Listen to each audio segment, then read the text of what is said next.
Good morning, afternoon, evening, wherever it may be. I hope we're all having a mighty fine time. Hello Tree, hello Shaw, is that Shaw Yukin? I've actually never thought about it.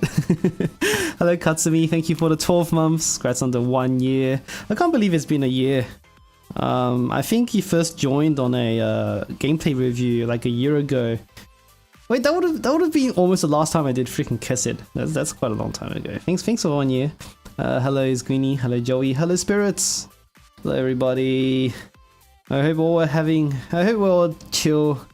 Or for you North Hemispherians, we're all wrapped up in nice blankets.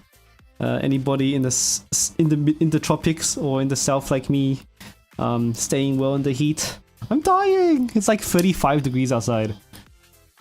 Gameplay reviews in 2K20. True! Is this the first one we've done this year?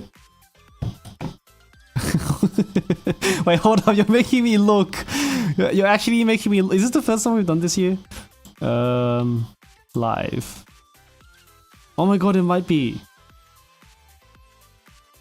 No, we did HOD. Wait, when was HOD? Was HOD last year?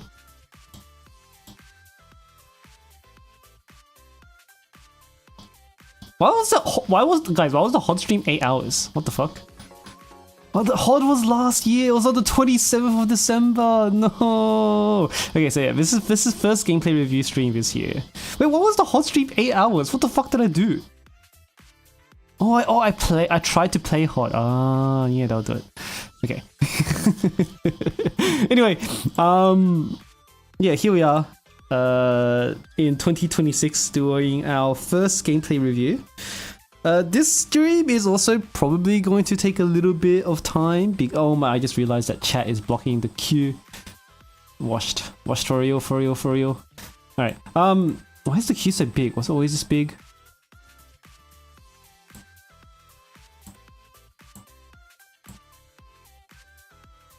Holy shit. Maybe I should be fixing these things before we start stream. 1 minute, guys. Alright, where was I? Oh yeah, this stream is going to probably take a little bit not longer. It's going to go on for longer than it might otherwise, question mark, because I realized that I think I scheduled my new video to be a little bit too late. So I have a new video coming out in 5 hours. So which means the plan was supposed to be I do my stream, and then I go, okay guys, stream is ending, let's all check out my new video, guys, yay! And then I'll all redirect everybody in chat to the new video, and then we watch it together. But then I was like, wait on a second, don't I really schedule this thing to be 5 hours after? Oh my god, I'm so stupid. What the fuck am I doing? Why did I schedule it 5 hours after stream start? Hello? What? No! So for any of you guys that's like after midnight, please go to sleep. please go to sleep. You can watch it in the morning, it's okay. The video is not going anywhere, but I think in hindsight I should have definitely scheduled it to be a little bit closer to the beginning of the stream. 5 hours review. Yeah, I mean, apparently that's what I gotta do now. I fucked up, guys. I fucked up super hard. Because normally I would release the video, like normally my video release time is right now, right? Whenever I do a new video, I usually release it right now. But like right now it's stream time. So I think maybe the smart play would have been to release the video first and then do my stream. That would have been smart, but I guess I wasn't thinking properly. So now we gotta yap for 5 hours, and then watch the video after 5 hours of freaking yapping. It's a premiere, yes. So we'll be watching it together. There's a live chat and everything. We'll be watching together. But honestly, like, can you change it or something? I can change it. Yeah, I can change it. But I mean, like, people, if it's a premiere, I think people might have already put down there. People already have like expectations of like when it is and something like that. So like I don't wanna move it forward or backwards. So should I record it clear to make this longer? Sure, go ahead. Why not, right? I mean, if we don't have anybody in queue, I'm just gonna play cast it myself. And then we're going to like, I don't know what we're going to do for 5 hours. What the fuck am I thinking? Okay, maybe this is bad. We're gonna take extra long reviewing people, just for the fun of it. Just in case, like make sure everything is covered, right? Normally I take way too long doing reviews, but I guess today we can be extra detailed and just do not. I don't know, man. You already got your runs down. I mean, if it's a funny clear, I can go take a look. I think our first one is a funny clear. I think Mr. Nepham here doesn't actually need help. But we're going to take. But if it's like vaguely interesting, I might take a look anyway. I don't know. You don't have any funny clears? No, it's okay, man. It's okay, man. All good, all good, all good, all good. Anyway, should we get started? I don't know. I gotta stall. I gotta do this content creating thing of not having any substantial content and just pretending to stream for as long as possible. How do they do it? How do they have introductions and like just chat in the first beginning of the stream for like 20 minutes? I can't even think about what you would do before the main content. Like some streamers, right? Like let's say they're playing a game, they would have 20 hours of pre-stream chat. Not 20 hours, 20 minutes of pre-stream chat about the game. And it's I'm amazed at the conversational skills. So maybe it's because they actually have they have what? I don't know where that sentence is going. I guess they just more practice in that regard. Do stuff on JP. I could do stuff on JP. Malkuth is vaguely interesting. I can play it on the stream. It's cool. I really like the music. Yeah. There's not much going on in JP though. It's just dailies, right? We're just doing Malkuth, which is very easy every day. It's not that crazy. How to be F124? No. No. I mean, it sounds fun, but also at the same time, it's like, no. I think I had enough fun doing 10. What did I do? 109 or something? That was pretty fun. You don't even know enough words to speak for 20 minutes straight? Same, bro. I'm supposed to have a good vocabulary. You know, I went to university, I did academic writing, I write business reports. I write freaking guides, right? And my vocabulary is shit. If I read out every single word I knew, I'll probably only last like 4 minutes or something. Anyway, I think that's enough story. We can just get started. Oh fuck! I forgot to set this up. Wait, hold up. Not scuffed. This is. Alright, cool. We're good.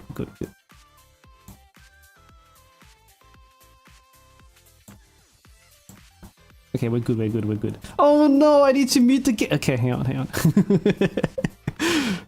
Okay.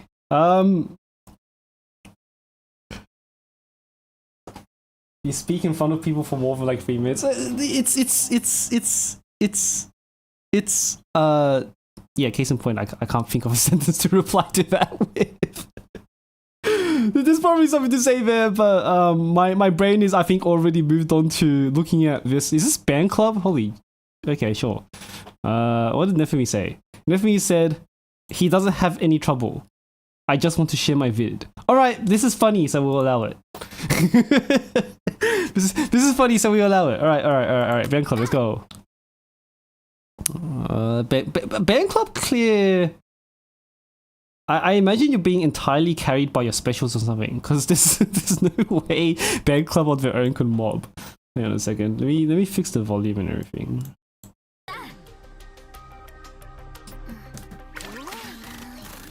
Okay, it's Hibiki.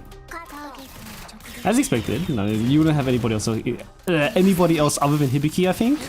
Are there any other specials that could mob? Inaccurate plays. I mean, this is band club, right? How bad? you can't really nitpick on this. I think there's already like a level of like what's the word again? What's the word? Suspension, right? There's a level of like suspension you have to have to accept the fact that we're running band club here. Or sweets club, sugar band club, sweets club, band mode. Fuck it, whatever. Nagisa I think is pretty good. The difference between Nagisa and Hibiki is that Hibiki's basic is insane. Hibiki's basic is probably like one of the best basics in the game in terms of just like the fucking frequency and damage output and coverage. Wait, there are 6 students of his team, and all 6 of them are Hibiki. Like what has the band club even done here?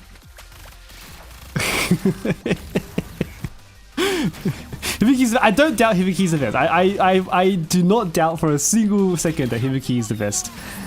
It's just that like Hibiki's doing everything. The fast yeah. Like the fast AAs are good. Like it means that you don't have to like wait for you know how sometimes there'll be like one fuck ass mob that runs like all the way around the corner like that. At least the band club can actually clean them up. Unlike a lot of dealers, right? Yeah, it's all entirely Hibiki though otherwise. Does the boss die to one visual maker? Like basically a single visual maker will kill this, right? Or pretty close to. Alright, here it is. 5 point.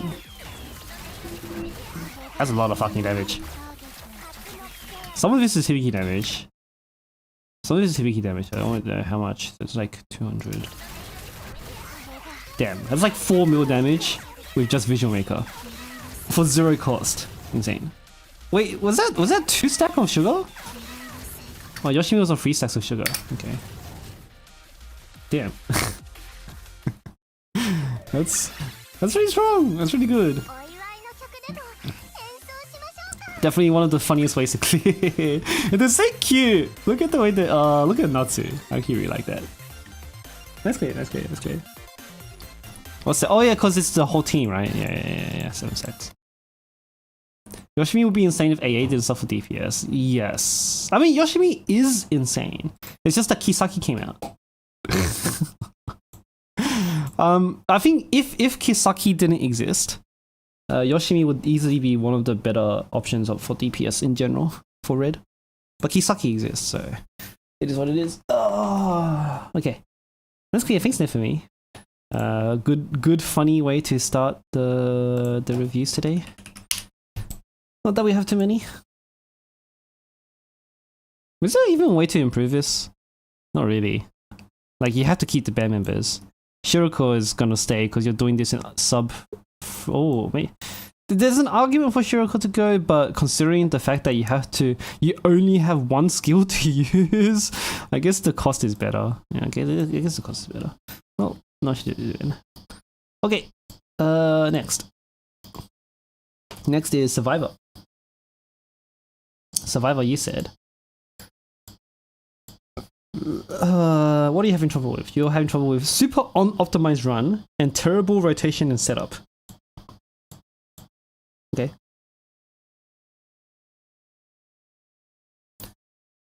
Yoshimi Bonki let her basic benefit from X skill damage up. That would be insane, to be honest. Like, that would actually... That would put... No. That would put her in, like... No. No, you can't have a 0 cost 2000% multiplier be X skill damage. No. Alright, Survivor. So you're just saying unoptimized, right? Did you clear? Because this is a good team. What are your supports? Kisaki? Is it Nagisa for everyone? Nagisa. Did you clear? You should clear this, right? No, you did clear. How fast? Getting spoiled first. 322, not bad. That's pretty... I mean, like, the 1 pun's a 1 pun. So we're just trying to look for better improvements, right? And I don't imagine it's the boss, like, cause this is a UE 60 Mika. Okay, so you should have literally 0 problems with the boss, right? I'm just gonna look at your bossing first so that we can eliminate that. And then we talk about, because otherwise, like, usually it's all in the mobbing, because the bossing takes less than 20 seconds, right? So it's usually never the bossing, but let's take a look anyway. So we start with, we have Nagisa already. We clear, and then you do, it's just like 3 meters and you're done. 3 or 4 meters. 1. You have Kisaki already, right? Yeah. 2.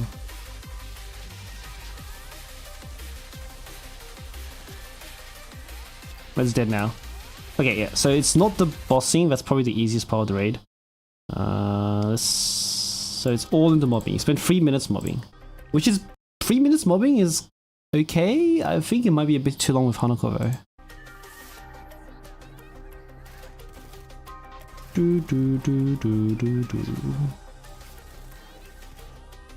The third and fourth wave of mobs in P1 that suck. That's true, because sometimes like you have one fucker running a lap around your team.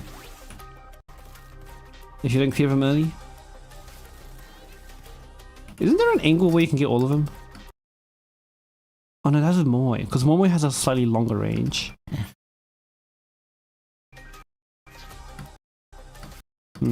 Okay.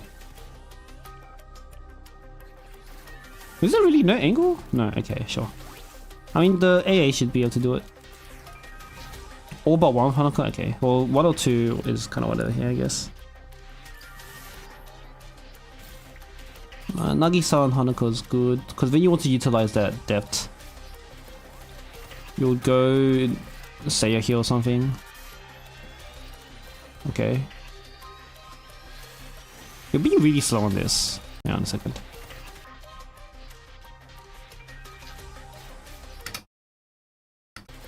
Okay. If you're going to be slow,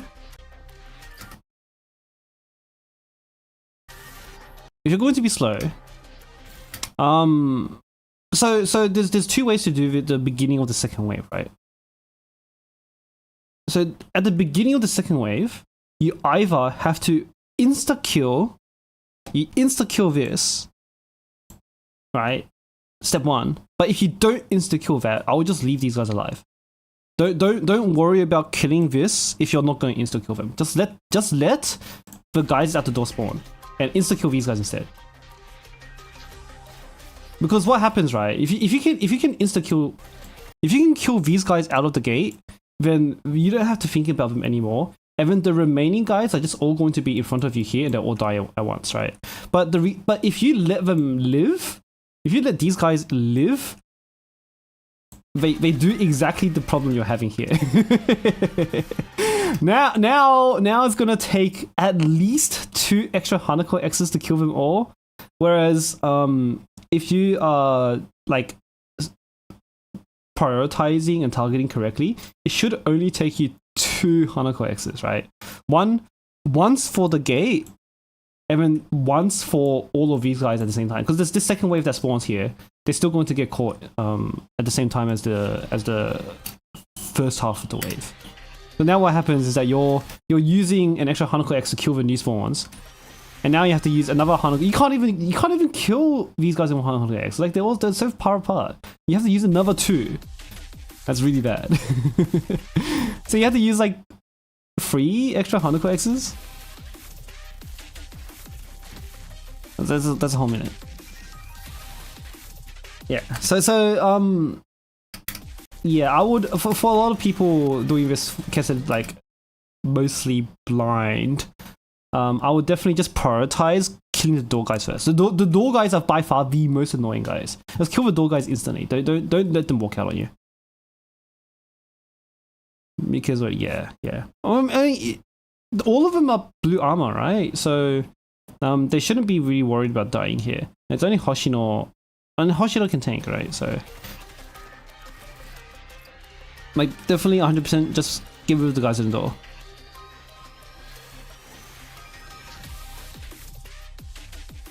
Okay, yeah, so we spend a minute here.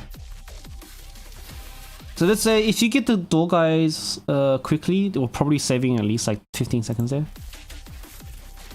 Say he's in USAC, I mean, it doesn't matter. They're not gonna be alive for that long. She can take a little bit. Doesn't Nagisa have a heal? Oh, Nagisa's no evasion down or something, right? Yeah. Do you like these guys? Oh, okay, they're okay.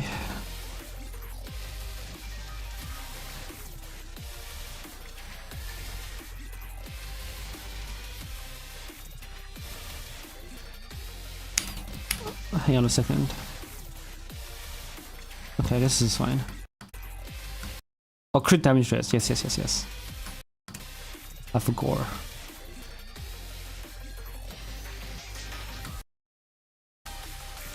That's okay. Another thing with Hanako is that you have to be paying attention to your water gauge. Like when you're doing runs without help, her water gauge management is probably like the defining, like it's literally like her defining characteristic, and you have to be able to manage that really well. One of the skills, one of the gaming skills that Blue Archive like really makes you use, I like to call it mental RAM. Like your capacity to read and store information in the moment, and like you need to be able to understand in this moment here that you are 1x away from a full water gauge, from filling up your water gauge, and you have skills here that are ready to use so that you can use more Hanakos, right? Like you need to have the RAM capacity to be able to process and hold this information, and that's a difficult skill. It is a difficult skill and something that definitely needs like a lot of practice. But I think like in a game like the Archive, I think that is like the biggest skill you can have for Blue Archive when you're playing it without a guide.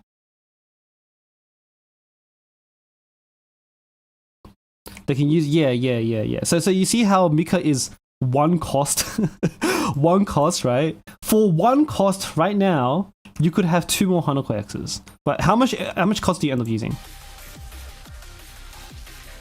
So you have to use the free cost. Then the Kisaki.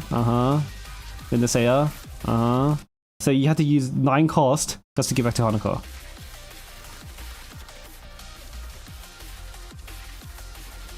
And like they would have died much earlier, right? Like if you used the Mika here first, then it's once on these guys, once on the guys at the door, and you're done.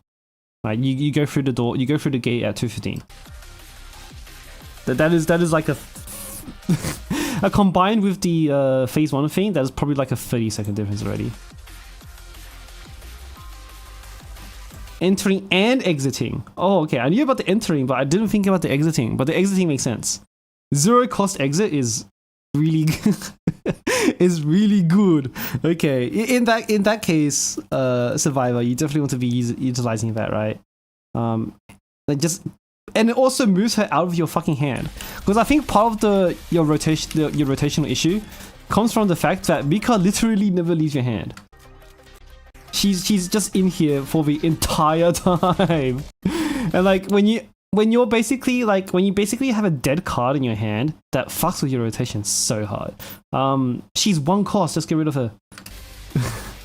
just get rid of her.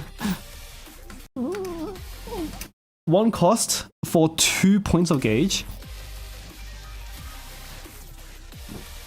That would help you rotate Hanako so much better.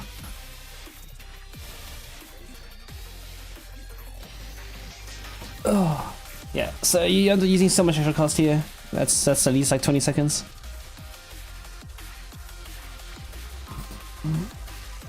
Bum, bum, bum, bum, bum, bum, bum, bum.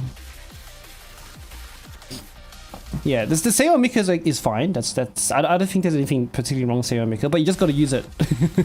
You gotta use it. You gotta use it. Phase 2 is an annoying one though. Phase 2 is really annoying with mobbing.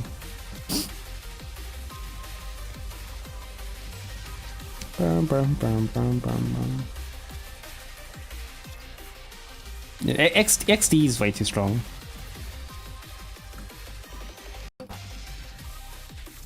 Kill the guys first. Okay, you need to be early. Okay, something as well I've been noticing is that you're too slow, and that's not like a reflex thing. But I think that goes back to the what did chat call it? Mental stack. I like to call it the RAM. That goes back to the mental RAM thing. You need to be ready, right? You need to be thinking about already at this point using Hanako. Like, building in stacks, yes, but you need to be ready to be clearing these guys on the left, like ASAP.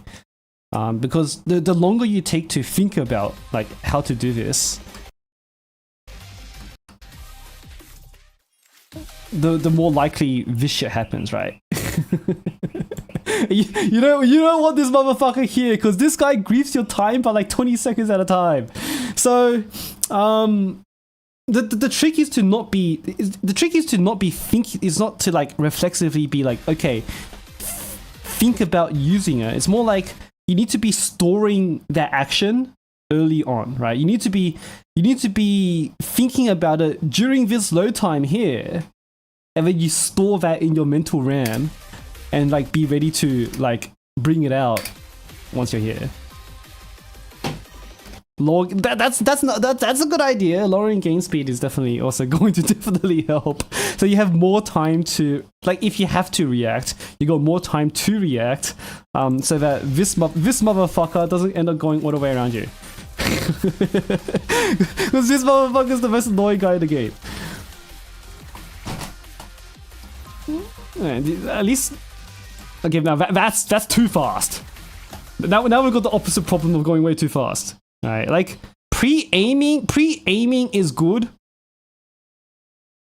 Pre-aiming and killing them instantly is good, but you gotta know how to hit it. you gotta know this. You gotta miss. Like this is good. Like pre-aiming is good, but it's better to. You would have saved more time letting them spawn and getting all of them than pre-aiming and missing one. Because now you have to use this. Now you have to wait for this guy to fucking die. So what is the phrase? Slow is steady and steady is perfect or something. I don't know what the phrase is. No, slow is steady and steady is fast. Something like that. Yeah. So, something like that. I think this one you have to use 2 Hanako X's. There's not much to avoid here.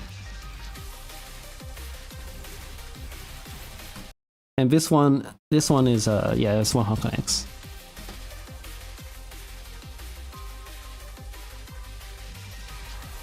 Alright, and then from here on it should be pretty chill and easy. No, there's one mob left. Unfortunate. You have to use the second Hanako. Just use it, because like Mika has enough cost to just spam the shit out of that, right? Oh, you actually run out of Kisaki, I think. That's why you have to use the extra X.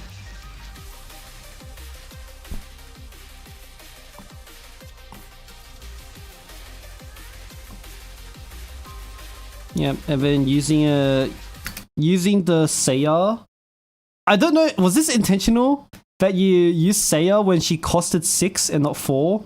Because Seiya being on 6 is the correct play in this instance.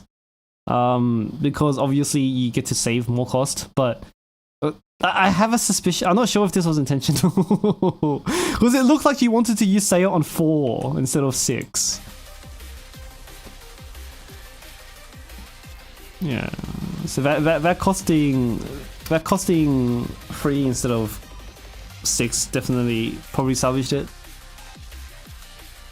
But it doesn't matter. Technically, it doesn't matter because you can cost stepped. Well, technically it doesn't matter because you're in cost depth. Nah, it's whatever then.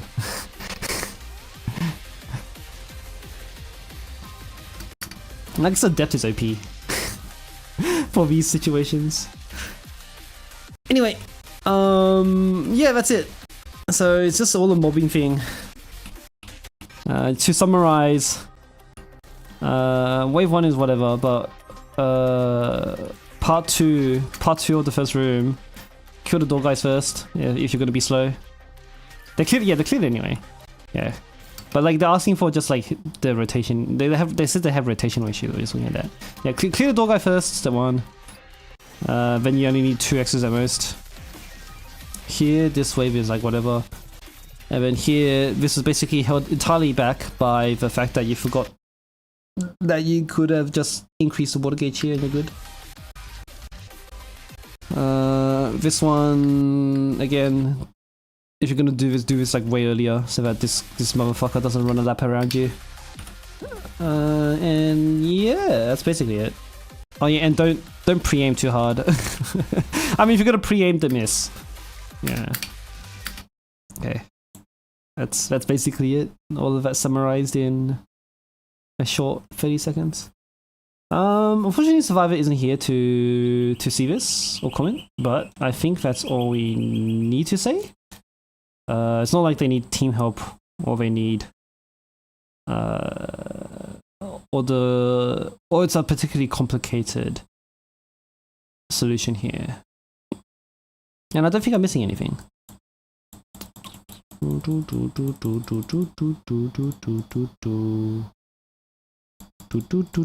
that's okay. Alright, let's move on. Thanks, Survivor.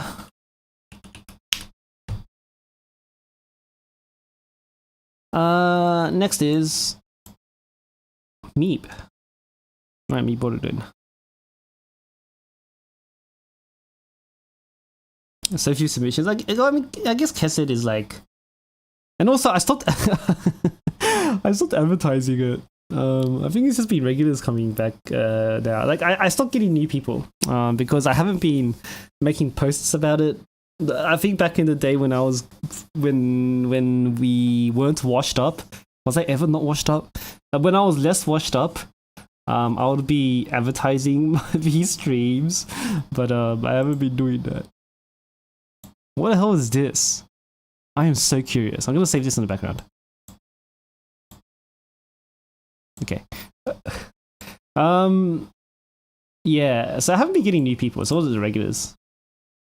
And like as people get better at the game, like as the regulars get better at the game, less people are going to be asking for less help. That's how it is, right? Alright. So Meep, you said you are broke on resources after upgrading Mika, and I have no idea how to make a second team for Purple Torment. How do you even do the mobbing of this boss without Hanako?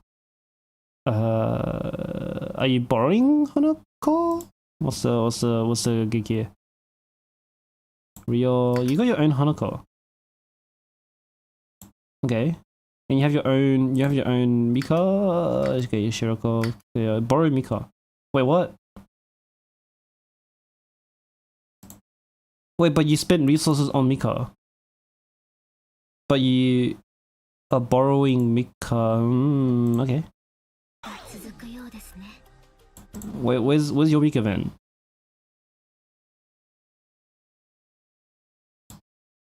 Wait, where's your Mika then? Are you using Mika? Do you go? Oh, I see the potential. Oh, okay. Yeah, okay, sure. Okay, let's see this. Let's watch the whole thing first before I comment. This is Rio and Shiroko. You don't have enough damage. This Shiroko needs to be like an Akko or Nagisa or something, right? And you got a Tsubaki as well. Like you're missing one buff. Yeah, we're not gonna talk about the lobbying, I think. I'll turn the volume down. Like the bobbing doesn't matter if you're going 2-pan right now.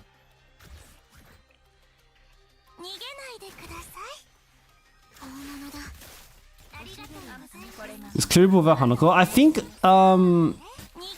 if you do 2 teams, you can run like Ichika Momoji for your first team. Renge is good as well, but you have to do 2 teams.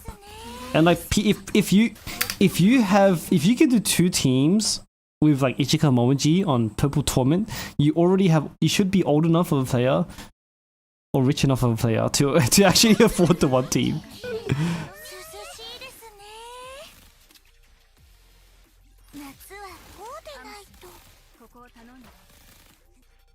Okay, that's pretty quick. This is faster than the other guy. That's really quick. The Rio definitely helps a lot with the rotation.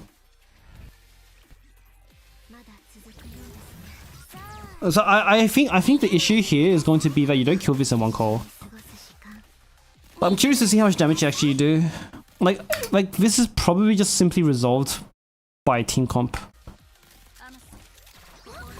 You are missing 1 buff.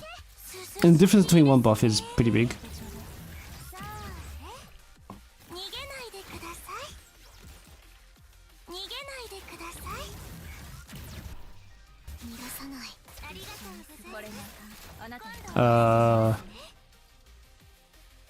Okay. Hang on a second. Hang on a second. Okay, Mika definitely has no damage. Okay, because like now that we're over here, I'm thinking like, where are your buffs? you have no crit buff, you have no X buff, and your only attack buff is Rio, which is 50%. Hi Ma. Well, you have no buffs. You're not gonna kill this guy. The 2 cycle, does he?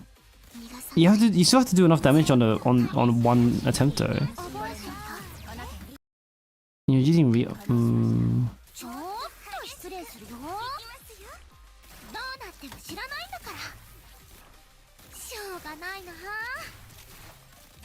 6 mil, not even 5 mil.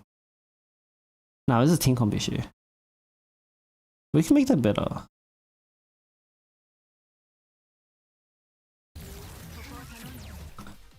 This is a team comp issue.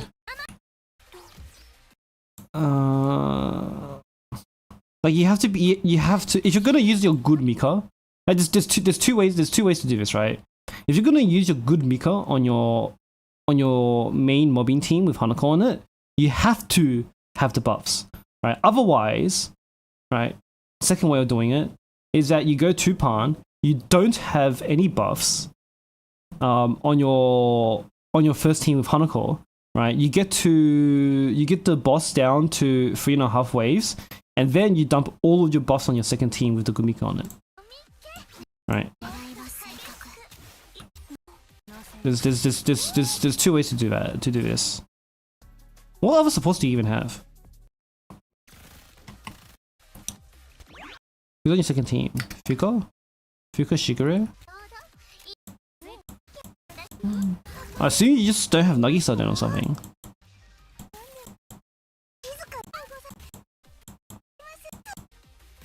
Like, I'm just assuming you don't have Nagisa.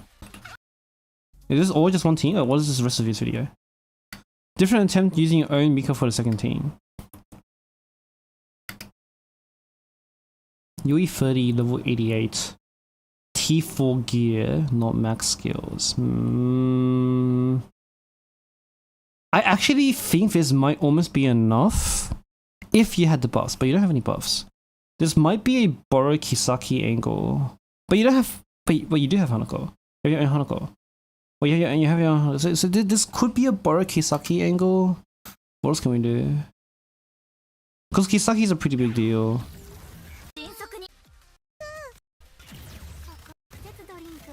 Upgrading hat, yeah, the hat will definitely be worth it. Let's see the rest. You have a Nagisa!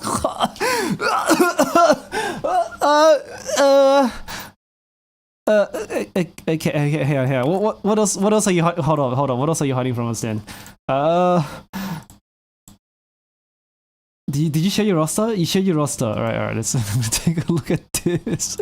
What the fuck? Hold up. You actually made my eyes pop when I saw Nagisa. Hold up, what? Okay.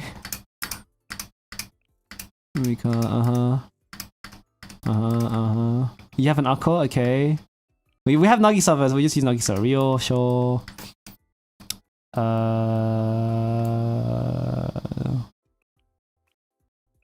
Cherino. Mika. You have a Hoshino too! Okay, we can definitely fix it. We can definitely fix this. Wait, what is the Hoshino at? We have. This is a fully maxed Hoshino. Okay, we can definitely do this. What else are we hiding?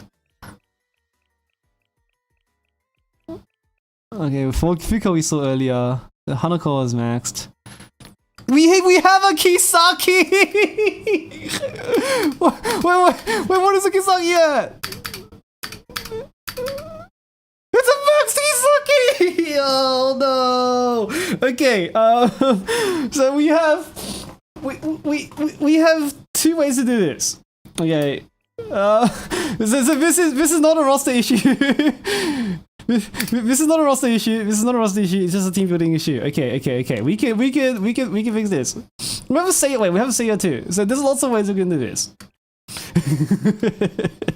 We have a max Seiya. Okay, there's lots of ways we can do it. There's plenty of ways we can do this. All right. You have a Haru as well. Okay, but we can go with the safe way. Okay. Max Dairy. Don't worry about it. Right, let's do it the safe way. There's two ways. I'm gonna bring out the hi Smoker. I'm gonna bring out the planner, Justin planner. Wait, you actually got like every student or something. What the fuck? But you're broke, which is unfortunate. Neo's a fantastic unit, but unfortunately you're too broke to be raising anybody. Hey, let's put on the planner. Here's it, guys. Panel.com. Okay, team editor. Oh, it's been a while since we took this out. Test. Remove. Oh, I could have kept that. Keep these guys. You got the Shiroko. You got Himari. There's so many ways to do this. You got the Haru as well. Okay. So where's the ad? Alright, so I'm gonna move everybody down first. What the? Okay. Alright, so we have a Mika. We have a Nagisa.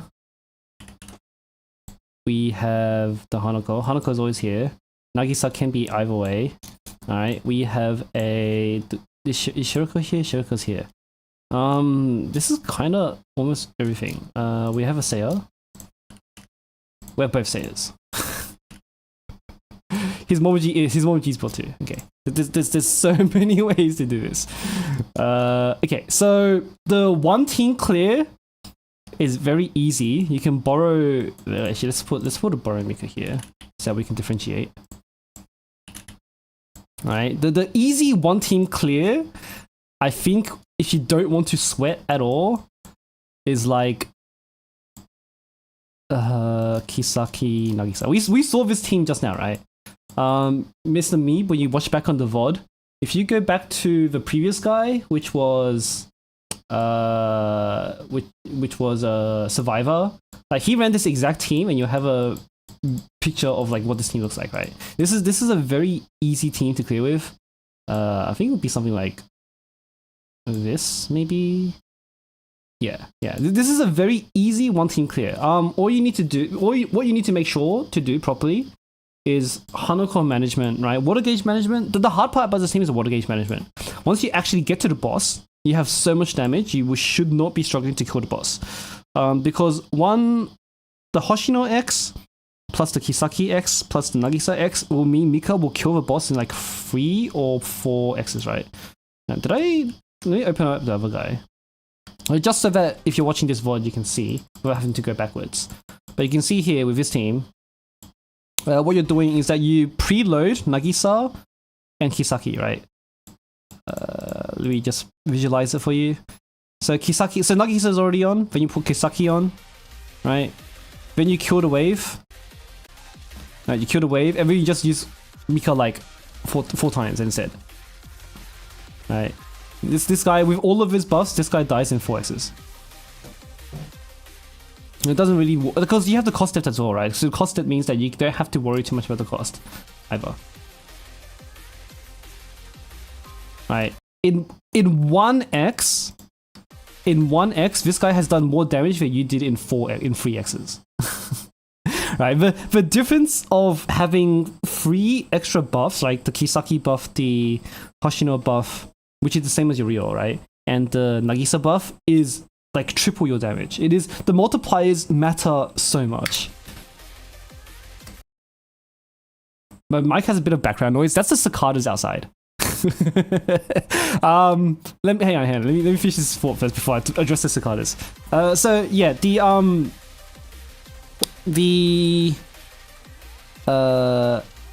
yeah, this guy's dead. So this is your first team, right? This is your one of the ways you can do this.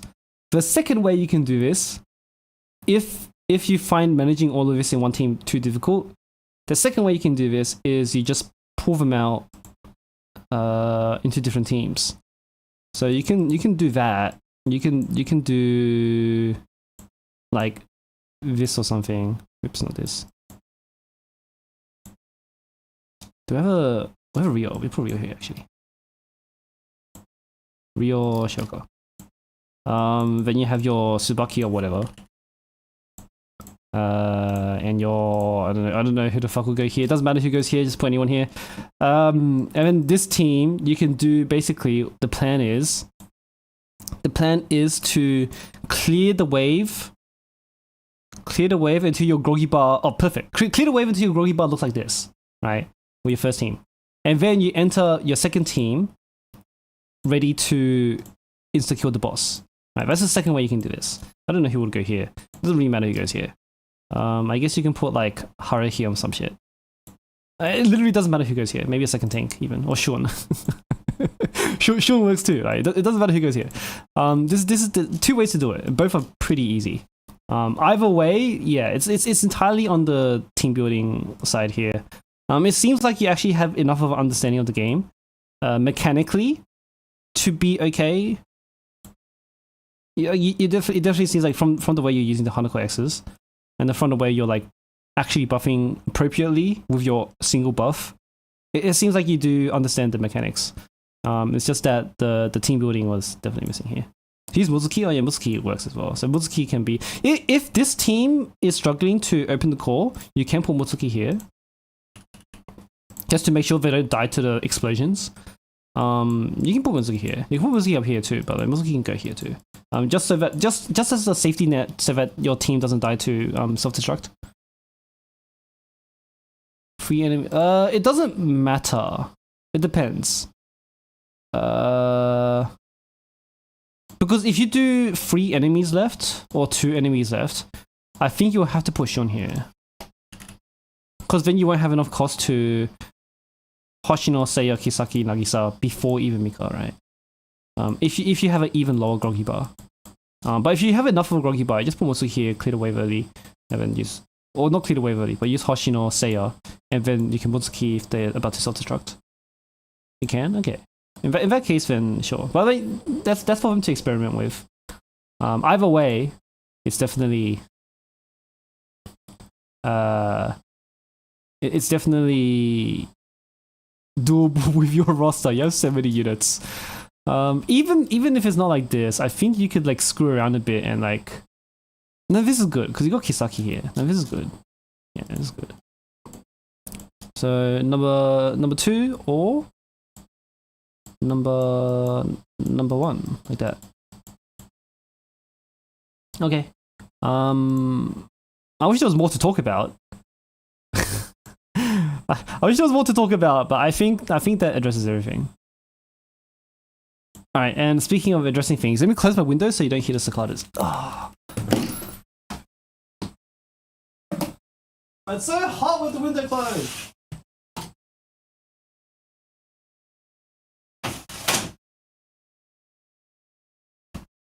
Okay. That should drastically reduce the background noise. Like there's legit a tree outside my window, and there's like a cicada right in front of it. It's just going wee the entire all the time. It's hot in February. Yes, I live in Australia. It's summer. This photo was a tech issue. Oh, okay. All good then. All good then. If it gets too hot, then I'm gonna open it back up, and you're gonna hear the cicadas again. It's all good. I'm staying hydrated. Hydration check. Get some water.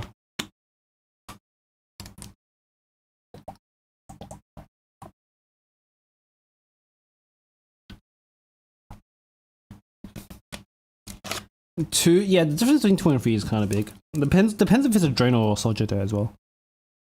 1 for gold. It can't be like that. But anyway, I think about the groggy bar. I think the safest. I think the half groggy, or at least until the. Hang on, let me zoom this in. Up until the 3rd ATG, right? Can this be smaller?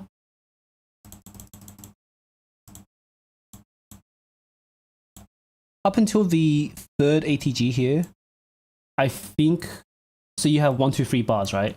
If you go up to the 3rd bar, I think that's the safest. So like you have the most flexibility when your groggy bars over here. But you can push it further. But pushing it further kind of requires you know what you're doing, which I can't guarantee since Meep isn't here to give feedback. So I think the safest is to be here, and we just put Musuki on the team just in case it gets dangerous. Because Mika doesn't need a full team of supports, right? She only needs the Kisaki, Nagisa, Seiya, Hoshino. So you have room for 1 AoE unit just in case it gets bad. Okay. That's it for Meep. I think that's pretty. I think that's solved. Because it is a team building issue. Okay, next. At 1 AM, my bad. my bad.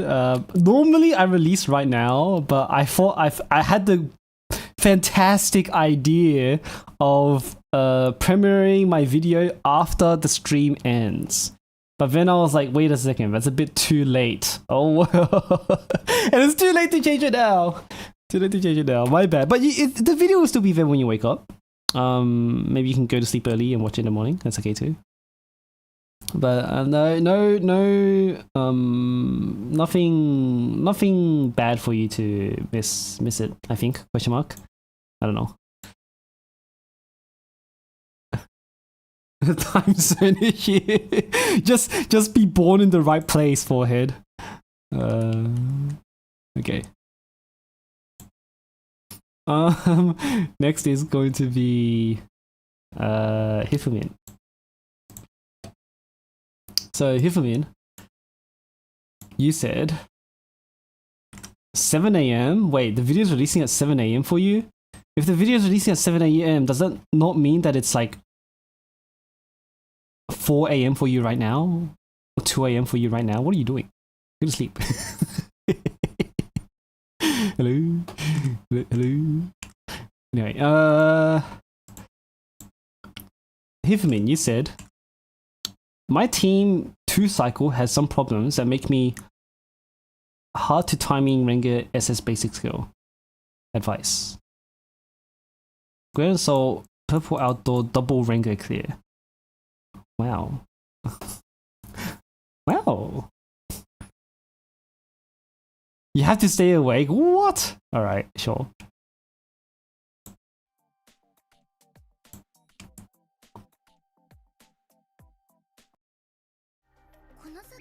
I mean, the video is, by the way, the video is 20 minutes long. So if you seriously can't stay up, Like, please go to sleep. I do not endorse. I am not endorsing the behavior of staying up late, even though I am also a victim of such behaviors. I promise you're not missing out on much.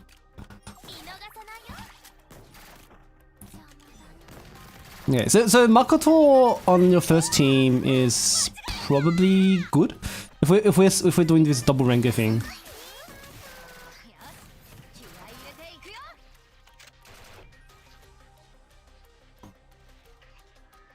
If you need 1v1 tier, yes. The raid's not over until it's over, and make sure you finish. If you can finish on wave 3, that's always going to be better than finishing on wave 0 or wave 1. Holy shit, the FPS lag when you're using Makoto. Is this on emulator still? Oh, this is on mobile. I think this is on mobile. Okay. Because you're still running emulator. Yeah, the FPS is insane. No, you can't even reach these guys. Oh no. That's okay. Oh yeah, Rengar, that's good. Rengar and Makoto is a surprisingly great duo for this. This is really cool.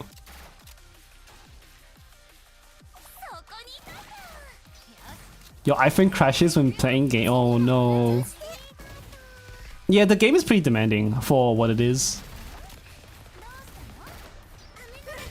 I think the requirements to play this game is almost as much as the open world action games, which is crazy, right? It shouldn't be like that. And then you rotate back to Makoto. The synergy between Makoto and Asuna here is pretty funny. Okay, not bad. Not bad for trying to force Rengar on your team.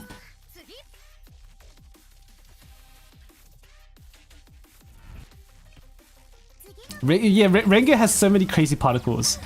I think every single one of Rengar's like stars when you're shooting is like its individual particle effect.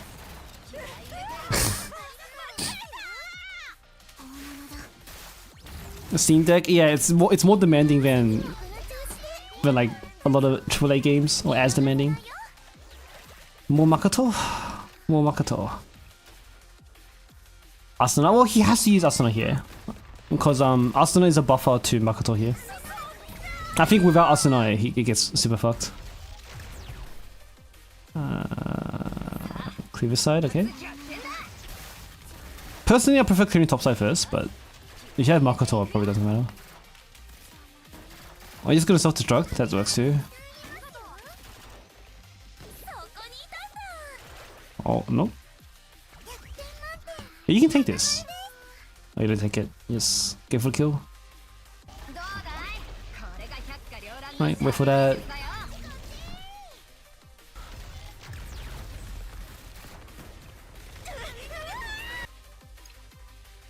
Wow, Makoto leaves the Goliath alive. That's pretty. Wait, that's really convenient? What? Isn't it pure luck to leave 2 soldiers alive? Alright. Sure, that looks like a stability diff, but sure. Alright, let's look at your second team. Hi, Keha. So your second team here.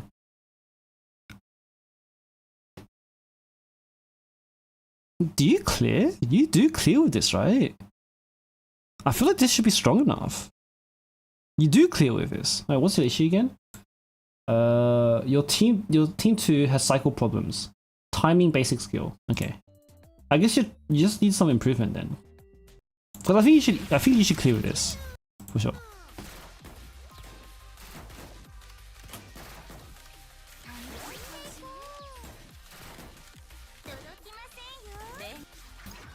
Because what you're doing here,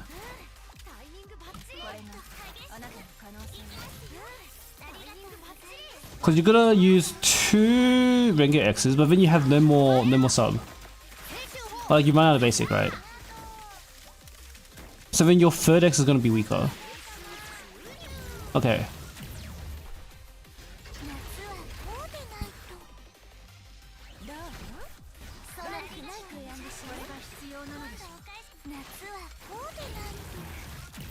Rio on Hanako's good.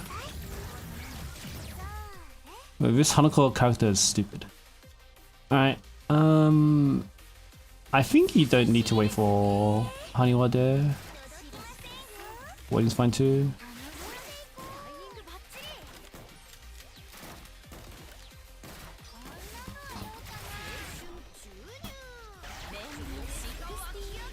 I feel like you could use some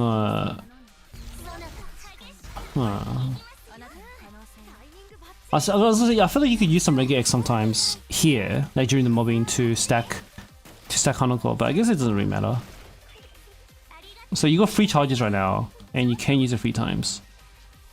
You get a 4th. Can you get a 4th with this setup? Because I think what your issue is going to be is that you don't have enough.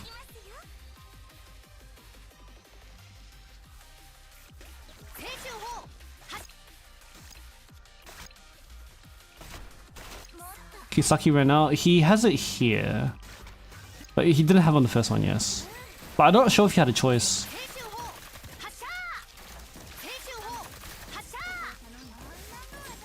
That's really good. I don't know if you're improving that. Because for you to improve that, no, that's not... Because you said that you have basic skill timing, but it's not possible for you to have the basic skill there. Because how long is the basic skill animation time? Like if you wait for the basic skill, or if you manipulate your rotation to have the basic skill in there, you actually don't fit all 4 X's. Let me double check her animation time. Like it's better for you to use those 2 extra X skills than to have the basic. 2 stacks. Animation time is... Oh no, the animation is 2.8, but the application is 1.6 seconds. 1... Oh, you can fit it. But it's... How would you do this?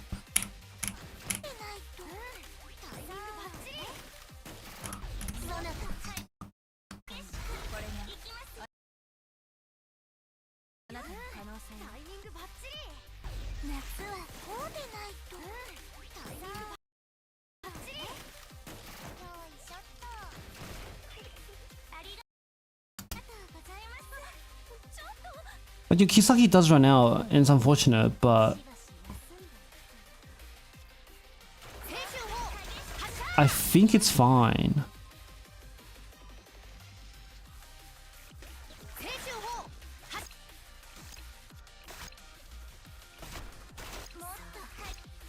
Something I like about the PC client is that you don't have to do this stupid pause buffering anymore.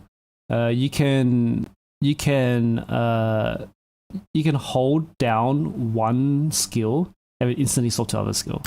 It's very nice. Yeah, this is the mod. I think if your Hanako, you don't want that. You need cost. I actually don't know how to solve this. Let me watch the rest of it, and then I'll come back to this.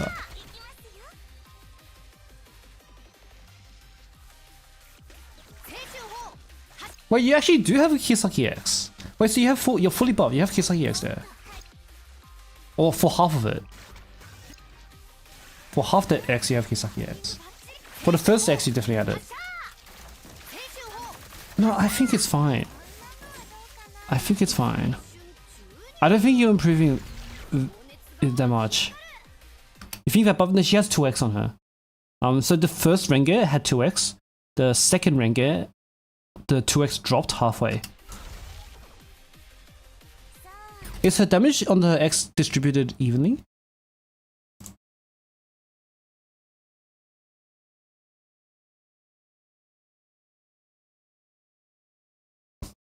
Very close to evenly. 37% multiplier on first 12 hits, and 43 on the 13th and 14th. Okay. You see the one call? This person is intentionally doing Renge clear. The basic ran out. That's the thing though. Like I wonder if it matters. Because right now, the boss is low enough that I don't think the basic running out matters.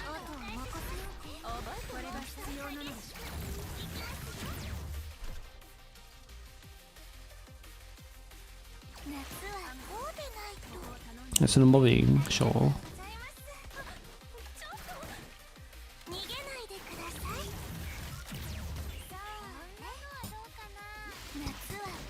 I think what you can be doing is maybe using Rengar X during the mobbing for a better rotation. Is this her ideal buff setup?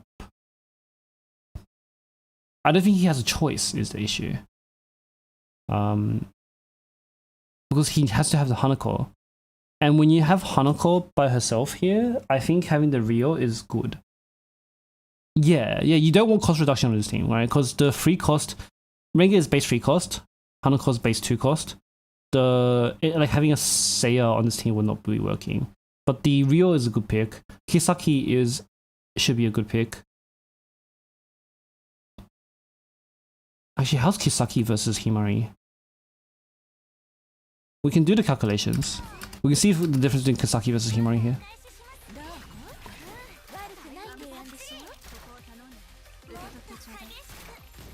No Hikari.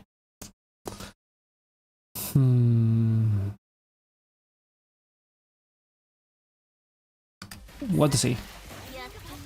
Because I do think the cost is definitely something we're gonna need from Kisaki or Himari. And the Rio has to stay, right? And we don't have any other tank buffers. Oh, let's get back here. So we start the Rio.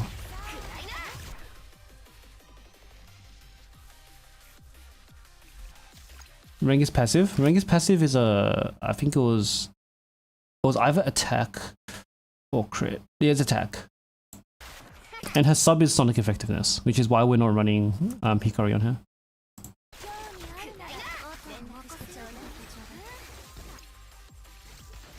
Do you kill here? If you kill here, then it doesn't matter, right? Oh, you don't kill here. Well, you kill here. I see. I see. I see. I don't know if you can avoid this.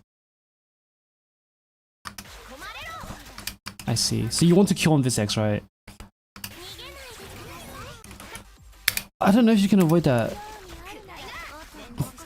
C damage? That's what the R is for, right?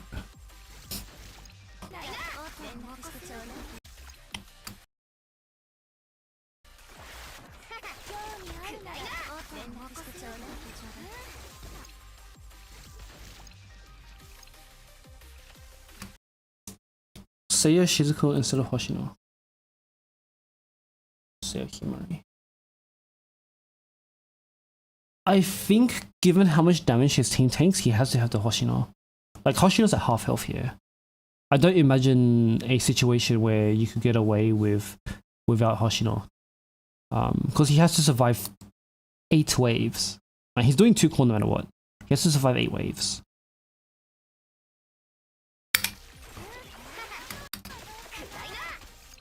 Might be worth attempting, but personally I wouldn't be considering it.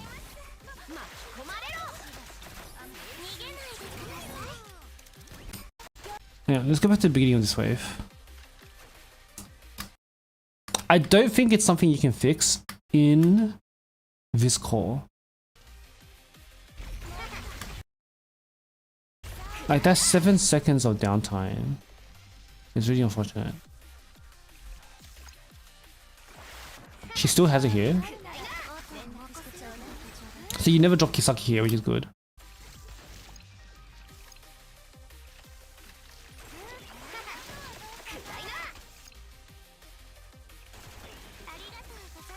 And then now you lose the Rengar X here. And you can't wait for that, right? Because it's every 30 seconds, so... Wait, I think you can wait for that, right? If... Because it will proc at...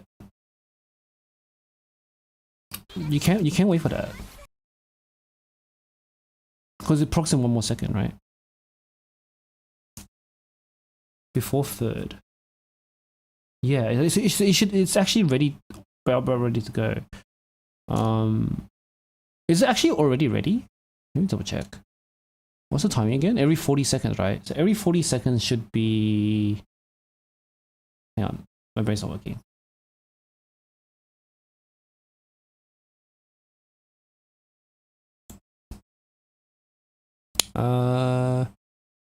Every 40 seconds, 433 seconds. So 40, hang on. So 320, 240 to 120.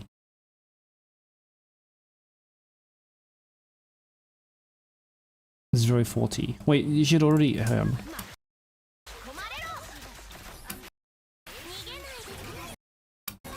actually think she's ready to do it already.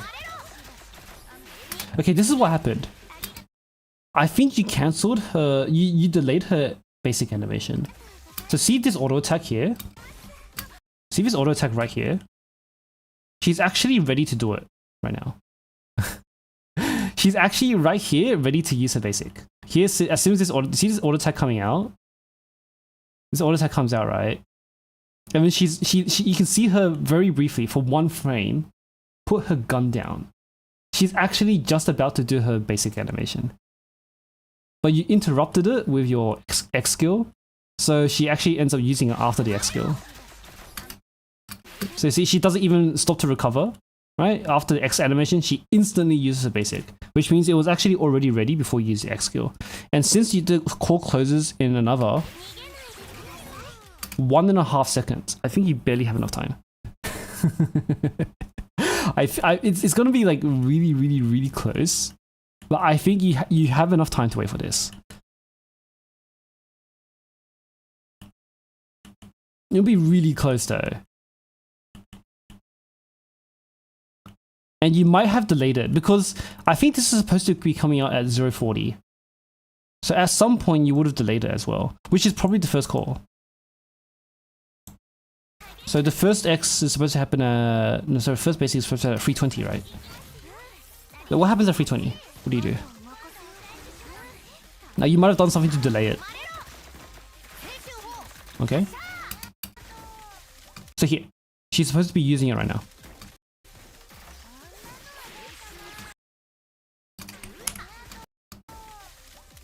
Does she delay herself? She shoots twice. Maybe it's not ready yet. Why does she delay it for so long? First core timing doesn't seem good. Is that avoidable though? Because the first core is always going to take this amount. Like, it's always going to take 20 seconds to open in the first place.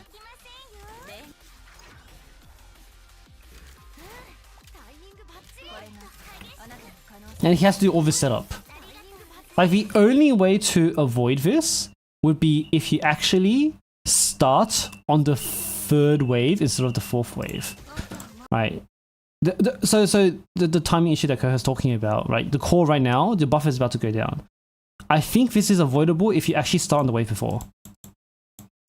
So instead of doing this wave with the Goliath on it, you actually retreat Kokona and Makoto on this wave. That might be viable. Because then that will give you extra time to do your to still get your stacks, but also you just use Hanako after to clear the wave, right? And then that would actually possibly line up your Ringer basic. What is basic buff? It's pretty strong. It's crit damage and X skill damage. And echo damage. If I wait for first wave 4, the basic is off before I can damage.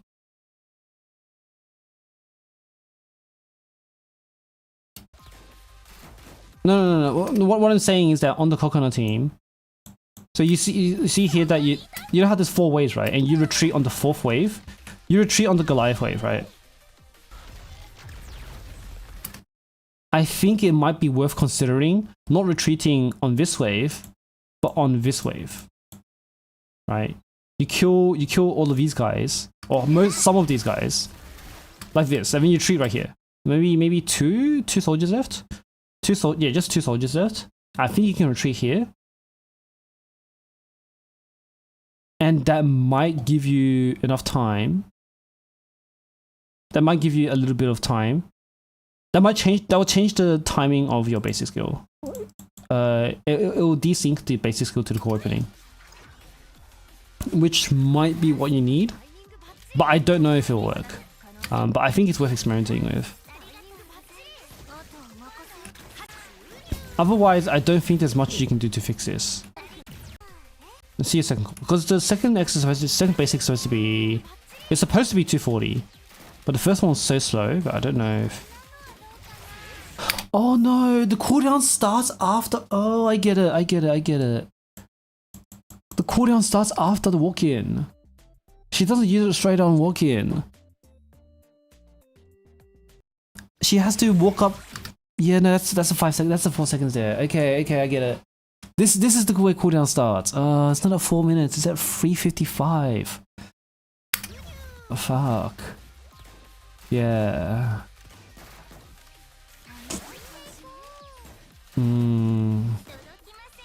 No, yeah, like I know it's like cooldown, but I forgot to consider the implications related to cooldown with that. Because then the cooldown doesn't start until it's actually used, and that's after they walk in. So that's why this is 5 seconds delayed, and why the timing's so bad. Okay, no, I think in that case, I think the retreat earlier idea I think is good. I think retreating here is okay. Is Hoshi not skippable?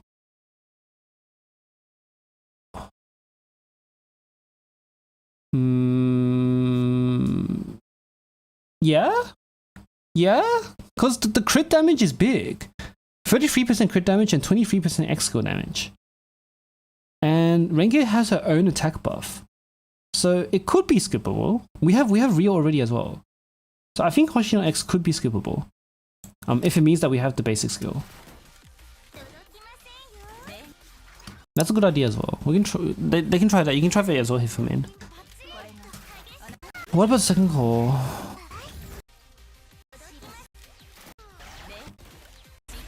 Oh, this one's also awkward, because now this one is also running out. Yeah, this one also runs out.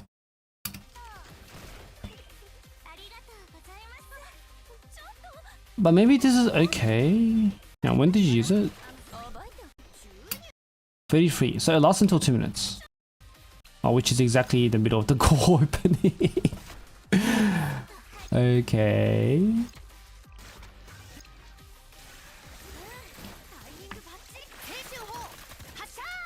Wait, did you make it? No, you lose it right there.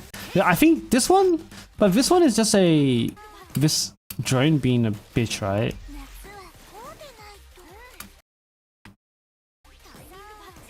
Do you have enough cost? Or should...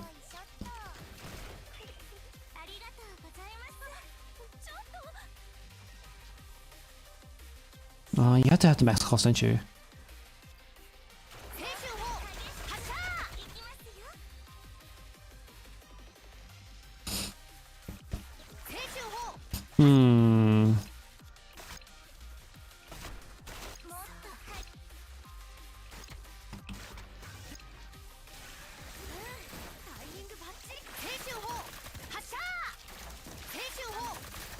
UCC specials, yes. This is one of those rare edge cases where the UCC special would actually be pretty big.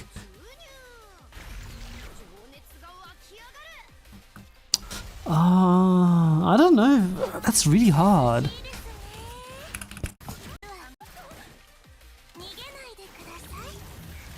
Yeah, I think an extra Hanago X would be okay here.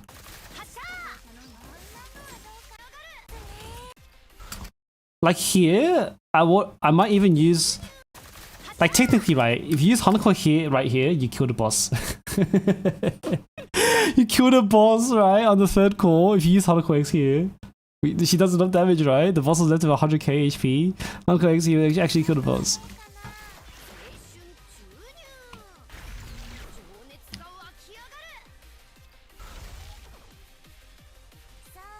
Obviously, that might nerf your mobbing though.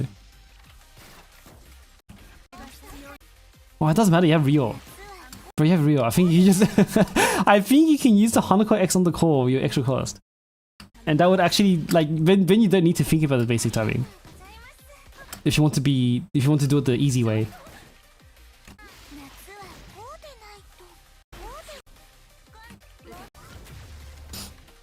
Yeah, I don't have much more ideas for you. I think that's all the ideas I can come up with. So what did we say? You can try to either retreat on the third wave instead of fourth wave on previous team, and do 1.5 waves for your first full Renge. You could skip Hoshino X on the first call. You can use Hanako X on the calls during first and second call. Right, that's viable too. And for the last call, I don't think there's anything else we need to... There's not much we can do. Look at how much damage your Hanako does. Imagine if you did that on the first call, right? On the second call, this guy dies. Okay, you use 60 Renge, that's crazy, yo.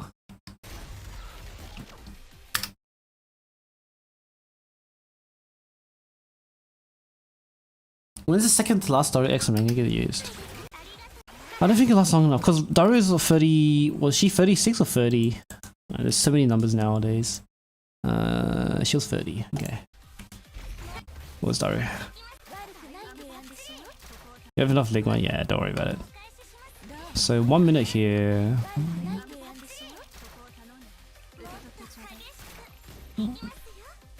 Nah, I think it has to be on Renge.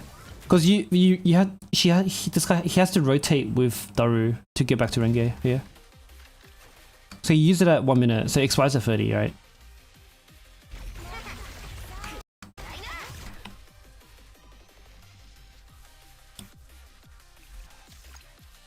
Yeah.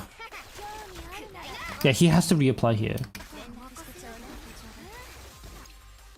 Save for Rabu and Mishu. That's good. Wait, not your Ligma, surely. Surely you just farm. Okay, yeah, the difference of no basic is really big. Oh yeah, and the fourth idea was to wait 1 second. Because here, remember that here, Renge is actually ready to use her X right here. Not her X, her basic right here. She was just about to use it, but you interrupted her. So that's also the fifth option. You can wait for her basic there. But it's also it's tough. Because that time is not always going to be the same. Because the mobbing is going to be different every run. And that's all of the... There's no like one big answer. There's just lots of small things that you can try doing. Because clearly you'll have more hands-on experience than I would here. I can only guess as to what might be improvable, but it's still you that has to go in there and experiment with it.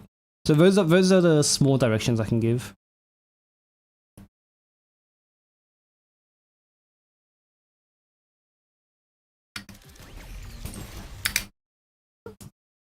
Last long enough to wait until 10 cost Daru. I mean, yeah, I mean they could use Daru on Hanako at the end there. I mean that's the 100k as well, right? But I think no, I think the Daru on the rig is fine. You probably don't want to be playing around with that.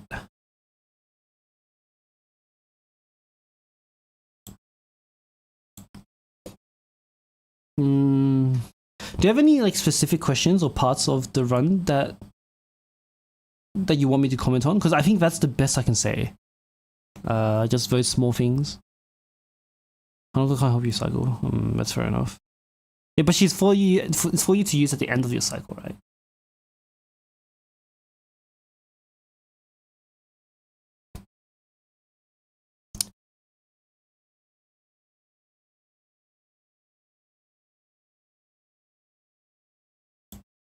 No, like using your Daru on Hanako. I'm not sure if the English is getting across correctly here. But Daru on Hanako can also work. Oh, you do use on Daru on. No, yeah. See, that's after the core closes. I think you can use Daru on Hanako during the core as well. I even use Hanako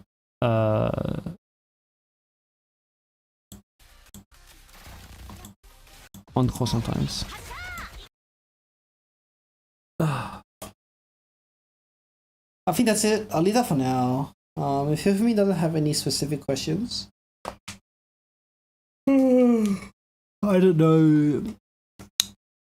Like they'll need to be the one on the floor, experimenting with these, because I can only make guesses.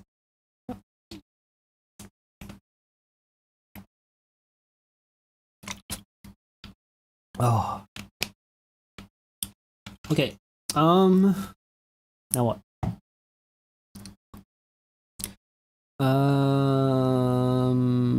We'll leave that one at that. If you want to join the Discord here for me, and then maybe like you can ping me later and talk about it, that's okay too. I don't mind reading that and like talking to you about that on Discord. Otherwise, we'll leave it here. We'll leave it here. Thanks, Hamin. You can stay in chat and like keep asking about it, and I might come back to you if you have more questions. Alright, Yuzu or borrow banana.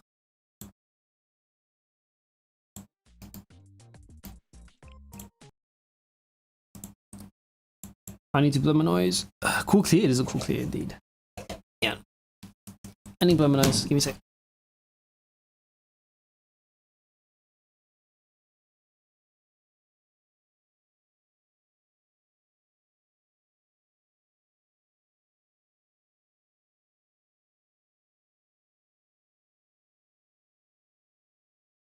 Alright, big trumpet. Oh, it's so hot.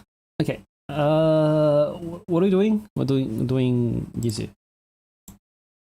Alright, so Yuzu, you said slack clear probably needs some improvement.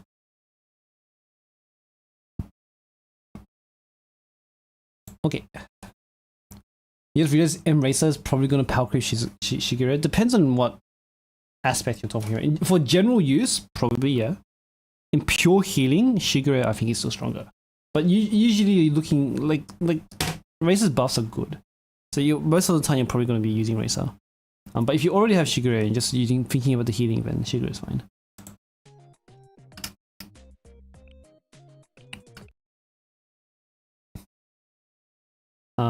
This is for, is this all colors?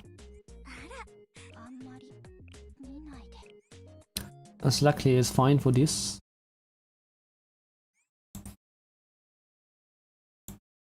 I mean, do you know what kind of improvement? Is this like something that's like super obvious I'll be able to point out? Or are we just going...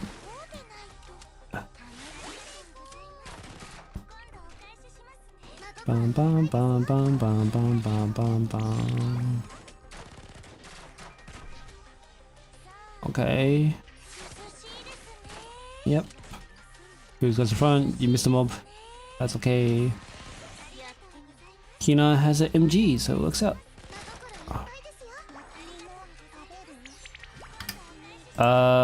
So something you can do is to actually not use Hara X here, because when you use an X skill, the entire team has to wait for them to finish using it before they move. Right. So if we're trying to optimize score here, what needs to happen is that you don't use Hara X here.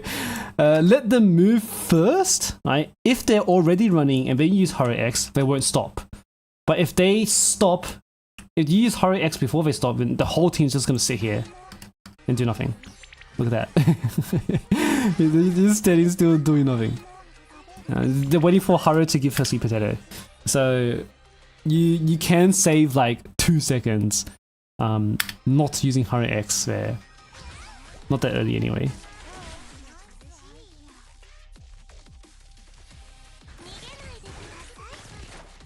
Sweet potato break for hardcore. True. No one else gets it.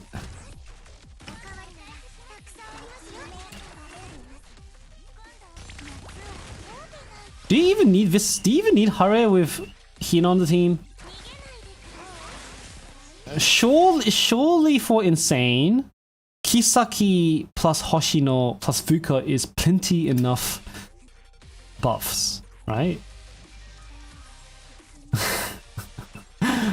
Like, surely you still one-shot this thing with Kisaki plus Fuka plus Hoshino. I reckon you'll be so much faster with like a extra striker that can AoE. Like how fast is this thing gonna die? It should be almost immediate, right? Okay.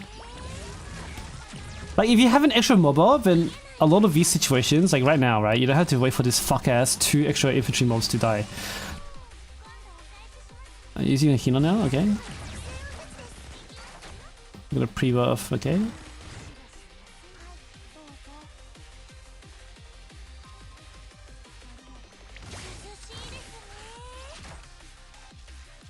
It's a cheap 2 cost for water gauge. That's true, but you don't even use 2 shots. Okay, there you go. This thing is 100% dead with RA. I think you can. I think you can drop Hare. I think there's better units than Hare here.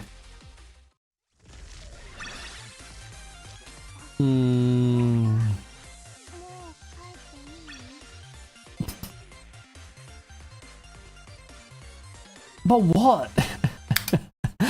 Like maybe even Murray would be better, because Murray can save cost while still getting in rotation.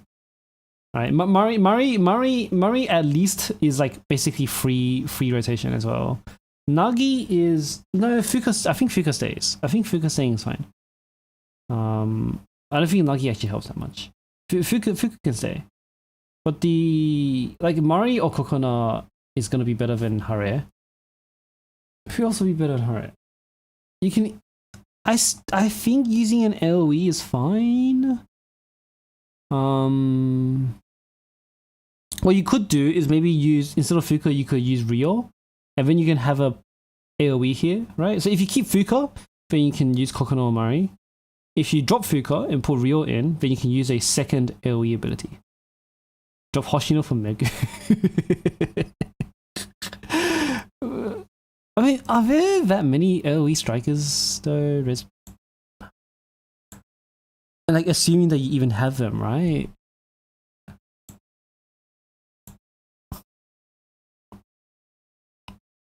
It's like, not many people have Mutsuki and Akari Rays nowadays.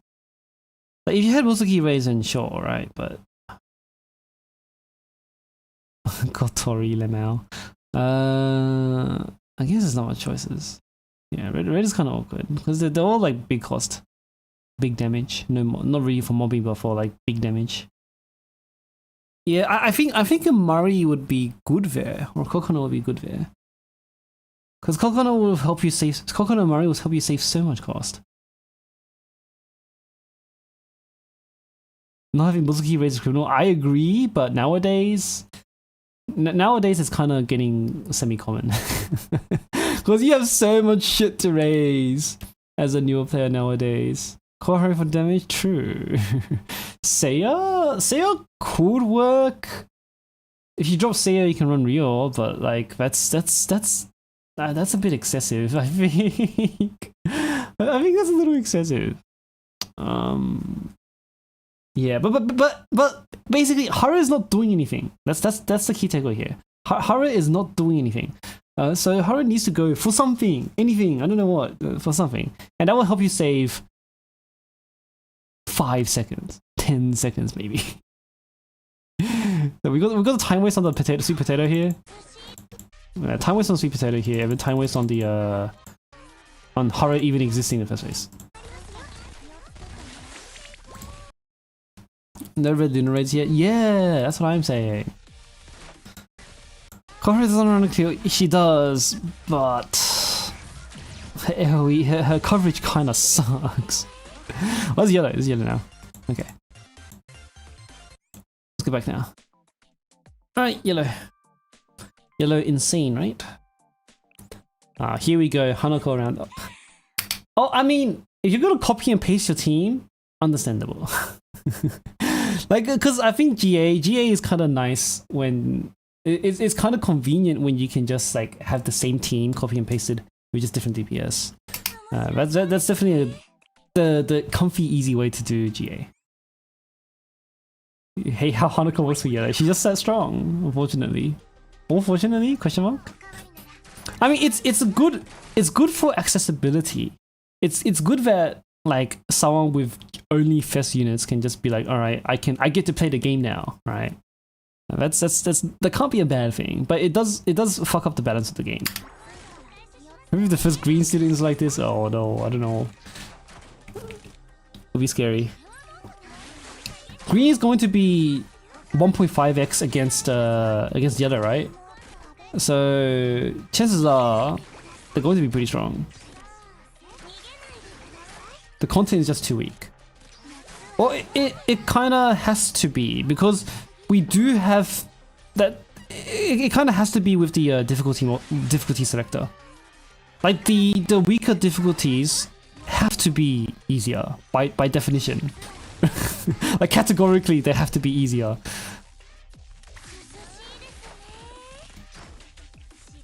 But then, there's like a cat and mouse game with the if you make the higher difficulties too hard, eventually you're gonna have to release tools that are strong enough to clear them, right? So like it's a bit of a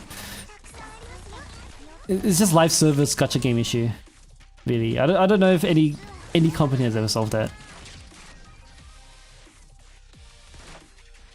Okay, good. You noticed that your water gauge was about to be full. You can just use it here. Just use the Hanako X and save yourself like 5 seconds. No, you're delaying yourself. No, these. Oh, you almost delayed yourself for like 20 seconds. You gotta stop doing this. The sweet potato's gotta stop. Look at this. The door's open. Yeah, where's my crayon? You gotta draw it. The door's open and you're like, your team just like standing here waiting for Haru to feed Hanako a sweet potato. Oh no! Just let them walk, man.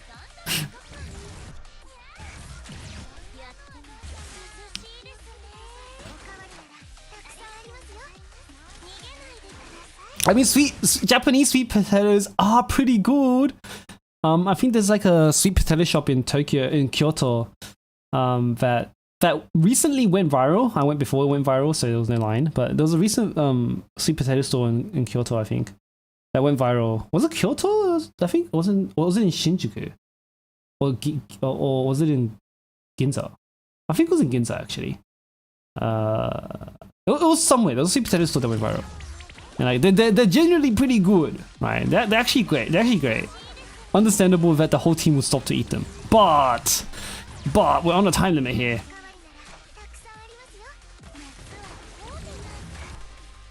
Hi, Nerf.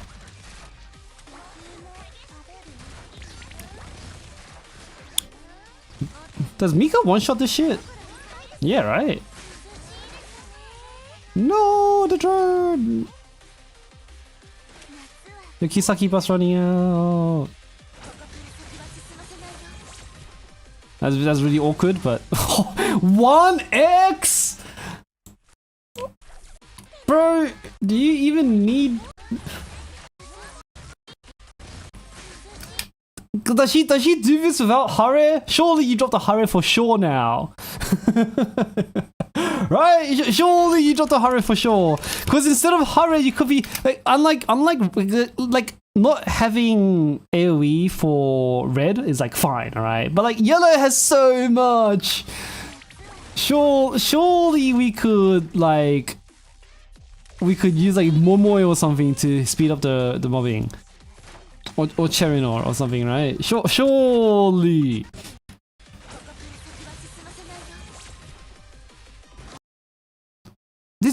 3.6. Is that 3.6? 3 million. That's 3 million damage. We have 700k overkill. Bro. I think we can skip the... I think we can skip the Harry, man. Like, there's so many situations where, like, having a second mobber would actually help you push the timer so much better.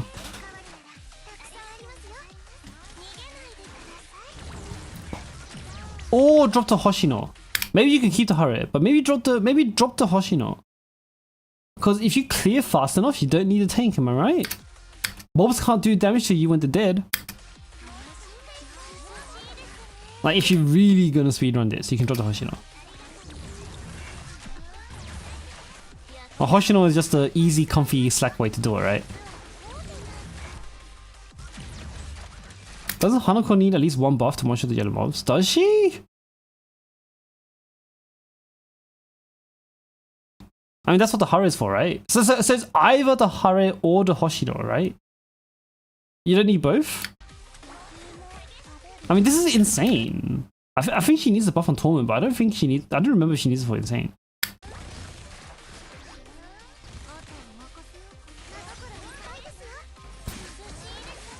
And we're using Kisaki on her too. Like, we're using Kisaki on her during... Hanako's getting hit by the Hoshino buff, the Hare buff, the Kisaki buff, and the Fuka. Like all four of them? Really? Surely at least one of them could go. Right? Just one of them. Surely. And that could be the Hare or the Hoshino. Surely.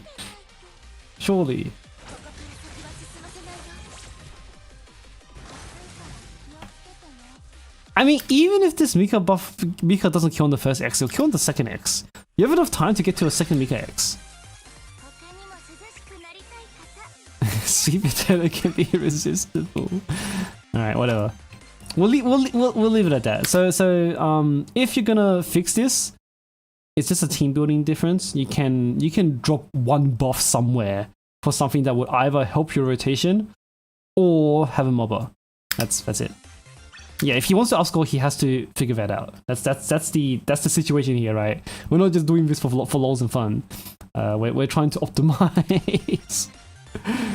so something has to go. Something else has to come in.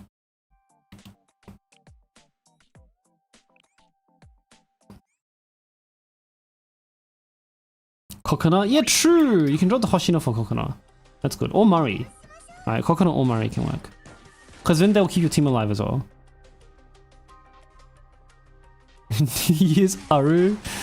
She was a unit that was built for extreme and never made it too insane. Unfortunate because she's I like her concept. I like the idea of her character. But like limiting her bounce to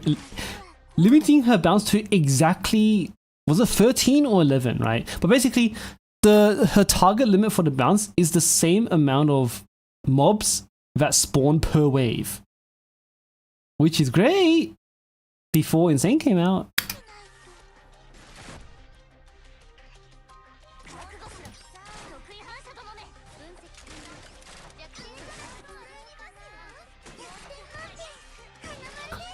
Year 1 to 2 undercooked unit, yes. Well, she's not that undercooked. She's just kind of unfortunate. I don't know. It's kind of unfortunate. False prophet saying book pool Nyayo brick acid. I mean, it was true at the time.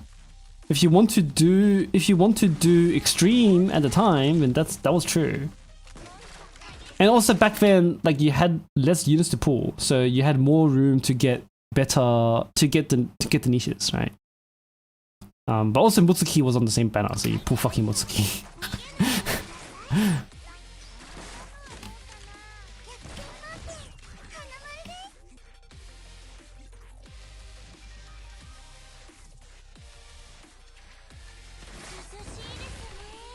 How much bonky stats does Nyaru need to?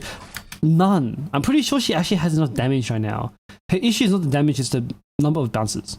She clears half the wave. Was it 11 or 13 bounces? But basically, there's exactly like whatever her bounce limit is the same amount of mobs that spawn per wave. So no matter how much damage you do, she'll always only clear half the wave because of the sweepers. Like it was good in extreme because there was no sweepers, so she always cleared the full wave. But ever since sweepers existed, then she will never clear the full wave, no matter how strong she is. It's not a numbers issue.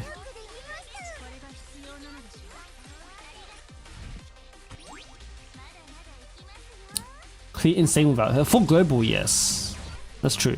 Like global players really wouldn't have been pulling Hanako unless they were like going for top like 100 in the first place. At which point those people don't need advice. They live in their own world.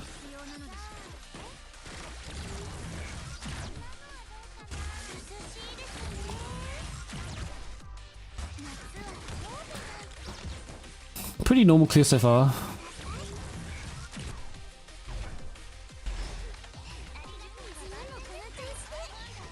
Case of Torment, yes, she did. But only because Torment was so fucking hard that you had no choice.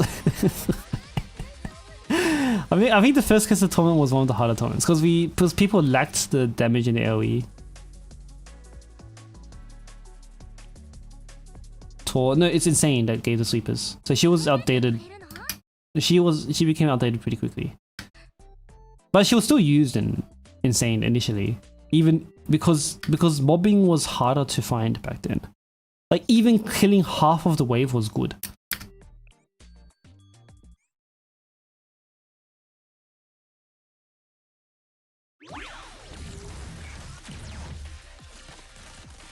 This should one shot, right?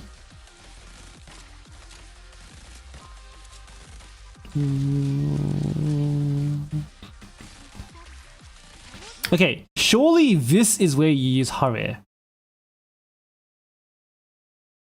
Wait. Surely of all the times we should be eating sweet potatoes, is now not the time to be eating sweet potatoes? Doesn't Mika have her own like 80% effectiveness? Wait.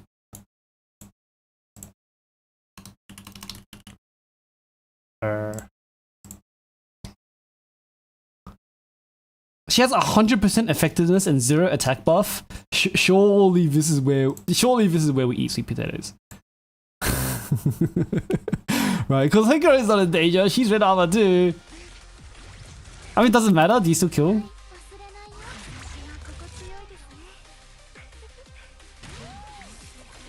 Oh, you have Himari. Alright, fair enough. But you could do Shiroko. You could do Shiroko instead of Himari and then put Haru on the team, right?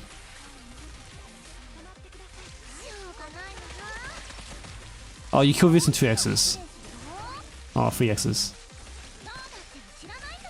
Alright, you know what? It doesn't matter. As long as the boss dies in one call, it doesn't matter what team you use. Alright, whatever, fair enough. Like bossing team is whatever. Okay, so the real conundrum is phase 1. And phase 1 is fine. I think personally I wouldn't use Iori. But what other choice do you have? Like even Momiji would be better, right? Because Momiji's coverage is better. Even at like 4-star Momiji or 3-star Momiji, having a circle as your AoE instead of a cone is really convenient. Isn't one team better? 2 team is easier without having to think about it. And there's less restarts in a 2-pun. You don't have to restart in a 2-pun. Uptime with Hikari buff, fair enough.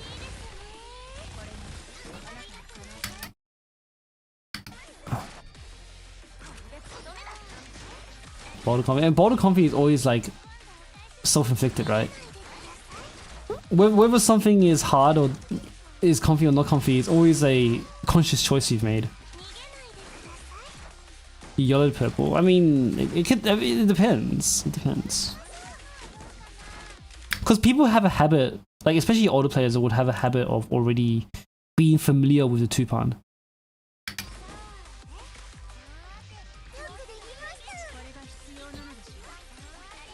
Because the Tupan is like is one of the most basic ways to clear the raid. So like if you're just having like not even thinking about it and just resorting to old habits, then Tupan's fine. Like my first impression is Tupan as well.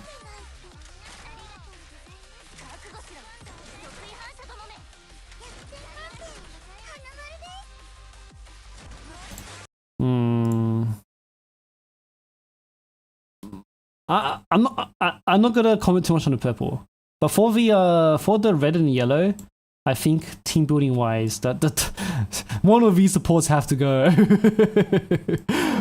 One of these supports have to go. I think for your red it's probably Hare. For your yellow it's probably Hoshino. That's about it really. And also stop eating potatoes when your team is about to move. Once you stop doing that, you save like 10 seconds. That's about it. Any other comment? Nothing I can think about. I think Smug Banana was here. Smug Bora was here earlier, but they left chat since. But until then, I'm not gonna be eat pie from sweet potatoes. Very, very, very full. Oh. Look, I am sweating. I'm gonna open my window back up. I'm gonna heat it. Oh, someone called. Yeah, we've been doing you for the past like 20 minutes. Oh.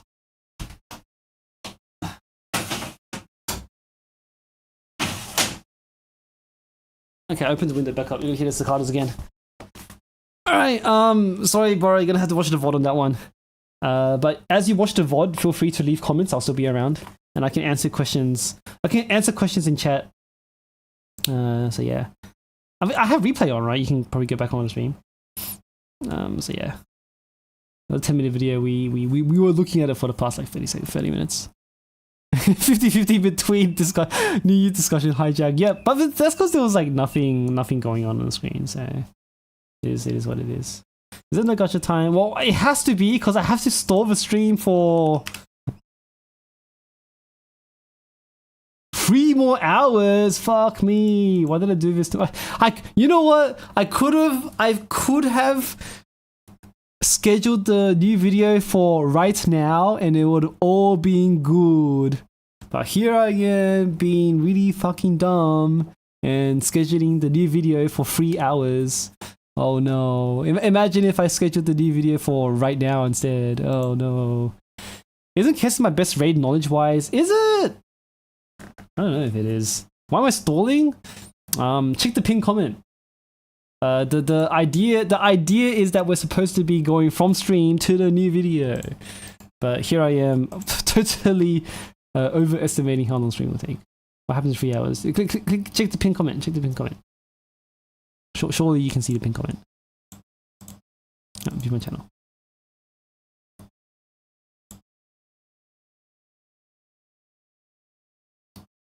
Woo! Whoa! New video! First video in like too many months. Woo! Alright, whatever. What do I think are the core team hyperbuff setups for Kesed Luna? For Kesed Luna? For Kesed Luna? There's a lot of things we can do. Hang on, let me put some sound on because like this is quite.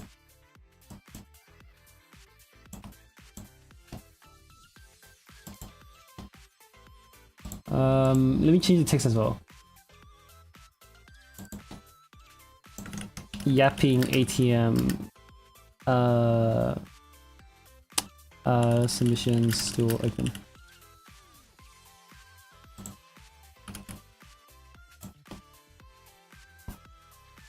Okay, let me close this shit. Hanukkah stays, you guys stay.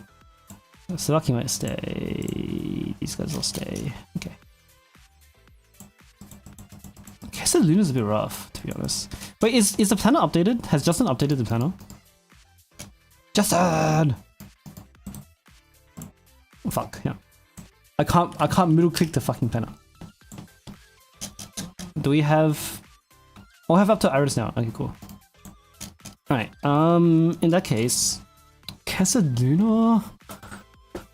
Is that even going to be our first Luna? Wait, who will be the first Luna after Malkovans?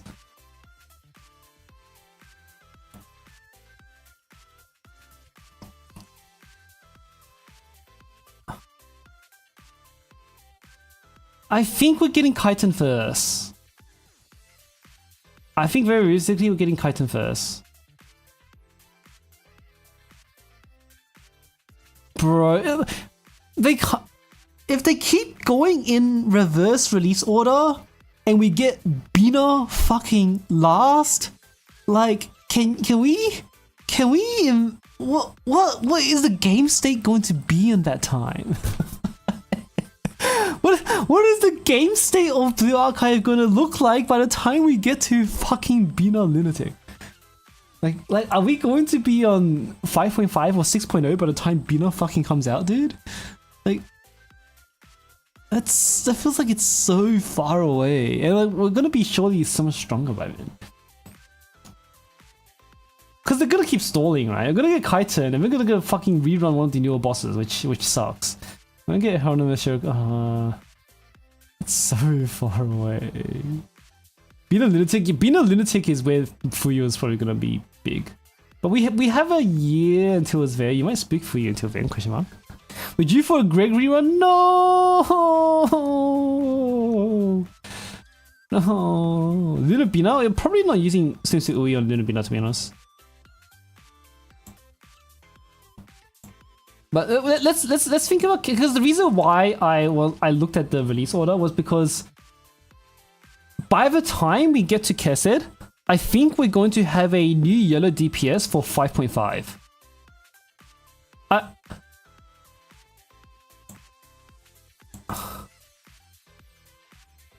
Purple. Oh, would we get a new yellow DPS for 5.5? Wait, are we getting a red DPS or yellow DPS for 5.5? They're not gonna give us a red DPS, are they? Green DPS? It might be a green DPS, but green DPS is green is good on yellow, right? Like, we haven't had red units for a while, but we don't want red units. Red is too strong. Red is too fucking strong. There's no way they're gonna give us another red fucking DPS. Like this motherfucker right here is dead as shit. There's so many teams you can make against this guy already. There's no way they're giving us more red DPS to make this guy like even more unbalanced. like surely not. Surely not. I think a green could make sense if we go the same pattern as 2.0, but it's also man, I thought we'd have a bit more time to simmer in purple before we got, but we do have a lot of purple now. Like, thinking about it, right? The purple roster right now is what the blue roster was when purple came out. Is that right? So purple came out at 2.5, and 2.5 was Koharu. So this was, so every unit before Koharu, so Shiroko before, was the blue roster before purple. And I would say yeah, the state of purple right now, in fact, the state of purple right now is even stronger than blue was when purple came out. Because blue before Shiroko is strong, but like, you know, fucking Swimsuit Mika doesn't exist. The equivalent of Swimsuit Mika doesn't exist.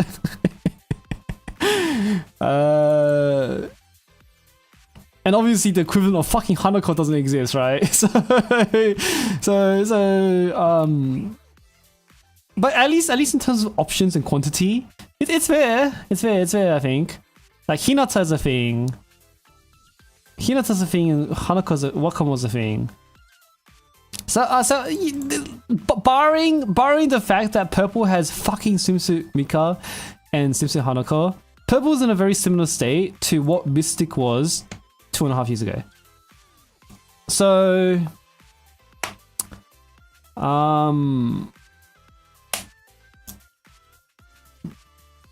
and how usable it, well, at least Aris came out just now, right? So, and we have fucking Shiroko Terra out too. But anyway, it makes sense that it's about time we get green, because now green is like Purple's in a very good spot, and green is going to be decent for expanding the game horizontally. Purple TS. I'm struggling to remember what TS stands for. Oh, tactical support, bro. I don't know, man. I don't know if we need any more tactical support. I don't know, man. You think Mika helped Purple far more than Uneri helped Yellow? That's kind of true. But also, like, there's just no... I mean, there wasn't Purple content in the first place. Because Kurokage was an AoE raid. I mean, now Hesot's a single target DPS raid. But... And then we also have Tifref as well. I guess there's lots of content then. Yeah, fair enough. But it's funny because like the single target DPS you use in Tifref is not the same DPS you use in Hesot. Yesod. I've been saying Hesot this whole time, but it's actually Yesod. Yesod. More like a Wakamo raid. No, Wakamo. The role that Wakamo plays in Yesod is support. She does the most damage on the team. Yes, but she's technically support. She's not doing damage by herself. You have to have real DPS in the Wakamo team.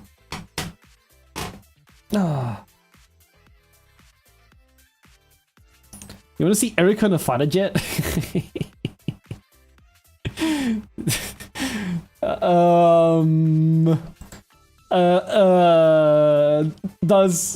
Is there any hint in the story that Erika has a pilot license? That would be incredible, but sure.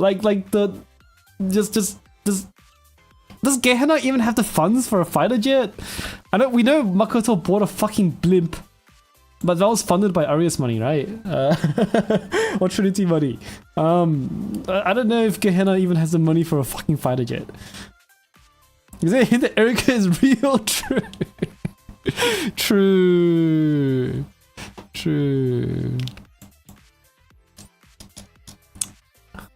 Now, what does a yellow even look like, right?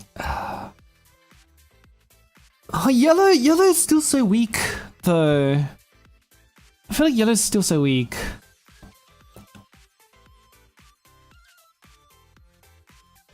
Cause at least when it comes to Kesed, yellow feels a little weak. Cause Neru and Mika are really strong. Don't get me wrong. But they don't feel... Mika and Neru don't feel nearly as good as this motherfucker or this motherfucker or even this one or any of the Purple Fests. The Mika and Neru in comparison to the other Fest just feels so much not there. Like even the non-Fest yellow units for red feel better than Mika and Neru, because Mika and Neru have very big limitations. Because the issue with Neru, is she outdoors? Oh, they're gonna give us indoors, aren't they? Oh, I think they're gonna give us indoors. The issue with Neru is that she's entirely backloaded. The issue with Mika is that she's entirely front-loaded. So if you give the boss enough HP, but like it's in different ways, right? Because Mika is entirely front-loaded in terms of team building. Neru is entirely backloaded in terms of like actual mechanics. So Neru Neru will never get to the point where she will stack up dueling to max. Unless you pre-stack on a closed core. But that's fucked up. Both can miss. Accuracy 107. GG. Would you borrow 2 Mikas?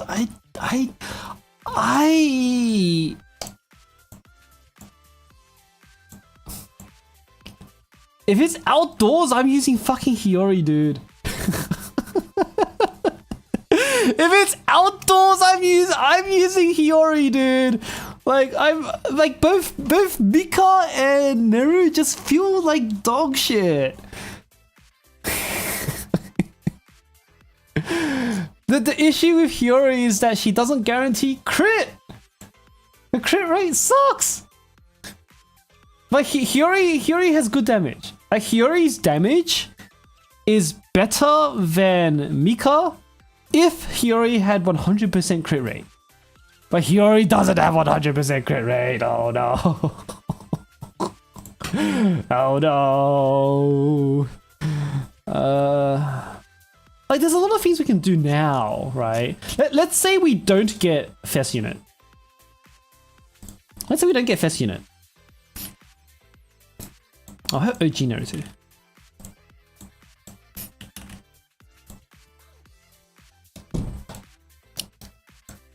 And it will depend if it's indoors or outdoors as well.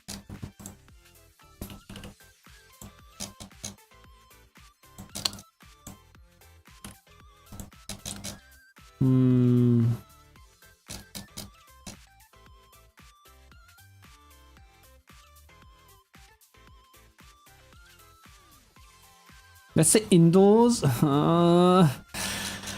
Okay, indoors we're not using Hiyori. But let's put it on team anyway.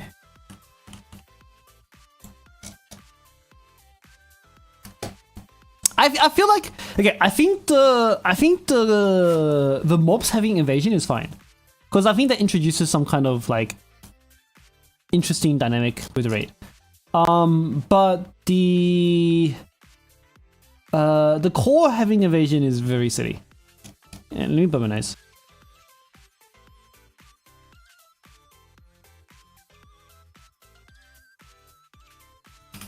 A new crit buffer that guarantees crit? Hell yeah, baby. I'll call out the job. Nagisa keeps a job because she has cost depth. Cost depth is like crazy mechanic. But Alcohol loses a job. If we have a guaranteed crit. Unless I think you can balance it by doing guaranteed crit but less crit damage. I think you can balance it that way. Alcohol becomes healer. That's true. Anyway, what other DPS do we have? We have Himari now. Himari is insane unit. Oh, they have to balance Kesed and Bina around Himari, bro. How do you balance shit around this kit? How do you balance shit around this kit, dude? This motherfucker has 76% piercing effectiveness, 20% weakness multiplier, and a crit damage buff.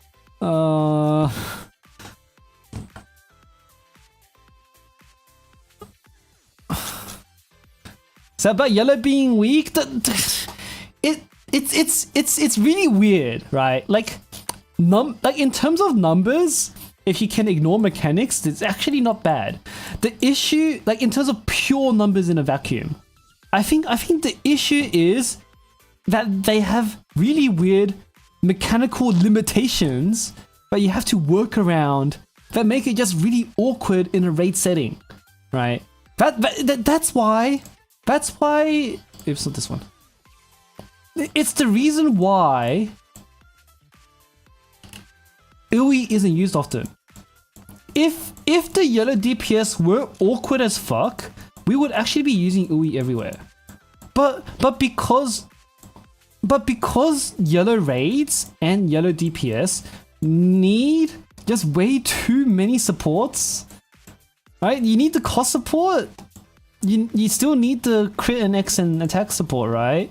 And like even you still need the mechanic, like 'cause it's just really awkward and you can't fit Uion anywhere. Like they're good in terms of pure numbers, but there's just too many concessions you need to make. There's too many compromises you need to make when it comes to team building and mechanics that just make them so awkward. You like that? I think it's an interesting way to balance them, but at the same time, it's really annoying. It's kind of interesting, but it's annoying. Do we have enough mobbers for this many core openings? Depends on how strong Hanako is gonna be.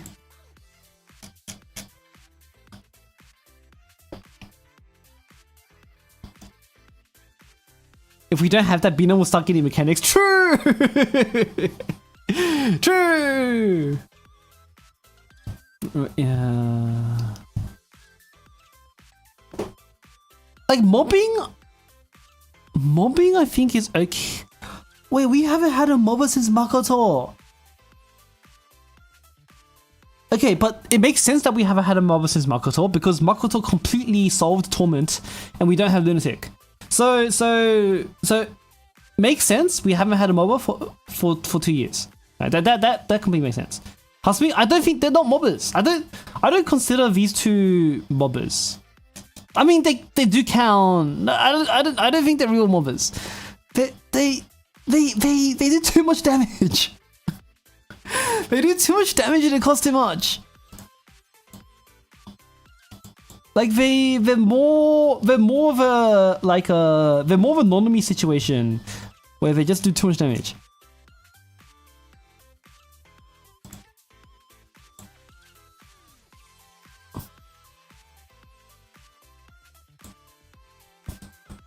Like, it's a difference between Momoi and Nonomi, right?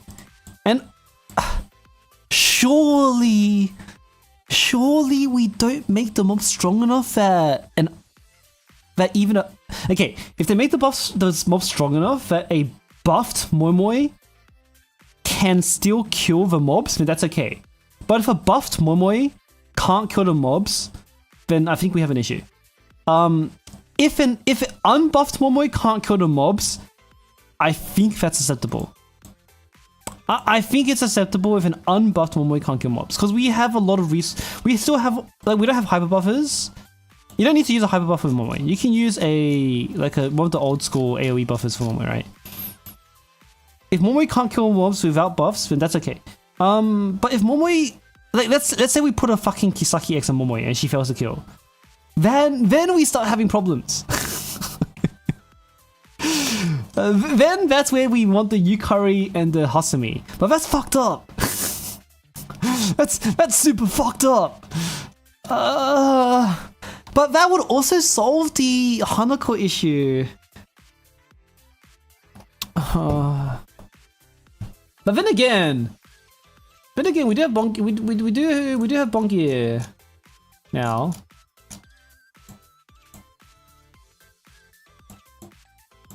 Right, we do have Bonky now.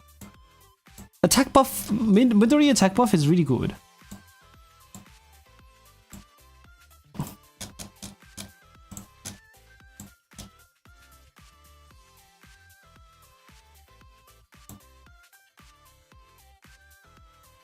Increase Midori's piercing effectiveness by 25%?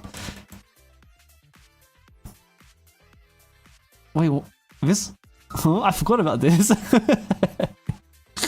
I legitimately completely forgot about this. It's so useless though. I mean, it's cool. I wish we had more of these. But like, Midori fucking sucks. And we're also assuming indoors as well. I mean, yeah, it might be good on Luna. I mean, it might be good on Bina. That's just true. Okay, we have Kana as well. Kana's gonna be important.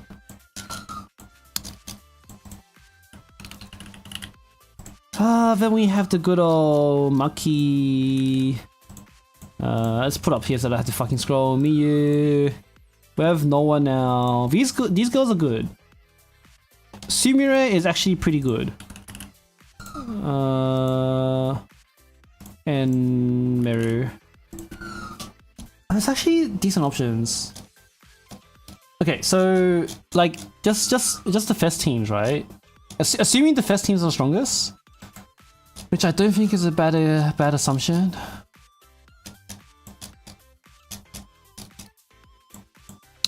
Oh.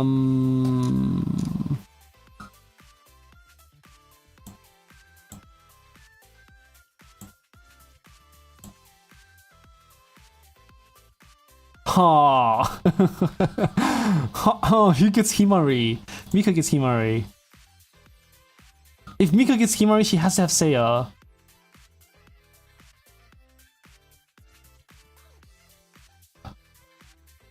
Wait a second. Or we go to Himari. Depends on how strong Himari is. It depends on how strong Mika is. But then that means we have to do this. That's so ass. No, there's no way. Cause then how do you fucking mob? There's no way. Wait a second. Hold up.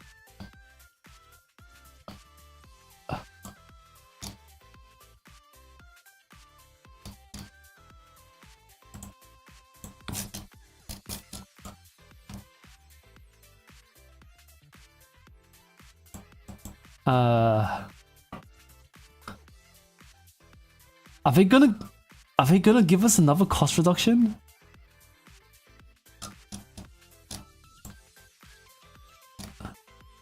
Okay, let me. So we have cost here, that's good. Say, cause the issue with this is that you're dead as shit! This thing is so fucking dead! Unless Hanako's just that strong. Like there is a world where like Nagisa plus Seiya lets Hanako just instantly continuously wipe mobs. But this team is so... Cause surely Lunatic will be strong enough that you can't tank it for free. Makoto will have to be phase 1. Like there's no way we're doing phase 1 without Makoto. Like he has to be phase 1. Let's move everybody down one.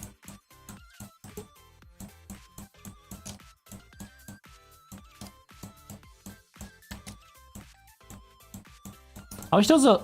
Can we arrange teams? We can't arrange teams. Justin! Feature request. Okay. Yeah, I mean, we don't know because we haven't seen it. We're just theory crafting, right? Like, we have to make some assumptions here. Like, Kokono has to go somewhere. Mari has to go somewhere. I don't think you're doing these without, like, healers, I think. Like, usually use a healer in team 1. We're probably doing that.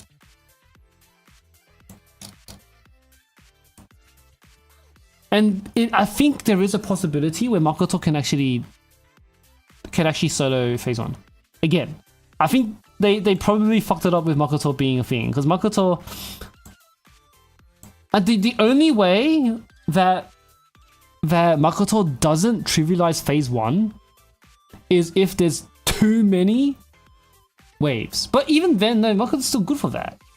I don't see a situation where Makoto can't do phase 1 by herself. Like it's almost impossible for this to... Like they have to do something really crazy to make Makoto redundant. I don't see that being a thing. Like you even put like fucking Asuna here for good measure.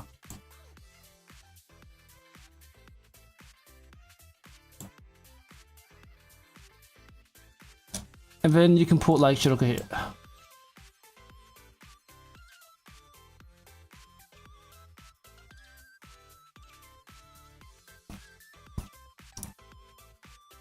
You'll still use Makoto of it and still slow walking it. The reason why we're not using Makoto in phase 2 is because I think we have enough for phase 2. Like, cause a lot of the things like Nonomi.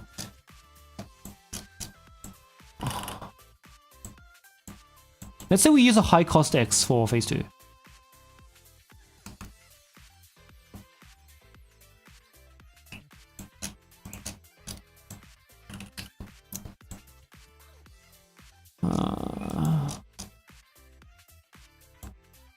Who's probably the most reliable out of all of these?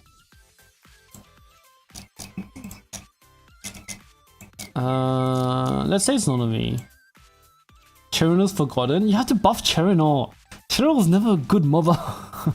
Cherino was never good for phase 2. There's people who are mentally ill.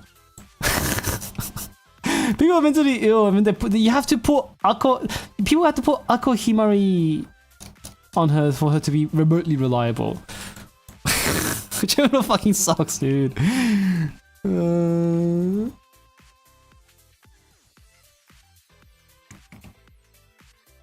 Cherino to catch a good BG. They better give her accuracy.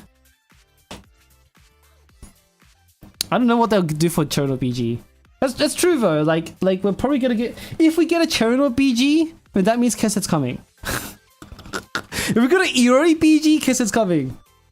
Like they're gonna give us fucking Cherino, Iori, Bonki on the same fucking patch. And it's like, oh, Cherino's next, Kesset's next boss. Cherino more cost region, like Asuna, you reckon? I can see that. Kayako BG. I mean, the thing is that we solve Lunatic Hod without Kayako, so I don't know if they'll ever do that. Cherino's farmable, so she has to be. Yuzu as DPS. There's I mean, Yuzu's okay. Yuzu's pretty decent now. Like her Bongi is pretty good. Like it's pretty good. She's got 200 more. You can't see behind chat, but she has 200 extra accuracy now. Tsurugi. Okay, hang on. Tsurugi goes here. Or Sumire. Sumire has to be somewhere here. But this is the thing with Team 1 though. Like, I don't like this team at all. Cause if you put Himari here, then this team sucks.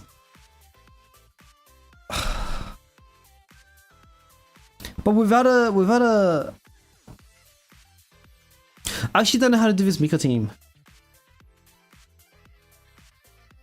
Drop Seiya for another MOBA.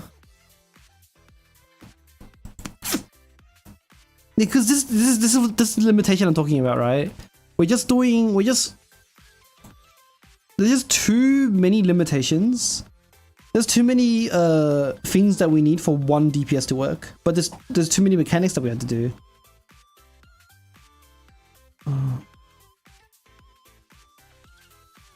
I think we need a tank. No, I mean the thing is, like, if Kesset is like 6 months away, we're gonna get a new unit.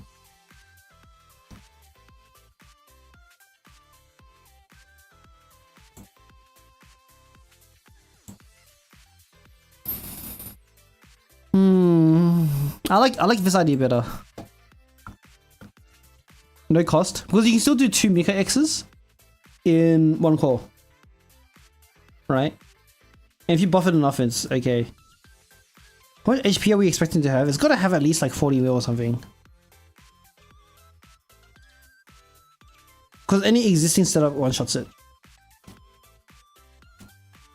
Bro, Mika sucks. How do you team build this? Just 40 mil? It's gotta be more than that. But at least. Maybe like 50, 80. 80 sounds like a decent number. We need a new blue tank.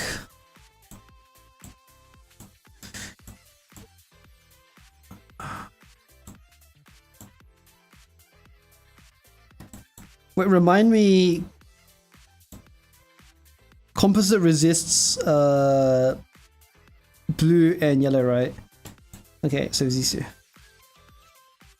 That's my question. That's what I'm trying to solve here.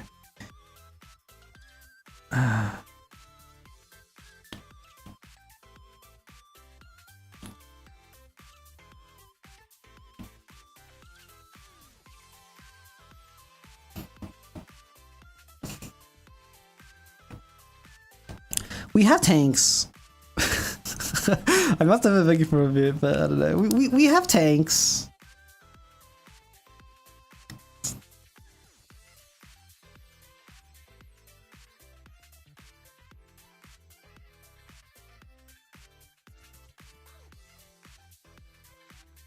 Assault by tanks. The thing is that more than just tanks can tank. Support tank.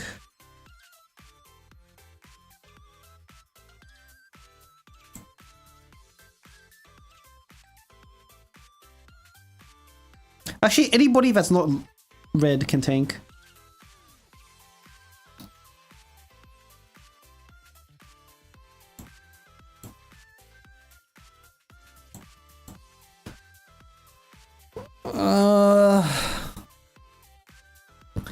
Well, you might be right. Maybe we do need another tank.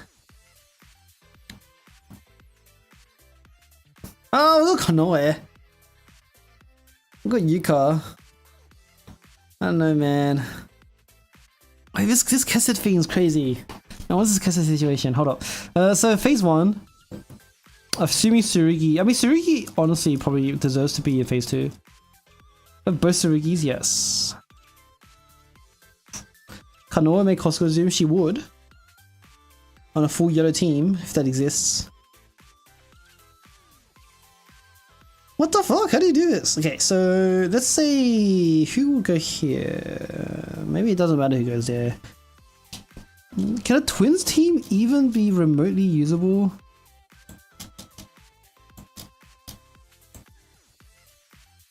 Well, I've forgotten. Can you, if you retreat on this in the second room, do you start in the second room? Yeah, right? Of phase 1. Yeah, okay. Like I've literally haven't done that since like the beginning of the archive. So I don't think I even ever did that at the beginning of the archive. I don't think that's a situation you ever do. So my brain wasn't working. Phase 1. Yeah, I'm talking about phase 1. If you retreat in the second room of phase 1, do you start in the second room? Do you start on... Wait. You know what? This is... I thought it was you had to clear as well. But you know what? Let's just fucking try it. I'm pretty sure you have to clear the whole thing.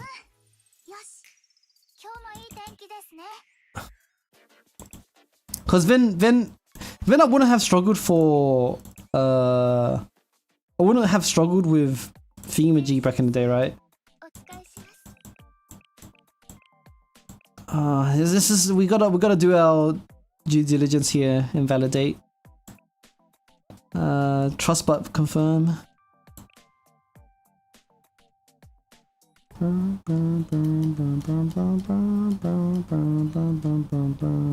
What does Tsurugi have 9k attack? What the fuck? I feel overwhelmed. We're trying to Fury craft Lunatic Kesset.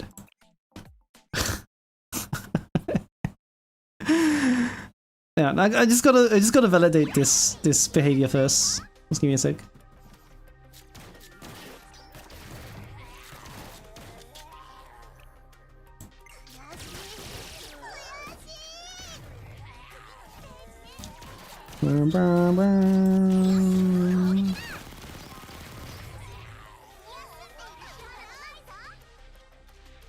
Okay, we're gonna wait for the 2 out of 2. Oh no, this is one. Okay, because I thought this would update to. Oh no, this is the second room. Okay. Second room wave 1, yeah.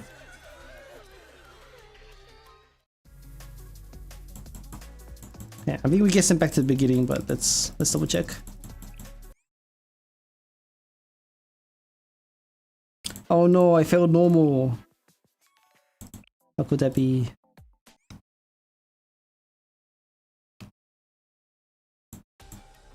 Okay, back to the beginning. Cool. Alright. That informs us.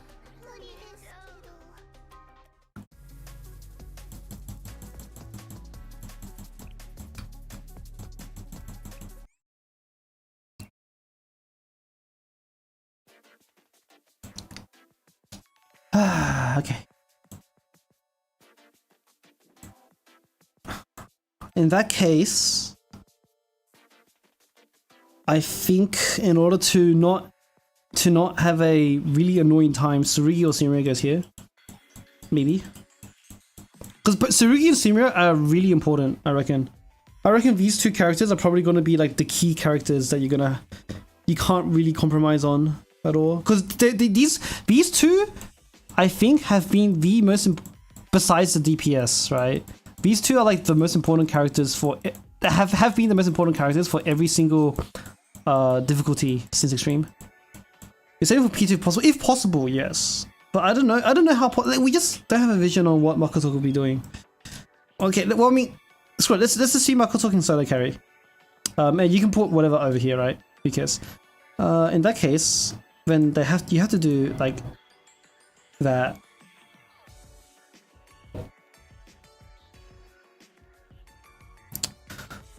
Oh, this sucks, dude.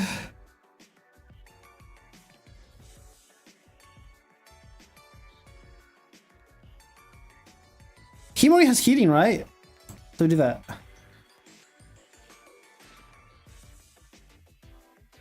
Makoto is capable of Toa's freestyle. She is, yes. I'm just thinking about is that, like, what if there's like a mechanic that makes it hard to use? But I mean, even if not, then like we just put like freaking anybody in here, right? Any tank plus like, I don't know.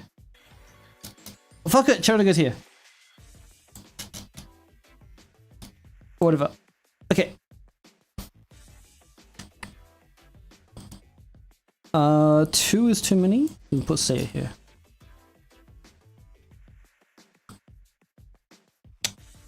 Is this really the best we can do?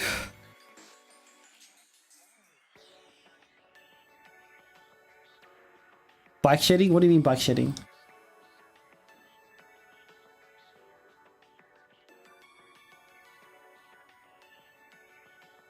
Valuable enough for a face. Do you reckon? You have to hyper buffer for her to be reliable on a new difficulty. Yeah, no, but like the reason why I put them here is so that you can think about what to take away. Because whatever goes here, we can't have in phase 2, right? So I have to make it anyway, so that we can remove them from the picture for phase 2. Because like if we use Cherno phase 1, then we can't use it phase 2, right? Because to use Cherno phase 2, I think you have to give her buffs. Do we have enough buffs to use her?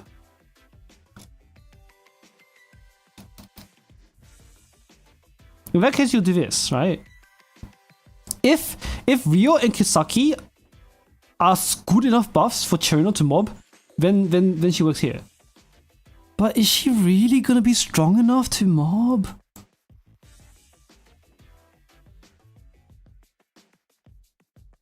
How many? I mean, there's... Okay, so buffs not considered. So buffs and... Let's say buffs and... Okay, so for the exercise, buffs and AoE not considered, right? Just a DPS. I reckon you use these two on the same team. Junko can do some really funny invisibility stinking. You probably put Yuka here, right?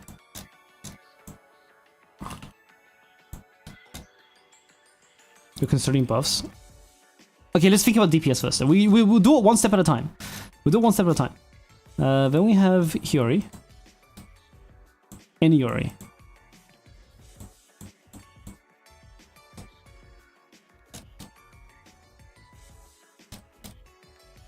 If it's indoors, Yori goes first.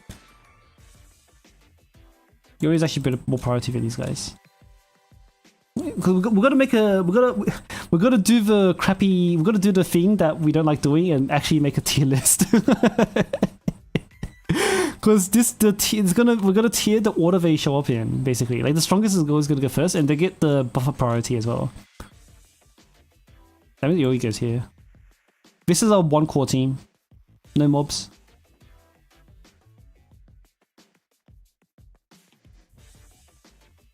I think they even get these two.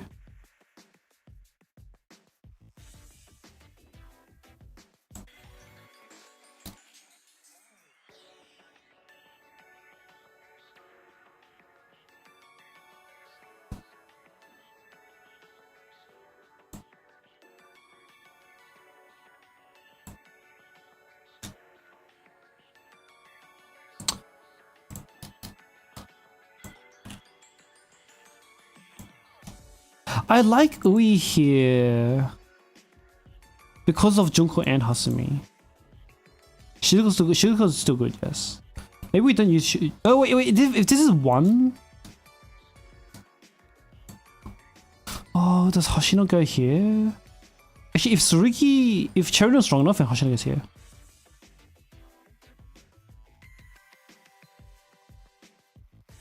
K's good.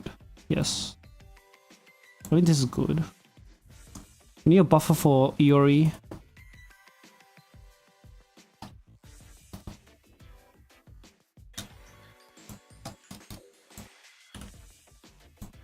You might even put Kana here.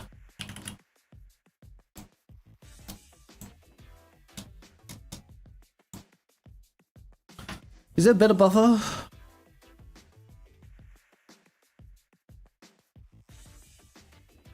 I don't know. Moving on. Shizuko? That's true actually.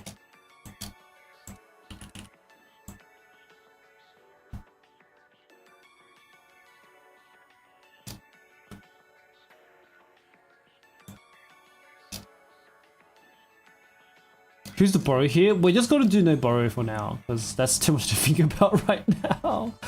I'm not even considering Ui. I just don't have room for her right now. I'm considering her, but like, where the fuck does she go? Because she's not gonna be on this team. We have Seiya on this team. We can't put Ui on this team because there's no room for her. Like, Mika needs the buffs, and Mika needs too many buffs, and like the cost is probably the least important. Pick a borrow.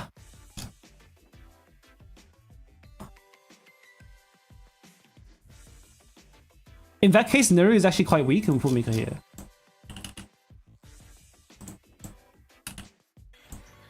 If this is indoors, Mika actually goes here.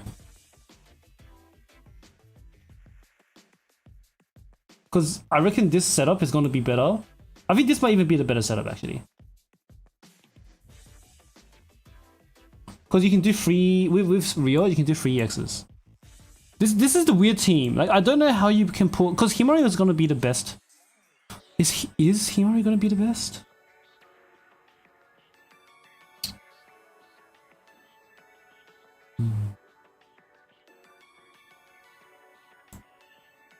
Because the thing with Nagisa is that you can do some really funny rotational things with her. I think this team is better for sure though.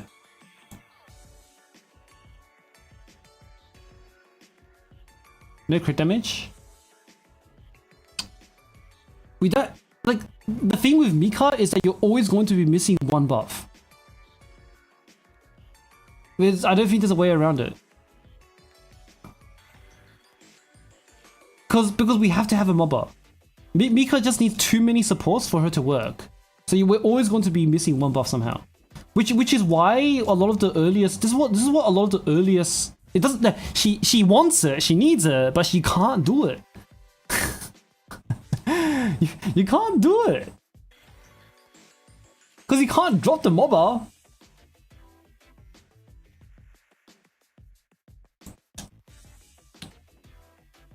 That's why the Kesed 1 core for Torment back in the day with the Fuka fucking Mashiro thing, that was really crazy because it actually maximized the buffs while still doing mechanics. But it was just mentally ill because he had like a 2% chance of succeeding. Less than that, like sub 1% chance of succeeding.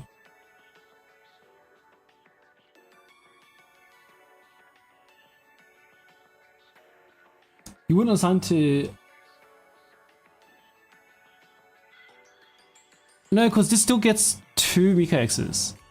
You're not getting 3 Mika X's with...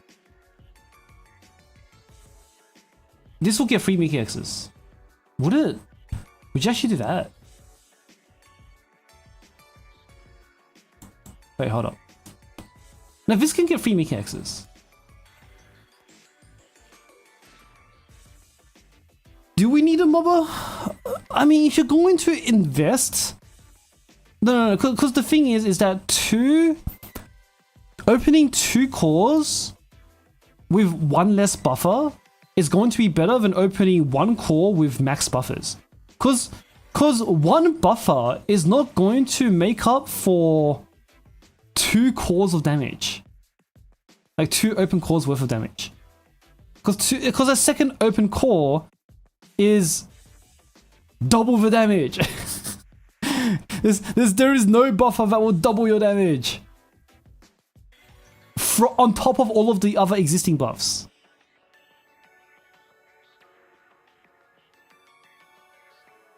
That's why we're prioritizing Kisaki, because she almost doubles your damage. That's why the MOBA is better. And it's better to have... I'd rather do more cores, if possible.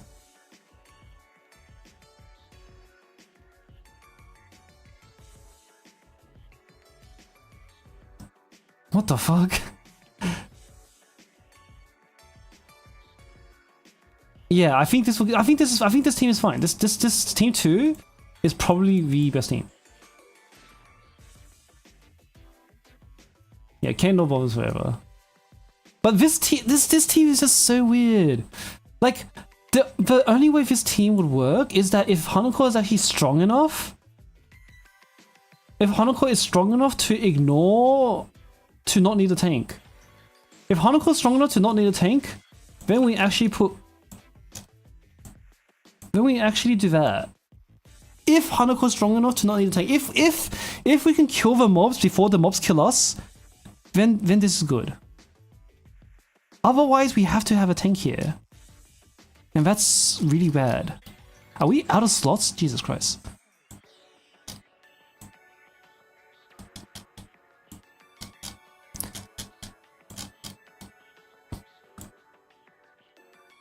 Let's see where we go. Yeah.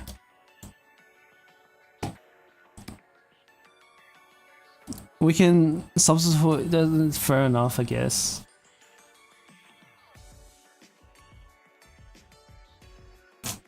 I mean, still, like the tank is kind of like on a higher difficulty. I imagine you really want it, or imagine you really want it. Do we have any other buffer tanks?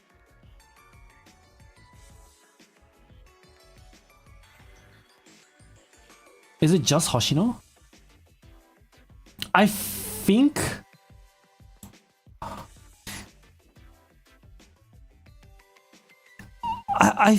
Natsu? It's not exactly on the same level. She does qualify. I think a second... Oh, Kokona would be good actually. Or Murray.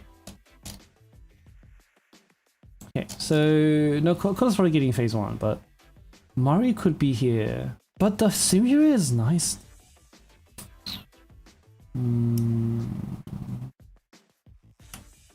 I think Murray can go here. Then that would also help us a little bit with cost. Miyako is good. Kano is good too, but I think one of these teams needs to be Miko teams has to be costless. I mean, tankless. For it to be like efficient. Otherwise, with running tank, it's gonna be very not good. But maybe it has to be not good. Holy crap, we're going like 20 teams this one. And also, obviously, not everybody has all of these characters. So... I need a... Justin, I need a rearrange teams button. Is there... There is no rearranged Meep group. No. There is no rearrange teams button. Okay, Justin. I'm gonna have to ask you for that one. Alright, so now we get the Neru team. Shizuko? We're not dropping Himari or Nagisa, are we? I think... No, we'll leave Team 3 as it is. Neru though, Neru doesn't need, Neru doesn't technically need cost reduction, but you can fit it. We can fit it. Can she tank? She might be able to.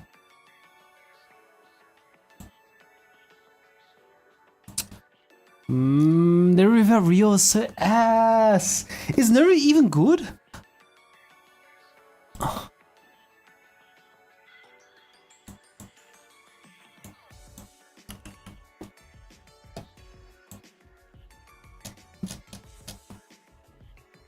Does she need Ui? I don't think she does actually, to be honest. But like if you can only use 2 Neru X's, she's ass. Cause you're only getting you don't stack dueling.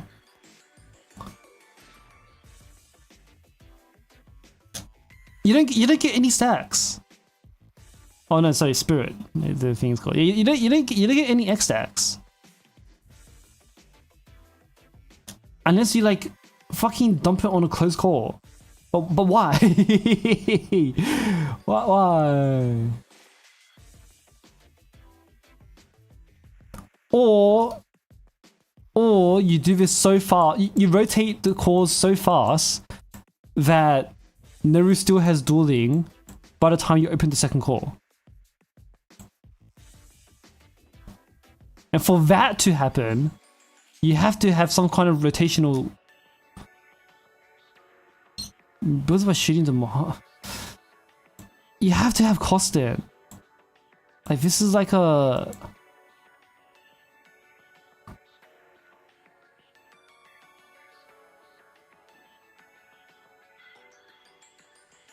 You thought Mika and Neru were good heavy attackers. Well, we're trying to make them as strong as possible. And I think maybe you missed out on what I said earlier. But the limitation with Mika and Neru is that they need too many supports. In a raid where you don't need to do mechanics and you can bring nothing except for supports, then Mika and Neru are really strong. But in yellow raids, in Bina and Kesed, you cannot bring nothing except supports. Kesed and Bina at their strongest, you do not clear the raid in a team full of supports. You have to do the mobbing, or you have to have a tanking healer for Bina and Kesed. That's the limitation, because like as soon as you drop one support, when you drop one support from the team, then all of a sudden the output just plummets. Unlike blue and red and our purple dealers. Like if you drop one support on the other dealers, they're fine. But dropping one support on Mika and Neru just makes them suddenly extremely awkward.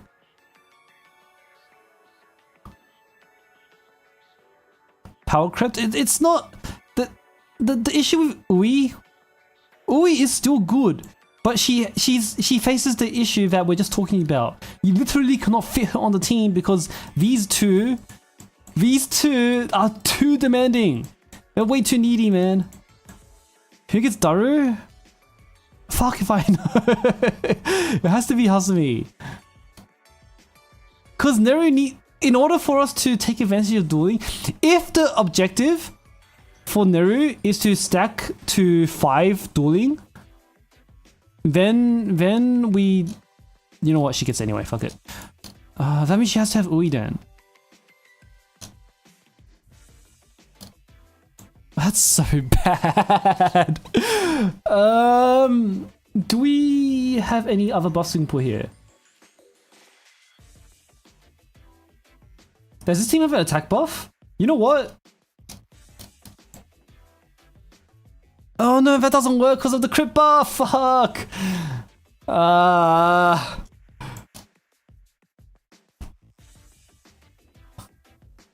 Maybe this is a racer moment. Wait, who else would?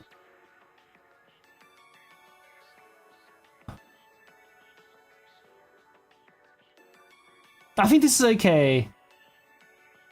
But no rotation support on Neru is just so weak. Cause Neru without the rotational support, you don't stack the dueling, right? You don't stack the spirit stacks. Even her output is just nothing.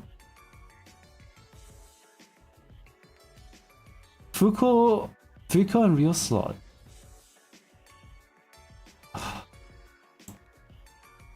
Yeah. But that, because the thing with Rio here is that if this team is the strongest, then you get 3 Mika X's per rotation. I think here you only get 2 still, and Seiya overlap as well. Yeah. So then you have to drop the Seiya, and then you have to put a no, because Fuko has way too much. I don't know. I don't like that. I like that. Because you put Fuka here,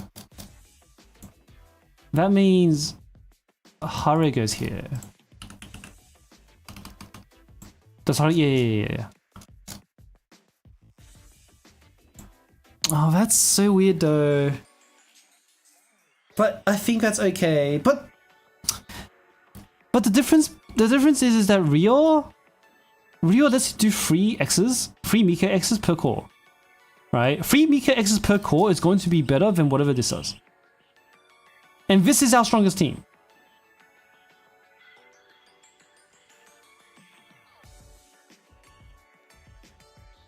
I think Rio still goes here. 3 X's is just too strong. Because the third X is a 33% minimum extra damage, whereas the extra with like Fuka, I think Fuka's a bit of a nerf. Real way because Cherino as well. Like putting Fuka on this team is gonna fuck up Cherino. Like Cherino just becomes so much harder to use by Rio, because Rio with Cherino, she needs some kind of help. I think you need to use extra Cherinos. She gives a little, yeah, but it's not enough to make up for whatever Rio does. Has she been outclassed? For the specific purposes where we want right now, which is to cram damage in a 20-second window, yes. Yes, because Rio literally lets you use an extra X in a sub 20-second window, so yes. For other purposes, there's still definitely situations where Fuka would be good.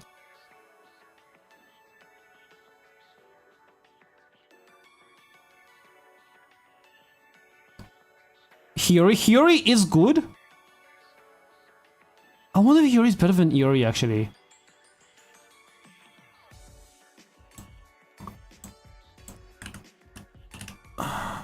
Let's do this team. So we have Shizuko Aqua.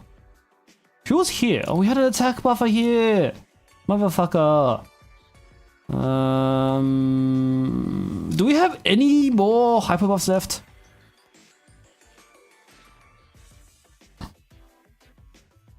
That was hard. It was hard before, but now if Haru goes, and you know what, let's keep Haru here. Because of the mood difference. Because she's neutral mood.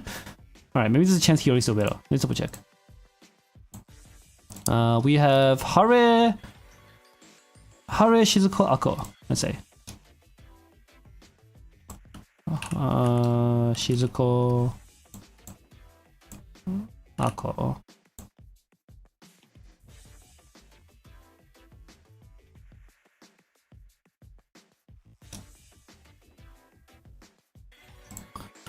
Hare,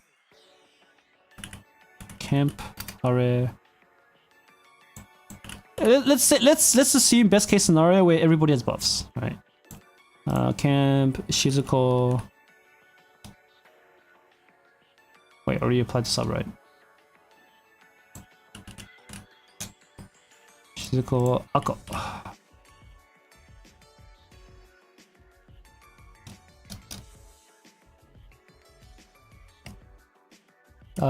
Then we push. Let's say maxed everything.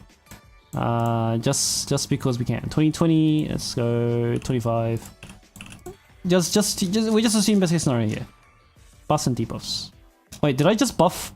Oops, I was buffing the boss. Oopsies, no wonder why the thing was weird. Ako and Shizuko. Alright, let's close all these.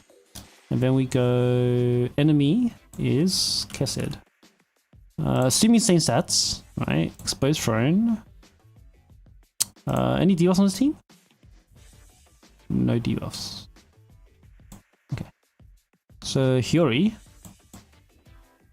on her X skill,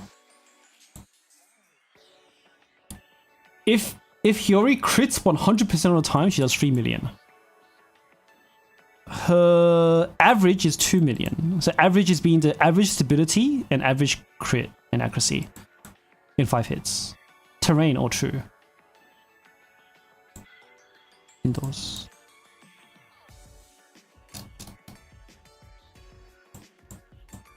Okay. 2.6 million. Ugh. with a 3.8 million 100% crit average. Jeez, okay.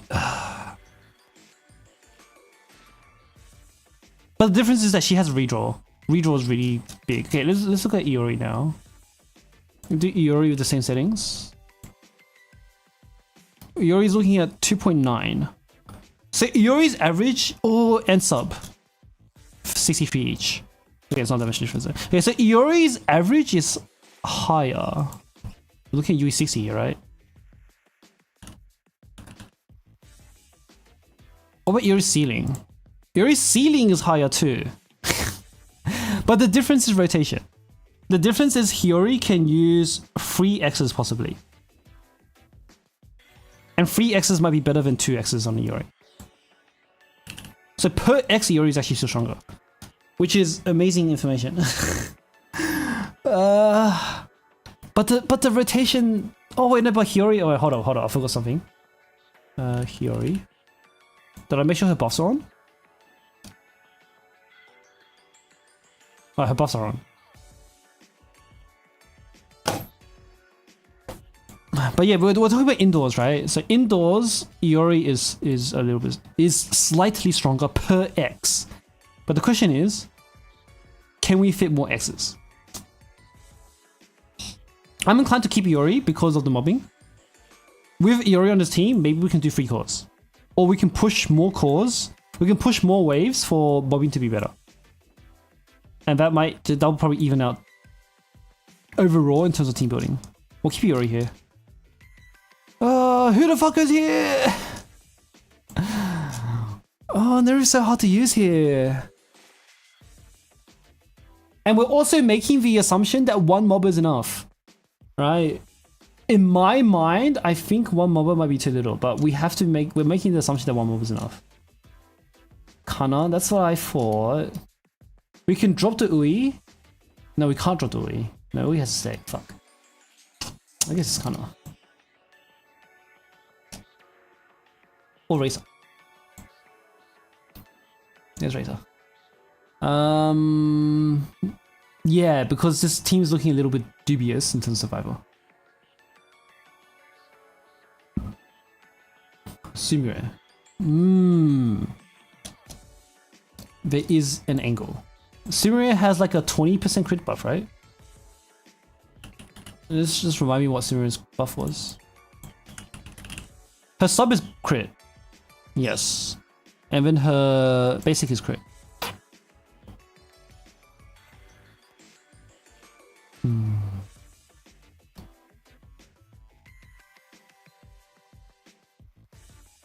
That's actually really good.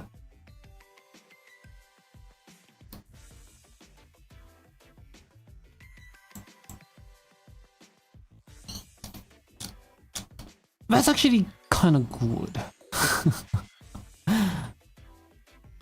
But I mean, Racer is for survival here because this team might be dead. But if this team doesn't die, then I think Sumire actually does go there. Because Neru has what? 50 hits, 60 hits on her X.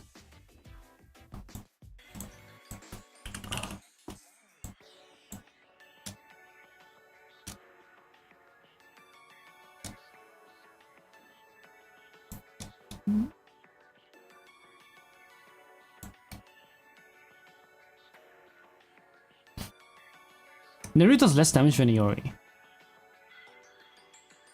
using the same buff setup. Oh, that doesn't sound good then. Can Racer be a solo mobber and tank? No, she doesn't do enough damage for that. Racer's mobbing is not that strong. She doesn't have real output. She can probably kill drones, but not soldiers. If you buffed her.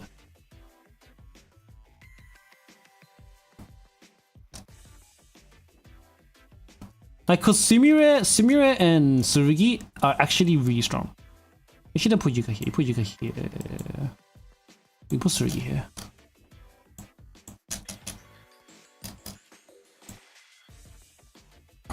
Then this team will be really fast. But yeah, this team will be really fast.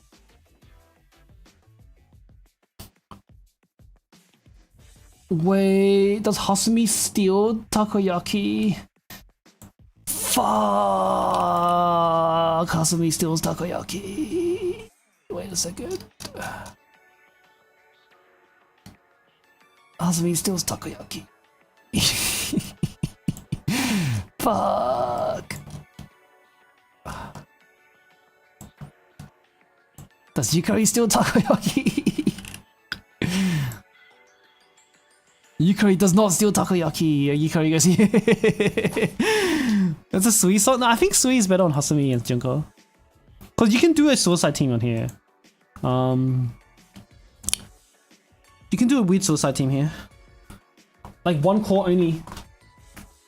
And if we're only doing one core, then this is really good. Do we have any more buffers? Have we run out of hyper buffers? We might have.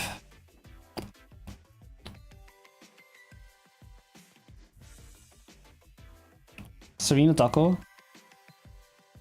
We need a shield, I think, though, to make this work. I guess Kotama is okay.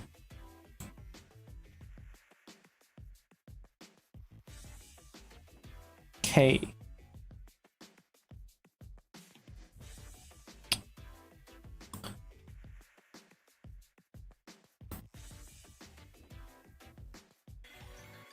Tsubaki.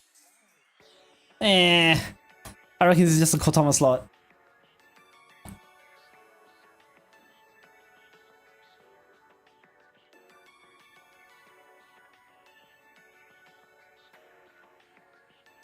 I was seeing if there's anything better. It's probably just a Kotama slot. Because Hasumi Junko together is a really good combo. Because what you do is that Junko you get immortality. And then you can push an extra Hasumi X. Right? You can rotate, we're gonna have to find a way to kill Yuko though. Kikyo is better than Kotama. Kikyo's crit buff, right?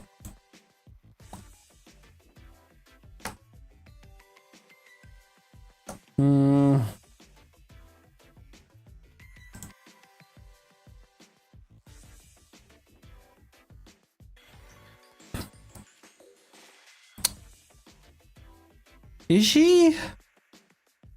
Maybe.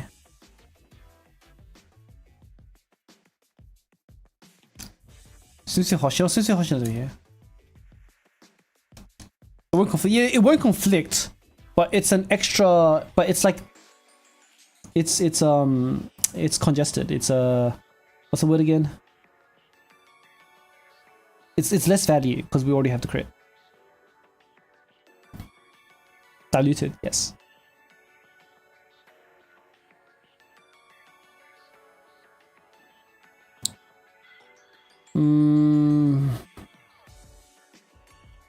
We'll leave Kotama for now. Then we can do...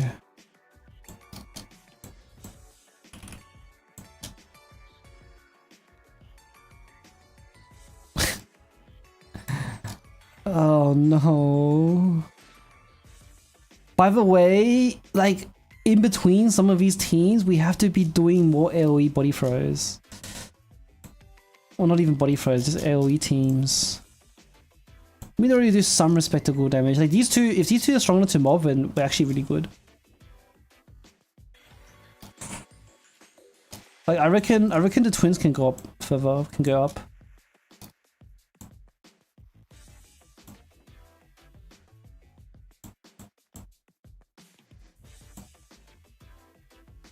We'll keep base of it, why not?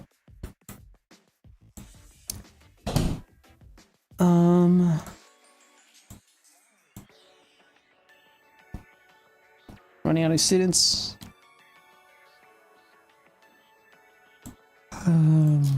Ibuki or Serena then. Oh wait, these two both have attack buff.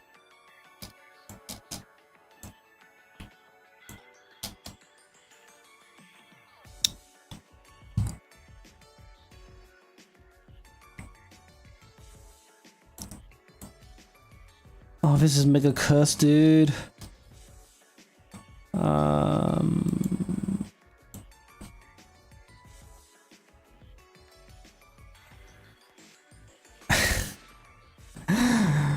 I wish you did damage. Oh, if this is if she did damage, then she'd actually be so good. Serena instead of Ducko. Serena is 50 seconds duration, and also she has like a 10% yellow effectiveness buff.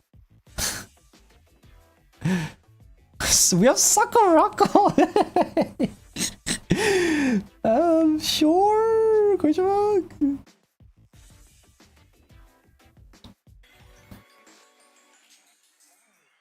I don't know. You're putting Sakurako here. Because if you do Soreka here, right, that means we can, like, these two can reasonably survive. I don't know what they would even ever do to Soreka. I don't even know. Like, I think this team has to be a one core team. No mobbing. Indoor Fury, yeah. This team has to be a one core team with no mobbing.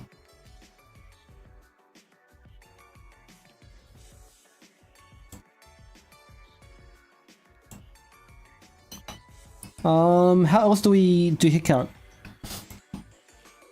Wait, is Miyu stronger than Noah?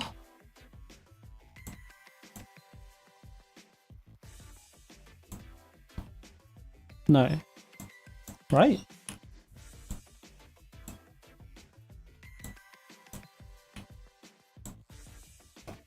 Hard to say.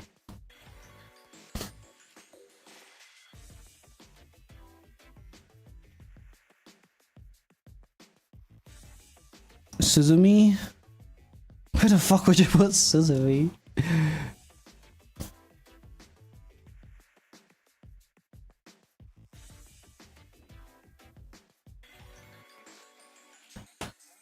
Where the fuck would Suzumi go? None of you, it has to be on this team, right?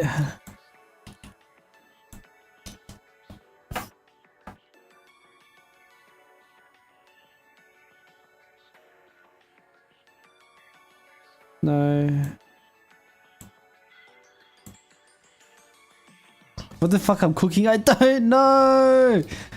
It all sucks. Okay, in that case, then Miyu would be better.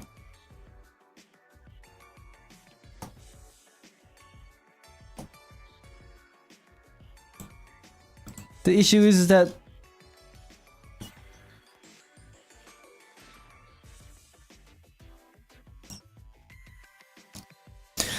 because we're kind of grasping at straws at this point. Because it can only be out of control, but that's everyone follow. Nah, because the game will change by then. We're gonna have more characters for sure. I think. I mean, this is gonna be a one core team with no mobbing anyway. I think. Like for the hit count team to actually be good, it has to be a one core team. I reckon. And then we can do mobbing on a different team.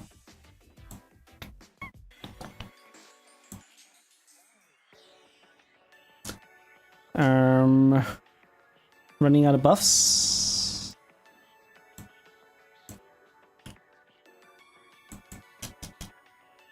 Kota was already here. Oopsies. Ayane here. Yes. We keep pushing Kana down. Kana was like up here, and she's like, nope, not good enough, go down here. Nope, not good enough, go down. Nope, not good enough, go down. Nope, not good enough, go down. Nope, not good enough, go down.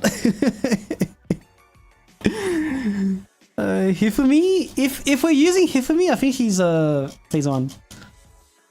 If we use Hifumi. Or Hifumi is gonna be like on one of the in-between teams, right? Like, since Hifumi is probably on like some kind of in-between team somewhere. Like, she's actually pretty good at mobbing, but we're not. I don't know. She's gonna be some kind of setup team, I think.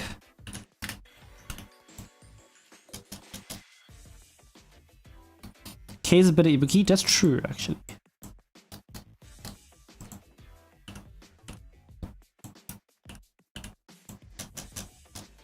Lunatic said, "Yep, we're Fury crafting." We haven't seen the boss, obviously, and we don't know what HP it has or what mechanics it has, but... Asuna... We're giving Asano to Makoto, just in case. But if Makoto doesn't need help, then we're running out of slots. Okay. We haven't even used Hiyori yet.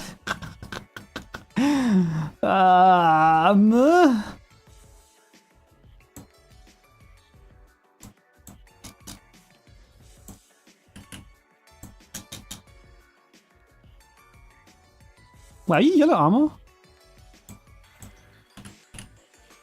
She's red armor, no!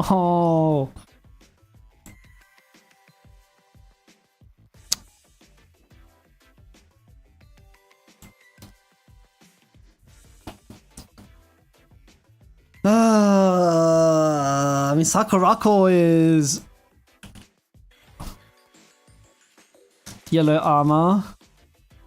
Who else is yellow armor?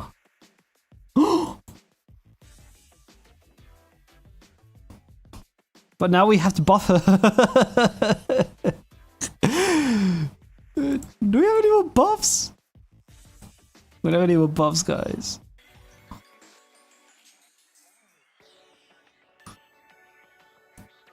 We don't have any more buffs. We don't have any AoE here.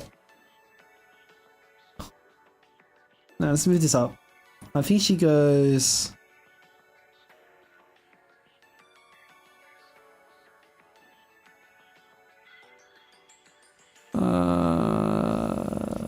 I don't know where Kanoe goes. What am I doing right now? I'm Fury crafting Kesed. You know, this team is too good though. Like the Junko Hasumi team is just better. Yeah, I'm gonna double check the old Junko Hasumi team. When was Torment? It was like the first Torment was. Oops.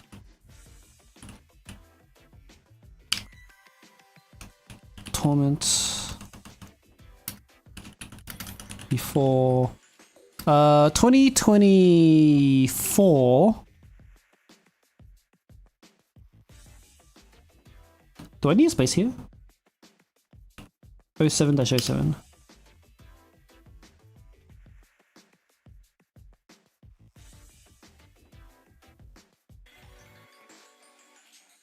Wait, hold up, was Torment 2023? Wow. It's been a while, huh?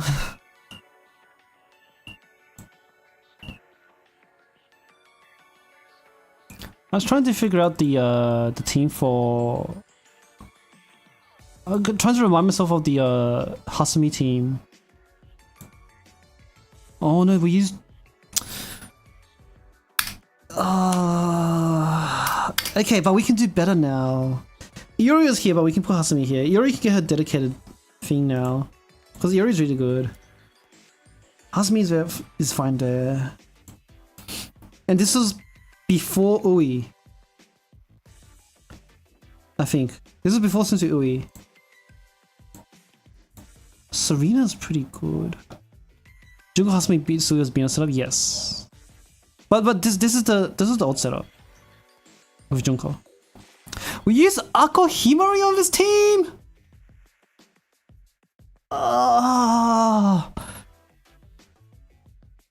Okay, yeah, no, but that's because Iori's that strong. But if Iori gets Shizuko Ako, so that's okay.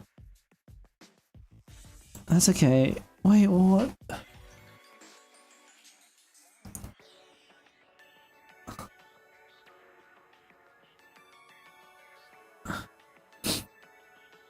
Because Yuko has to be here to do this. Right? Like, Yuko has to be here to do this. Serena has a 10% yellow effectiveness buff. That kind of helped a little bit. Because no one else besides Yuko can help Junko be here. I mean, like, we have the other specials, right? Obviously. But we can't drop another special here. We don't have space for another special. I think only Yuka can do that. Cause Because we're not gonna drop Fuka or Kotama here, are we? There's no way. Unless it's someone else that's more worth it.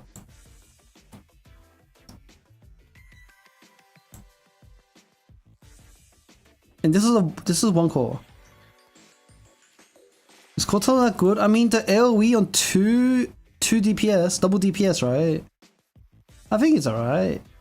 Unless we're just going Junko with no buffs.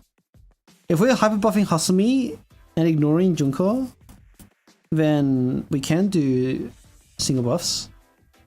But we're doing Iori on another team already.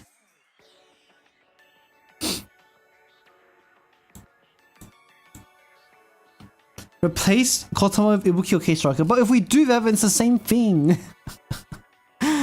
It's the same thing then, right? Like, there's no upgrade. I guess we use Yuka for another team.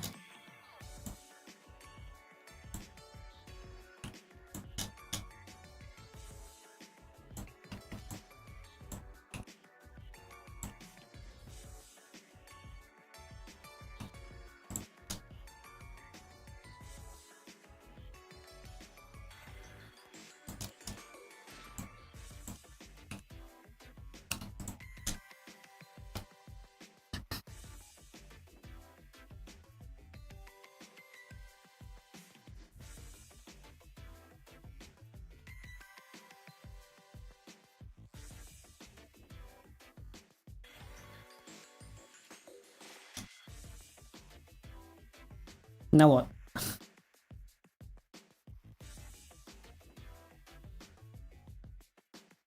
I don't know, man. I don't know, man. Cause like every team that's like past 5 here is like shit, man. These teams suck. That's alright. I mean, Yuka here is good now.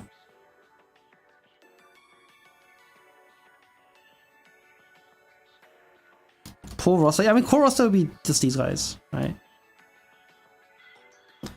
I think when it comes to Mika and Neru, I think this is probably the best distribution we can do. Unless we put... No, this is fine. I think this is okay.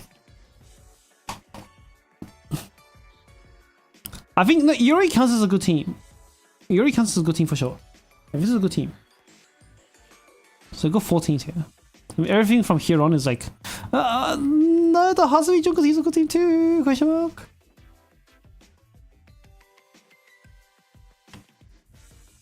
I mean, the thing is, people don't have fucking Sumire. Like, that's gonna be... I don't know who that would be. We'll probably put Racer there, to be honest.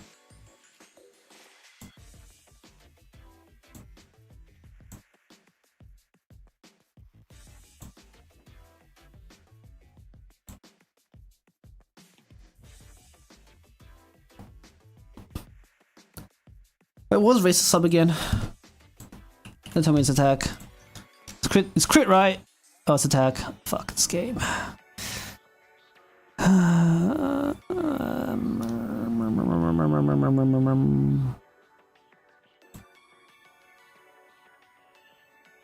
Do we include a borrow? Yeah, we're borrowing Mika.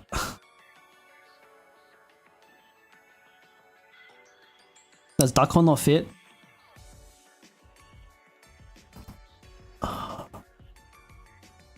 I think the attack buff is better. And also you want the Fuka cost because the Fuka lets you do 2 Hasumi X's.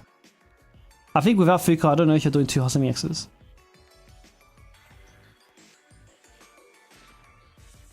Dakosui Kotama. Nah, I think you need the Fuka for the rotation. Saturn usable somewhere. Yeah, in a mobbing team somewhere. In an in-between team somewhere. Like, cause like this is like the core, these are all the teams that deal with cores, right? These are the core teams. And then like in between all of these teams, you're making like weird ass shit to be like you're doing shit like I don't know, Tsurugi, well, fucking Circle, why not? Saturn, like this is gonna be like a pure setup team with like no substance in it, right? You'll put fucking Pubuzuki here, why not? And then you'll do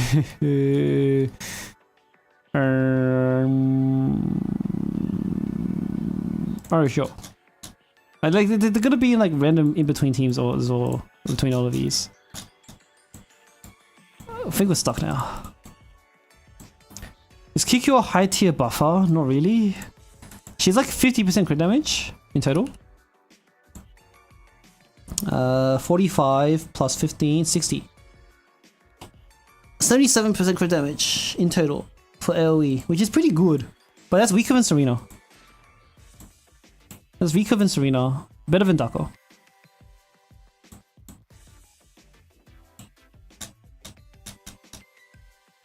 But she also has the utility of being a decoy, which is pretty good.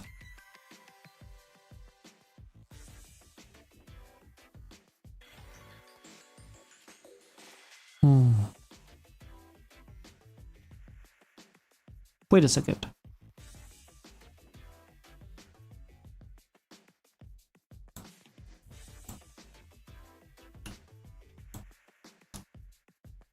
But the issue with this setup is then that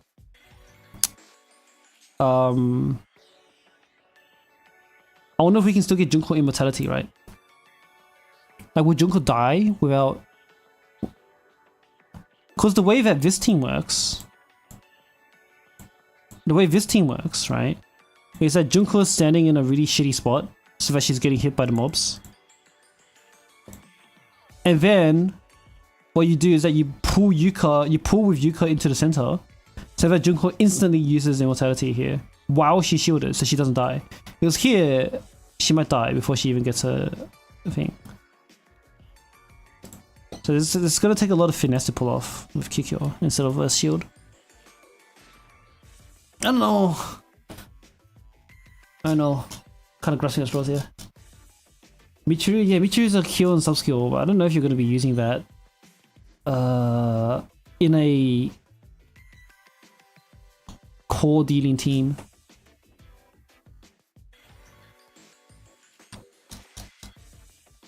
And look at all of these specials. look at all of these specials, dude. There's not much compromise we can have. Yeah, I'll leave it at this because I think everything past Team 6 right now is like kind of whatever. I mean, Team 7 is okay, to be honest. Team 7 is actually usable, I would say. Especially if Midori ends up being decently competent.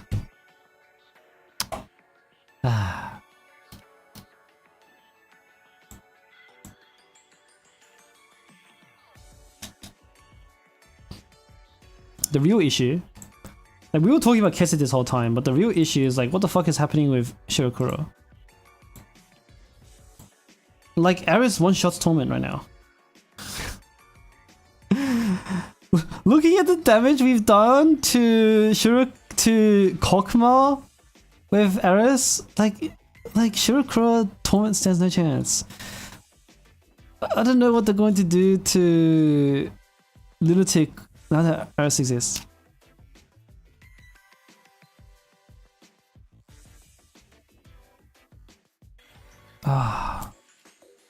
Kaiten I'm excited for at least. Like Kaiten I think is gonna be decently balanced. Cause our roster right now for Kaiten is balanced. It's not fucked up yet. Right? It's not fucked up yet. But Shirokuro is fucked, dude.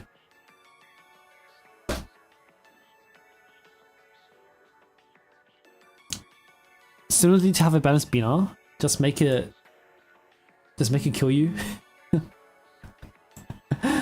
But if they make anything that can kill green armor, I guess there's no need to make it balanced at the beginning.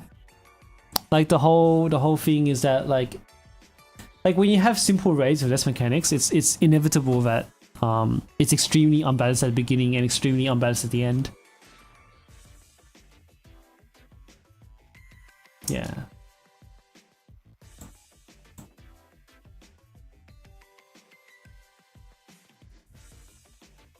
Might be the other way around now. Cover bounce. Well, our cover's plenty strong at least. And we have her now. Why are you outdoors mood?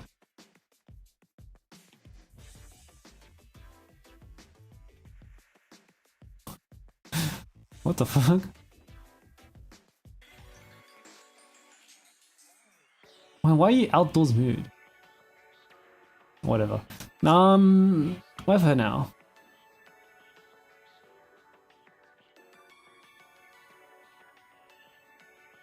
Who's pretty good.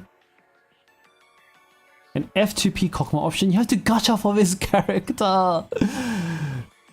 There's no way. And she's right before Fest. There's no way she's F2P. Attack speed buff? Okay.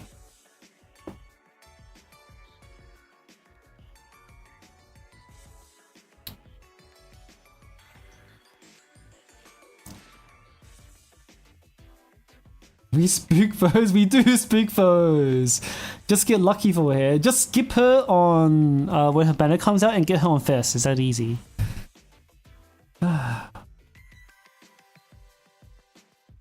Sokyo doesn't resist Kokuma attacks, that's true. So she has to be for Shirakuro. And if she's for Shirakuro, then like what the fuck are these moods? It doesn't matter, I guess. Because this is self-attack speed, right? Yeah, it's self-attack speed.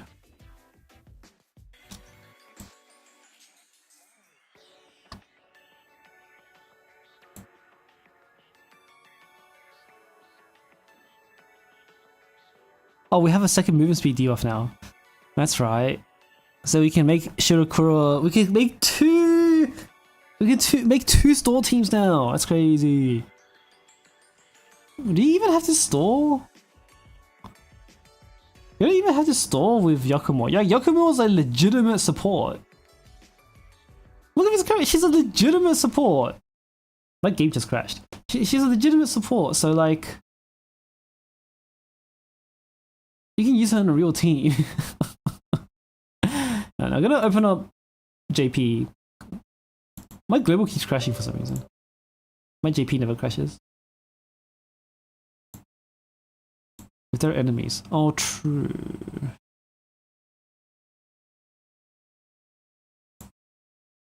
Never mind then. She'll work for Kesed. That's cooking too much. How the JP PC client? It's like the global PC client, but apparently the JP PC client has HD assets, while the global one doesn't, which is really funny. CC power, okay. I mean, you don't really care about CC and Keten mobs though. She has 7,800 attack. That's a lot of attack.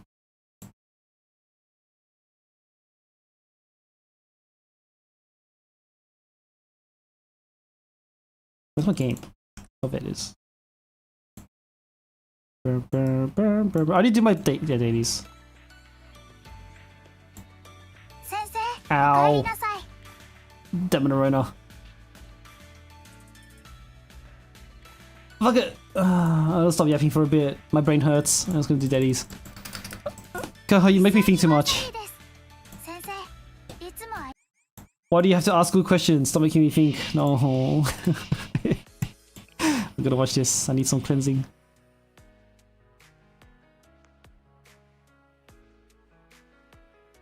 Nice smile. Sorry, I'm joking.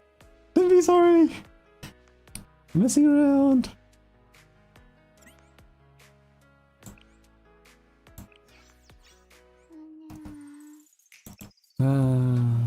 You submit it in a gameplay form next time. No, then I have to entertain it instead of going, nah, I don't really like it. No.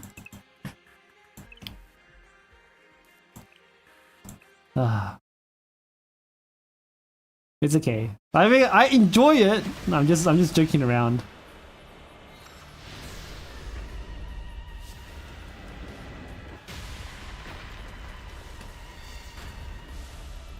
Seems like I'm not targeting Kessaluna. I don't know. I'll have to see when it comes out. I think Kaiten is interesting. And I think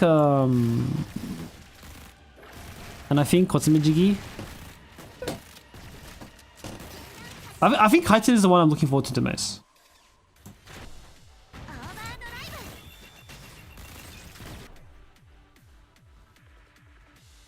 Who plays more the more you enjoy? Not necessarily. I'm just fucking around. Spoilers? Yeah, a little bit of spoilers. Oh, this was yeah, fair enough actually. You can just keep me sound only. I'm not gonna be really talking about the content that much. So.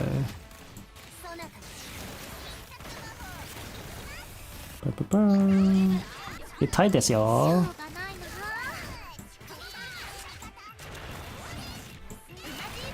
The phase 1 fight was more interesting though. Not phase 1, part 1 fight, because they finally reused the Decrogamiton event song from ages ago, and like that song is like one of the sickest songs in the game. And I like that better on Malkuth than the current one. Ward raid, yeah. They're finally using this mechanic.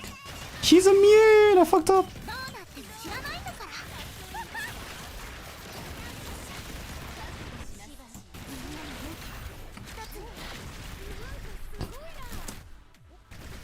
It's so funny that in our Discord we were talking about this exact mechanic with the damage stacking. the type effectiveness management thingy-majiggy. The Chalet vending machine, quite a while ago, I think.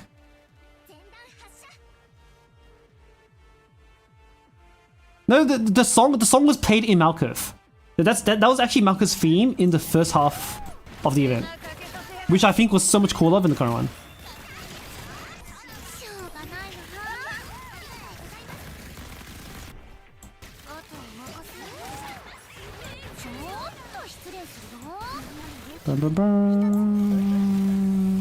Can you die already? 12 cost? Well, I mean, it's burster. Like, a lot of the bosses do damage in bursts, so it doesn't really matter. You're basically just storing damage, because whether you do 4 plus 4 plus 4 or 4 times 3 is the same damage. Well, technically, actually, the 12 cost, the 4 times 3 is actually more cost. Because the more damage because of the way multipliers work, right?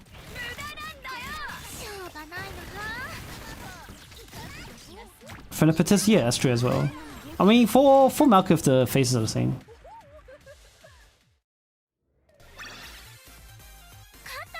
Operation D is a good song. But the intro is sick! Malkuth's intro with Operation D was so cool!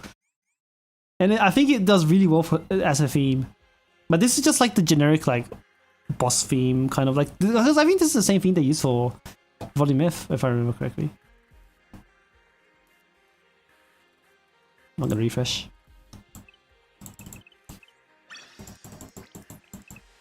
Bum, bum, bum. By the way, Hina sucks for this event.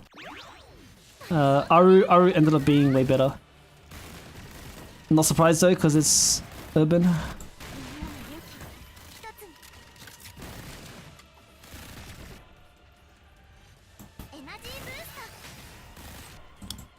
The cost of damage efficiency, yeah. Like, it ends up being just more damage because of the way multipliers work.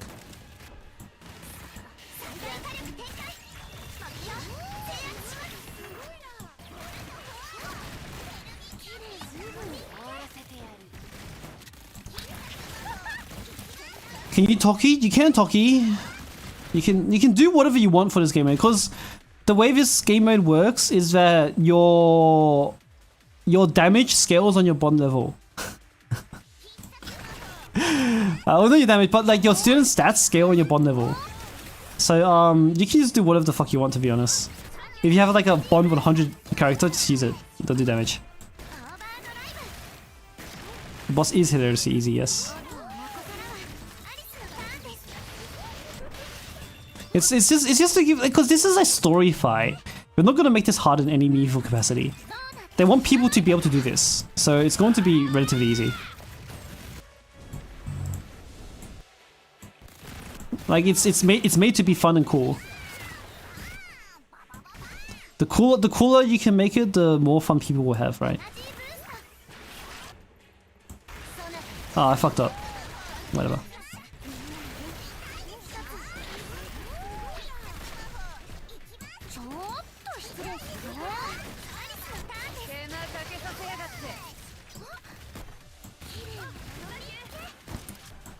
Bum, bum, bum, bum.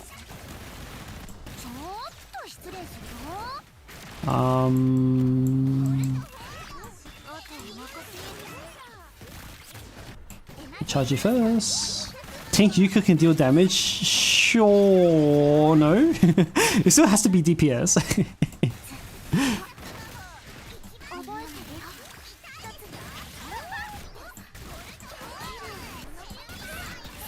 I mean, most of it is still going to be done by Aris, because Aris is crazy.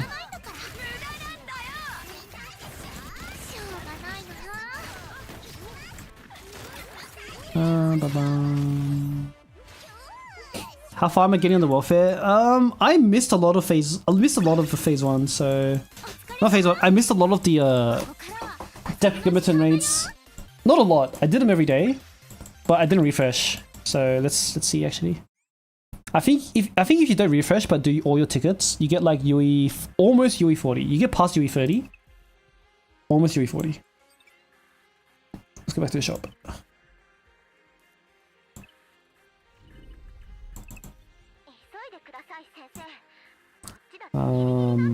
Yeah. So there's nothing worth left buying for me.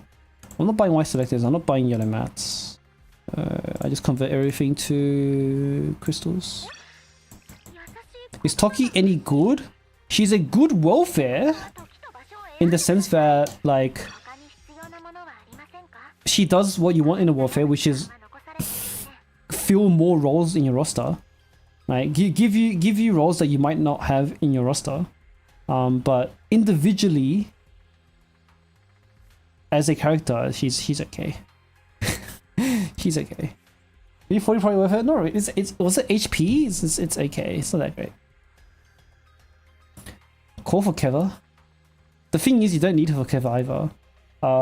Tsubaki works just fine, and you actually didn't really need the cleanse because Tsubaki tanked it anyway. Was attack and healing? Nah, it's kind of not good, that great. You don't really care that much about her healing, and her damage is kind of whatever.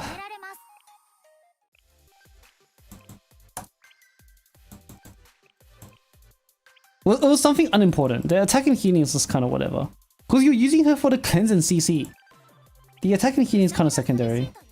But it helps, for sure. I reckon it helps. Because the healing with or without bond isn't gonna, with or without UE 40 isn't changing that much. Yo, Hiro's battle suits are hot. Green, that's saturated. Belief. If healing was the main draw, not really.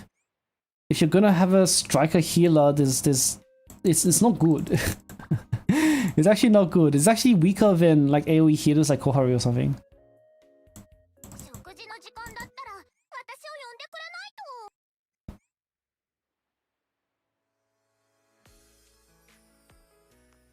But it's the cleanse that you're really after.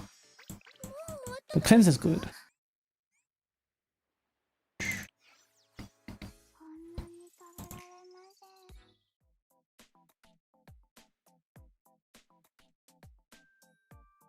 It's higher single target than Koharu. Oh, okay. She was red armor, wasn't she? Was she yellow or red?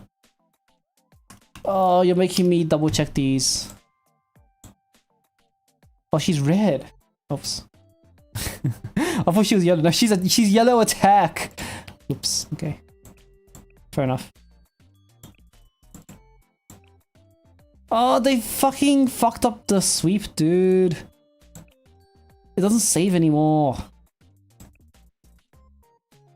The hard node sweeps. I don't want to actually.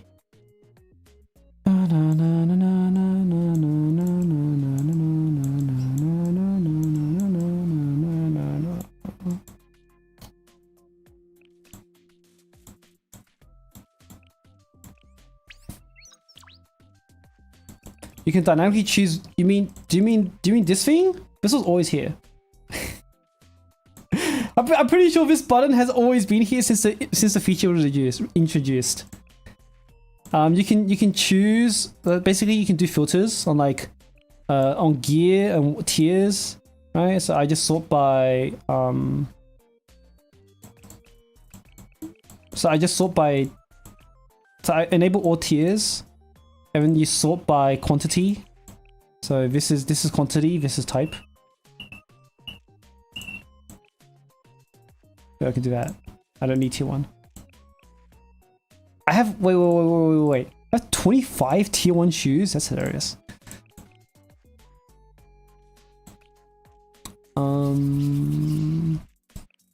P6. Do that. No, for hard modes they stopped saving recently. It was really annoying. Motherfucker. T62.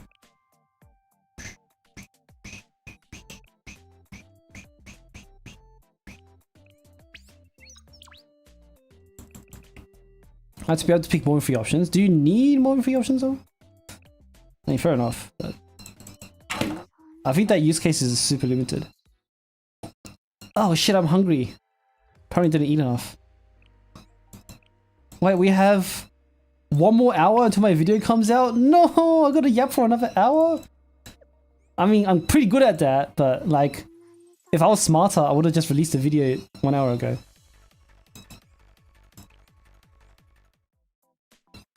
Multi-suits are only recently put into global. Maybe I'm going senile, guys. Maybe my memory is not as good as it used to be. There's something wrong with me.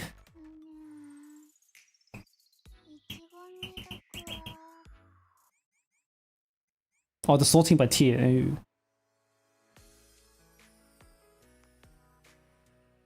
But the ability to check your inventory was always there, right?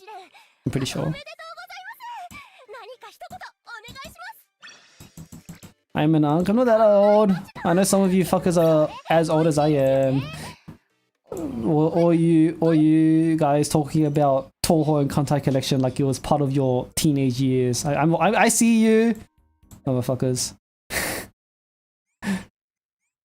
Hyper buffers for Kaiten. We can do that. Give me a sec. Let's finish my dailies first.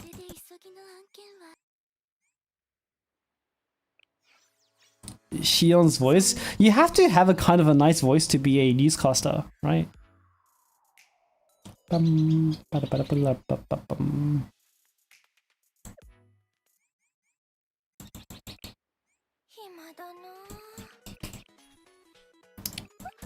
stopped aging? Okay, buddy. Okay, buddy.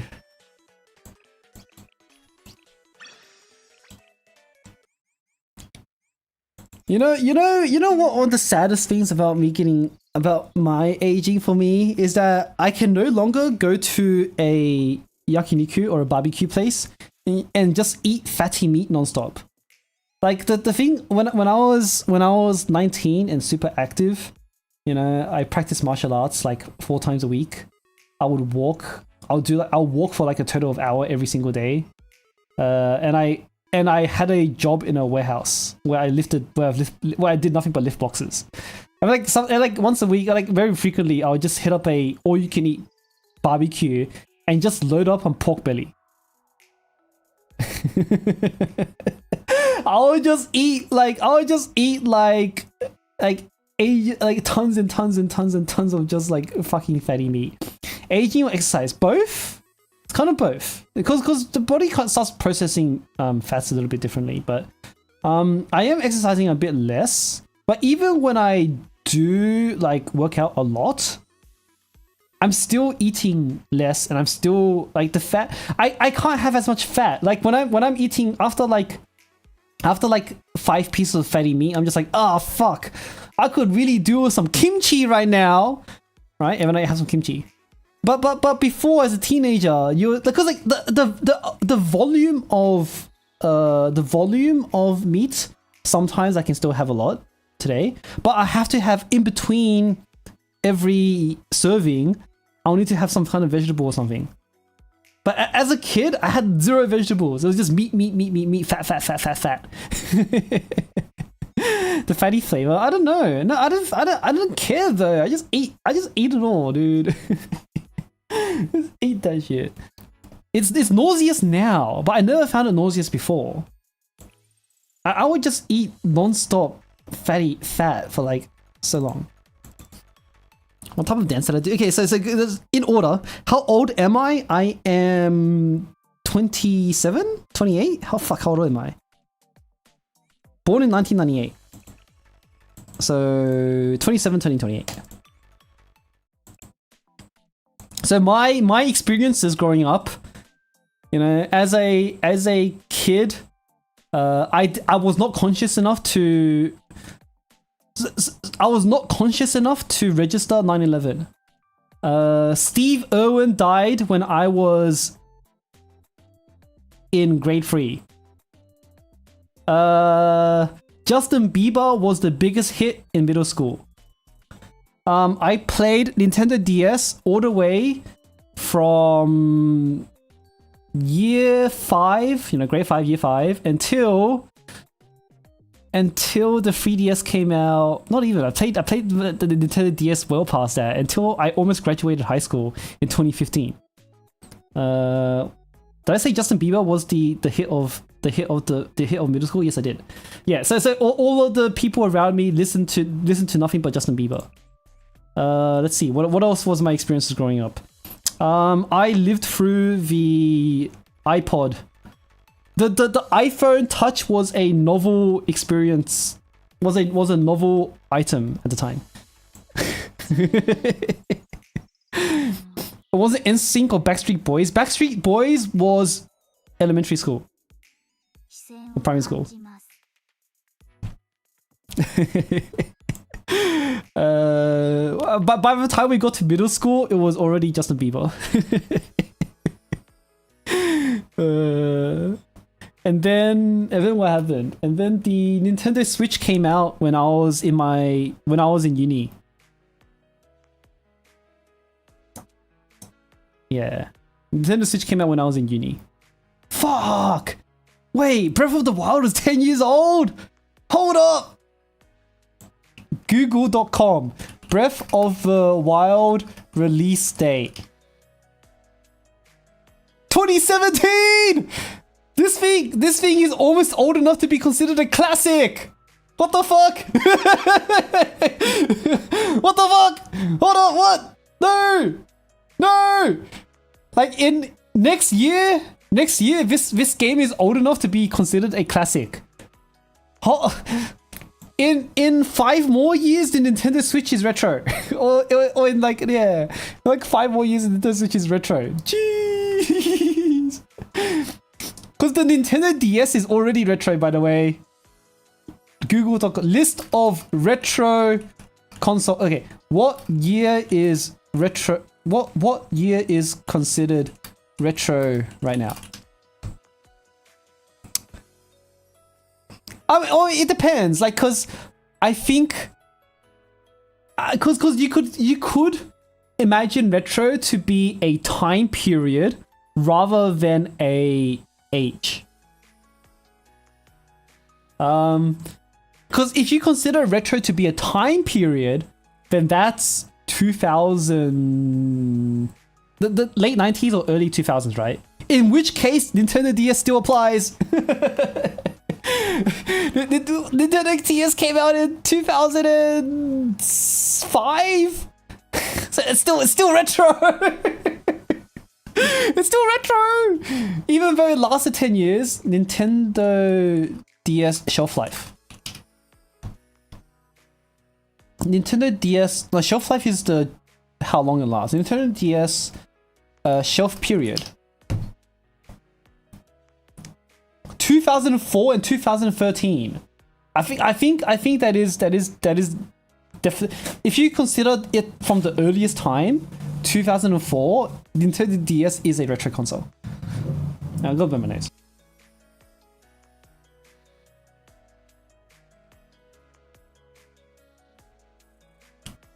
I mean, there were a lot of games on the DS that have actually aged decently.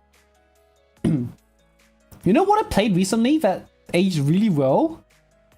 Let me bring it up.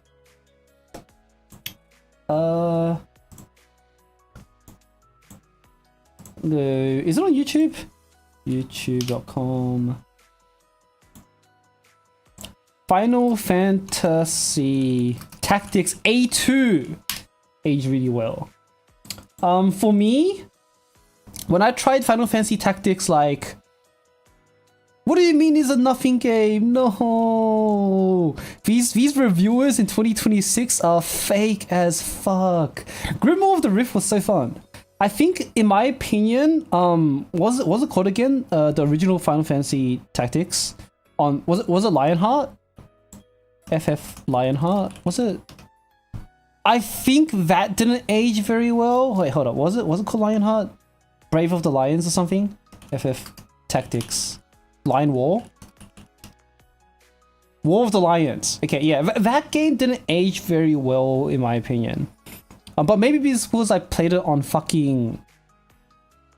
fucking mobile instead or something. With this FF Tactics. Oh, is War of the Lions like the remake name? You know, yeah, FF Tactics like didn't age at all. Oh, it was PS1. Yeah. I thought that aged super poorly, but the GBA one, so the A1, which is the GBA one, I think aged pretty decently, and A2, which I played like 3 years ago. A2, which I played 3 years ago, I think aged really well. Cause the thing with these older games, let me put up my screen. The thing with these older games is that because of the technical limitations and they were stylized, right? And a good style is timeless. Cause you can't say that like this shit is charming, dude. this shit is so cute. Look at how. Because what I really liked about this game was that some of the storytelling that they used, so like when someone was excited in this game, they'll spin on the spot. When they were dancing, they'll spin on the spot to dance. Like, you know, like the sprite work was like really, the stylization was just like really good. Man, you hate this game? This game was good. Yeah, let me see if there's a key quest. What do you mean? Like, I think the class system in this game was one of my favorite. I think it still is one of my, because I played it recently. I played it in COVID, and I thought it was actually it aged so well. I thought. FF12 people, yeah, it's set in the same world as FF12. With the Vieras and everything. Ridiculous character design? No! No! Do these look ridiculous to you? I think they're okay. They're kind of cute and tame. Like, this is like the Moogles and shit. The Moogles and the Vieras. COVID was 6 years ago? Yeah! It still aged well though. With the pizza cutter sword? I don't think so. I mean, there was some scores that are cool. I'll try to find a story bit where they're like animated and spin on the spot. Yeah, like look at how like the simple animation of just like being ready or being prepared, right? Like the 2D sprite animation. Like the reason why I'm saying age as well is because like the stylization makes it so that this is a game you can play in 2026 without feeling old, because games still come out like this. Indie games still come out like this. and they still look and feel good. There's a lot of work. A lot of the, what's it called? The gap between high production and low production is made up by your imagination. And these sprites do enough work for your imagination to handle the rest. Like it's cute. And like just a simple way they just get up from. Look at this head scratching. Like it's so simple, right? Right? It's so simple, but I think that expresses enough for you to fully like understand what's going on and for you to like fully embrace the medium here. That's plenty. And like that stylization, I think, still carries the story perfectly fine. You don't need a full animation of a full 3D model animation of someone scratching their head. Like that simple sprite work was like really good. The this kind of like stylization is great. Like many sprite games I think have survived really well. So many sprite games have survived really well. Oh, but okay, I can see why fighting games wouldn't have fighting game sprites. Okay, I can see why those animations don't work now, because fighting games are a lot more. There's a lot more finesse, I suppose. Simple graphics. When you do simple, you focus on important parts. Yeah. Yes, you're right. Oh, I want to find that spinning animation, because the spinning animation is so funny.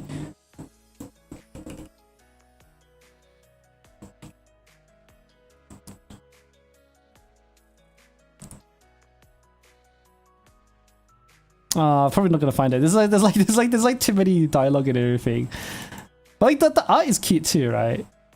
Yeah, it's fine. But the gameplay was good. Anyway, this game aged super well. What else was there? BA. I think BA. You're right. BA I think will age pretty decently. You know what hasn't aged? Genshin hasn't aged. I mean Genshin has aged. If you look at the production value of the earliest Genshin, even the latest Genshin and cutscenes, Genshin's kind of aged. Or maybe that's just an effort thing. Maybe they stopped putting effort in. I don't know whether it's because it's aged or because they've stopped caring. I don't know. But like from the videos I've seen of like recent cutscenes on Genshin, it's kind of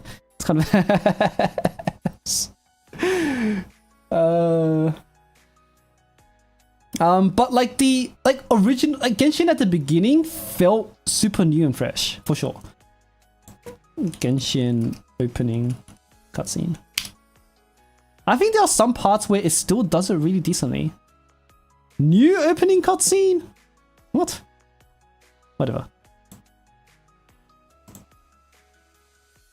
I'm just gonna watch this again since we're on the topic of things that are aging. You can't tell Genshin from Wiwa from Hakan Sarayo. I mean, Wiwa, I think Wiwa is more modern. Wiwa, I think, is the next generation to the next generation of these games. It's the second generation, with Genshin being the first generation, right? What do you mean? Genshin has become insane in presentation. I believe. It's just that a lot of clips I saw in the past, in the last 2 years, were extremely unimpressive. Chinese gacha are pretty homogenized. That's true as well. There's a gameplay submission. Oh my god! Alright, we'll finish yapping first. Go on to the next world. Your path was blocked by some unknown god? I just want to see if this has aged at all. Outlanders. Holy shit, the freaking quality. Hey, hell, let's restart. So, what you're trying to say is that you fell here from another world? The old Paimon voice. I think it's I never minded it. I thought it was okay. I mean, this is a cutscene, so it's a bit hard to say. Because in-game presentation and cutscene is pretty different. Your journey ends here. Who are you? The sustain. Wait, hold on. That's a Honkai character, no? The animation of Like, now that some time has like settled in, like that's totally like someone that's straight out of Honkai. This is 5 years ago. You don't like the voice acting? Oh, unlucky. I think you can tell. I think you can tell it's slightly dated. I think you can tell. Like, it was really impressive for its time. Cause just using the full 3D camera and just the full like cinematic thing, like the whole cinematic, I think was really good for its time.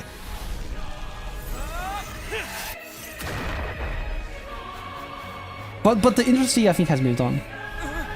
What is happening to Gehenna? Don't worry about it. Well, if we're speaking about stylized, I think it's good enough though. It's still good. It's still good. It's very barely dated. Like when I say dated, I don't mean it's like, you know, 20 years old. You can tell it's previous generation, right? If you compare it to Weathering Waves now, or if you compare it to all the new games coming up, which is, you know, as you're probably familiar, years ago was it? NTE, I don't know. Ananta. But you can tell that the production is like on a different level now. I was all alone. So now it's about Genshin. Ago. So you can tell from content from 5 years ago. Really owes you for that. It's kind of like a different generation. But if new content has been keeping up with the industry, then I wouldn't be surprised because it is Hoyo after all. But you can tell the cutscene from 5 years ago is a little bit different. You imagine just MMD, you can kind of see that. Honkai free cutscene changes over time. I can imagine. Ah shit, we got to do another gameplay review. All right, hang on, guys. Well, let's pause this for now. I'm gonna stop the yapping because we got to do this before we get to our video in 50 minutes. The general cutscene work has been really impressive. I see that, right? I mean, there will probably be the pressure was probably on them because the pressure wasn't on them for a while. They had no reason to have good cinematography or editing or really high level production for a while. The Genshin had no competitors for way too long. And then as soon as they had competitors, it's like, oh shit, I guess we got to step up our cinematics, right?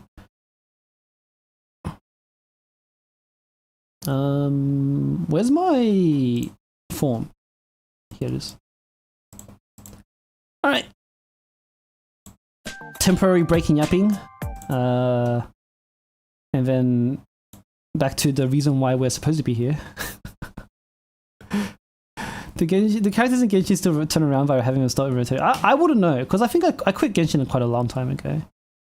So like I'm only going off what I've seen secondhand. I haven't really experienced it myself firsthand. Enfield, I actually haven't played Enfield yet. I want to try. My concern with Enfield is that if I start a factory game, I'm gonna time travel like 2 weeks into the future. So I would rather not. And also, like, I've heard that the factory gaming isn't that fleshed out right now. I'm willing to wait until it's better. Because like having played Satisfactory, I'd rather a full factory experience. How can a gacha game be a factory game? Well, play Enfield to find out. I don't know.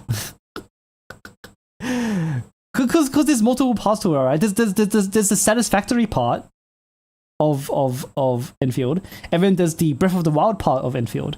I imagine the way the gacha game works is that the gacha game serves the Breath of the Wild part of Enfield, but it doesn't serve the Satisfactory part of Enfield. You know, that's my guess, having not played it. Sounds a little bit like work. In-depth factory gameplay. I think the depth is possible, right? If you're gonna specialize in a niche, you might as well go all in on it, right? Like I think they could have just made a full-on factory game instead of doing the shitty fucking Breath of the Wild thing for the 20th time. Like Breath of the Wild is a good game, but it did permanent damage to the gaming industry. Too many games want to be like it. Stop! Stop! No more! No, you can't be Breath of the Wild, stop it! Right, so Socket is asking for better ideas for rotation. Let's move on now.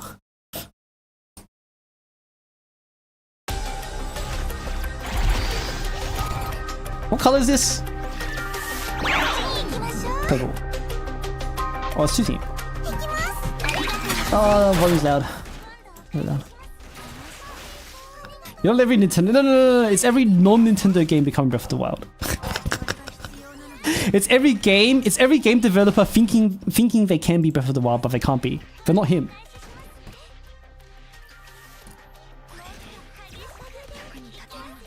Like, I'm not tired of open world games myself. I'm tired of shit open world games.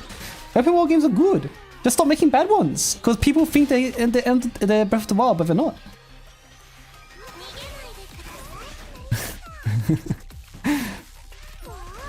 Like, if you make a good game that's actually good, then no one's gonna be mad. But people are making shitty games. Because they think they can be Breath of the Wild, but they're not. What's happening here? You just restarted. Rio first. You want to use... Okay, good.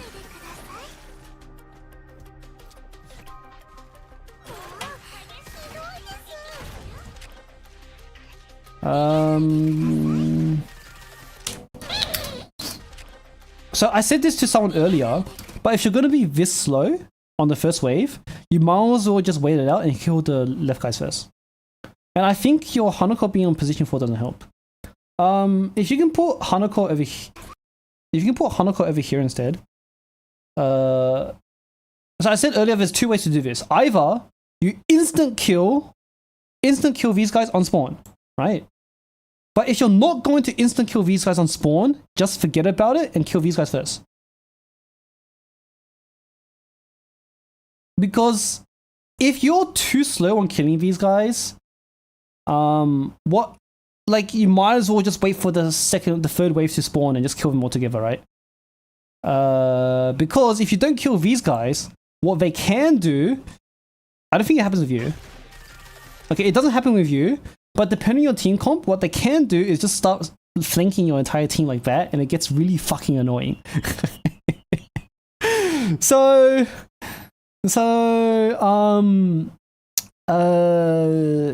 I would try to kill these guys first, and then, because then what happens is that the fucking drone spawn here anyway, right?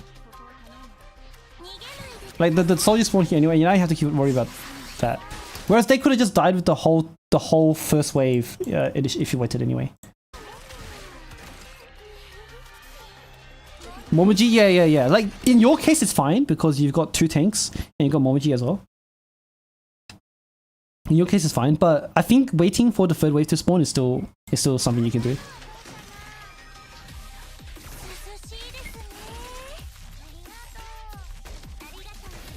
Also, where's Momoji? Momoji's behind this, right? You're better off using Momoji and just... You're better off with Rio or Momoji here.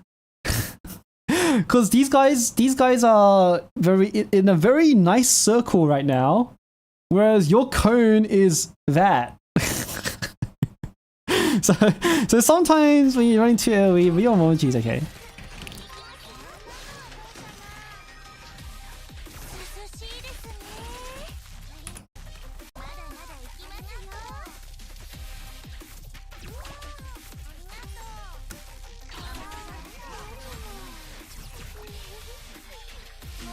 Shiroko that. Okay.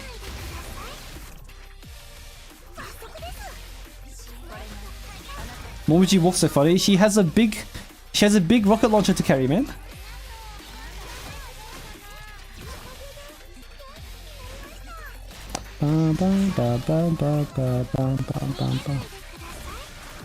In this situation, here it's safe to use the copy X. Unless you're intentionally holding this for some reason. But when both Hanakors are on the bar, when the copy and the original are both on the bar, and you use the copy, you don't lose water gauge. So I would just use Rio X here because you're not going to lose water gauge anyway. Get Rio out of your hand so that you can use it earlier next time. Alternatively, maybe your idea here is to keep it in your hand so that you can use Atsuko Shiroko or something and then get Hanako back instantly.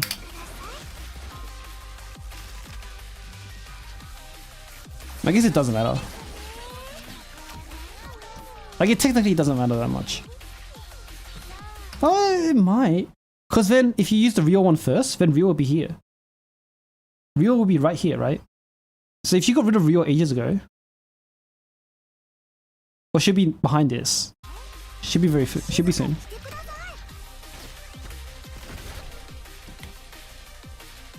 There are 3 dead skills on the team, yes.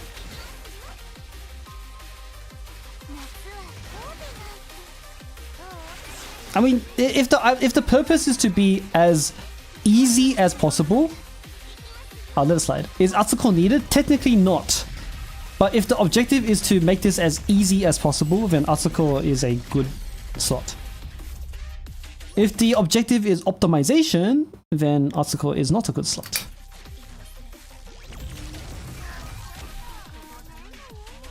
Like score optimization. Very different to doing this comfortably with no resets.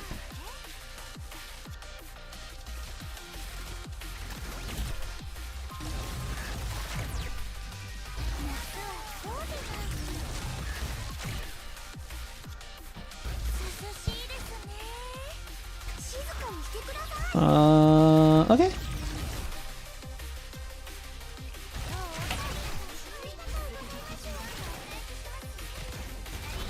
And then what's your groggy? What do you do?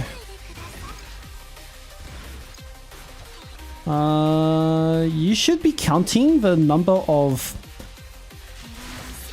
Are you looking at the bar? Or are you counting the mobs? Maybe it doesn't matter. Is it a good idea to recommend Yuka to replace Atsuko here? If you want to keep the comfiness while still... If we want to keep the comfiness while still having some optimization, then Yuka is good because Yuka can rocket the team forward by moving before they're supposed to move. Technically. And yeah, it'll prevent the situations where your Hanako's out of range.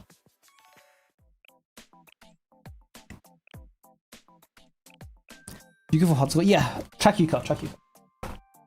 To help you manage Hanako range, and also to so you know how your students don't move until all the mobs are dead, and that they'll like stop, they'll get stuck sometimes as well, waiting for something to happen. Yuka can circumvent that by forcing your team to move early.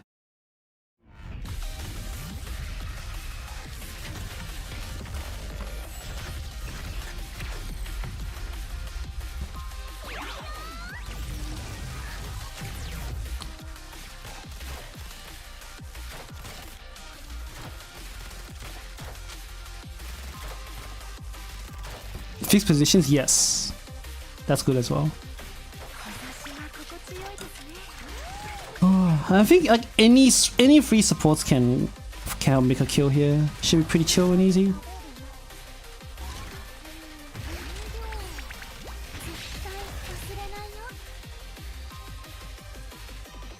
Don't you Kisaki here first? Okay, you Kisaki first because your Mika has cost stepped.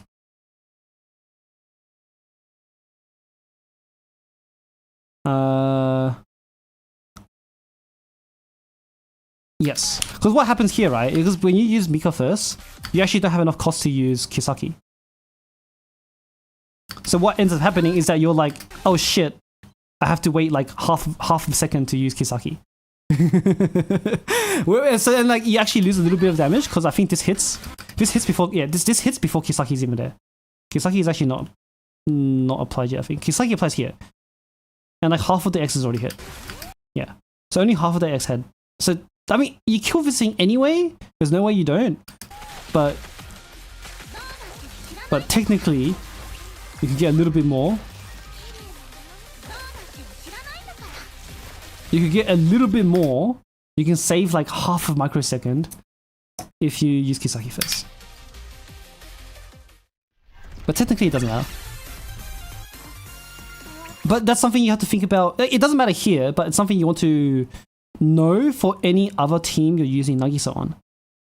Because frequently, when you're using Nagisa and you want to take advantage of the cost depth, the DPS goes last. Because the depth just lets you do really rich shit.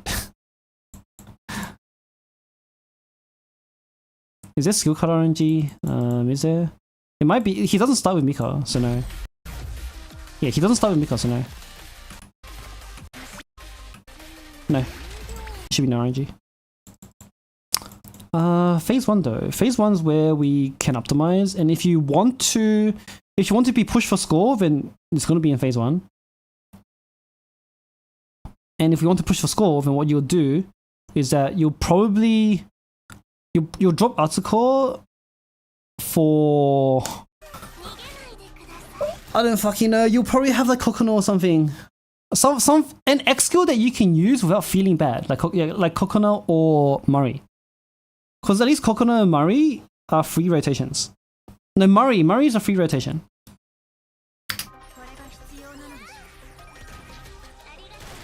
I think Murray's better than Kokono here. Because I think Murray will stack faster than... Because Hanako has a lot of hits, but I don't know if it's enough hits. I think Murray will stack faster. And also Murray heals your team, so like if the concern is dying, then they're not gonna die. Otherwise, Yuka will do the same thing Asuko does, but better. Right? Because Yuka you can use to fix your positions. Because like imagine you had Yuka here, right? Where is it? You know the move I'm talking about. Imagine you have Yuka here. You can use Yuka first to fix the fucking to fix the fact that she's too far away, and then you blast with Hanako. Instead of using Hanako being like, ah shit, now what do I do? I'm gonna wait now, and then you're just sitting here for like 20 extra seconds. so and then now see how they're doing literally nothing. Look, they killed the last mob at 305.8.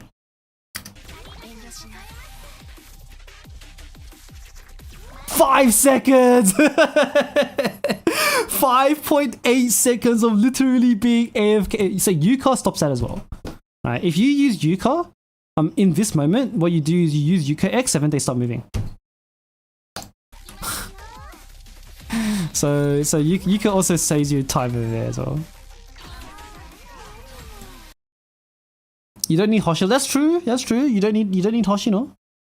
You can drop the Hoshino entirely because both Hanako and Momiji do plenty enough damage without Hoshino to do what you need to do.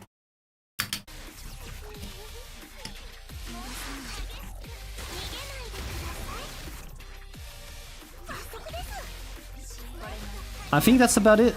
It's mostly a team comp thing. Because you just have too many dead shit in your hand, right? Like, see, where was the dead moment? Here. Like this is kind of dead. Like you can use Shiroko, yeah. And like Shiroko has like the single target DPS, sure. But you don't want to be doing that. You want to always make sure when you're building a team, you want to have 4 X's that you can always, that will never feel bad to use. Right? Like Shiroko feels bad to use when there's like 10 enemies on screen. Right? Asuko feels bad to use because you don't need healing. Hoshino feels bad to use because you don't need to attack buff. Right? This is a dead draw.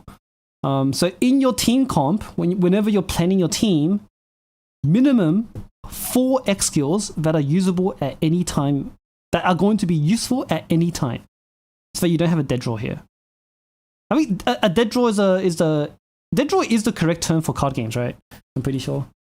In card games, they call it a dead draw. Actually, what is there another word for it, or is that the? Because I've been saying dead draw for years. Dead draw.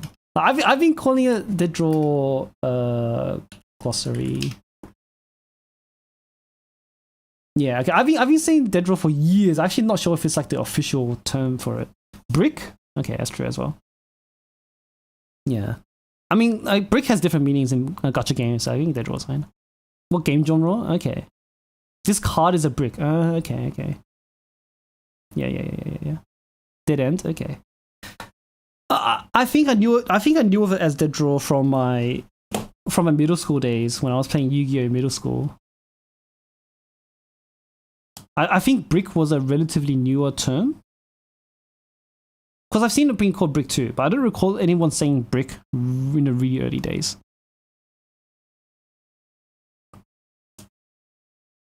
Do Hoshino and Shiroko's cost recovery stack? Yes, they stack. Because Hoshino is a flat recovery buff on her sub skill. And that applies to herself. It's a self buff. Shiroko's cost recovery buff is a team buff that applies to everybody. They work differently. Brick is used on cards that are made to be useless. Yeah, okay, that makes sense. Whereas it's like, well, like these skills are all inherently useful, but when you drew them, you now have no viable plays to make, right? So you drew the card, and now there's no, you don't have a way forward without wasting a card, right? That's a dead draw. I think that's a good distinction. Anyway, yeah. So team building tip: make sure count 4 useful X's. Otherwise you're fucked. You think Shiroko is a good draw? Yeah, in this one time because you have the one leftover mob. But you see, if you're playing correctly, you wouldn't have this situation. You shouldn't be in a position where you have one leftover mob. It didn't kill it, true! So it's pretty bad then. Okay, if it didn't kill, then it's not good. Okay, no, you're right, it didn't kill. Like, if it killed, then there's a good argument, but it didn't kill, so it's not good.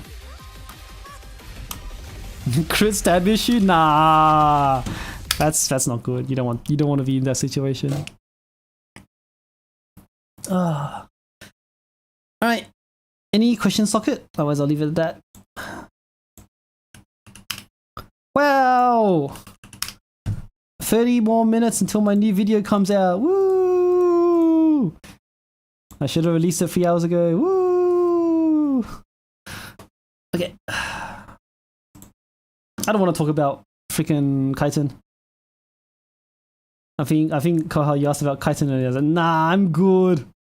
We can think about Kaiten another time. Do I want to talk about Kaiten? I don't know, man. Kaiten to be nasty. Let's talk Kaiten. Fine. We've got 30 minutes. Let's put some music on. Here's some nice music, guys.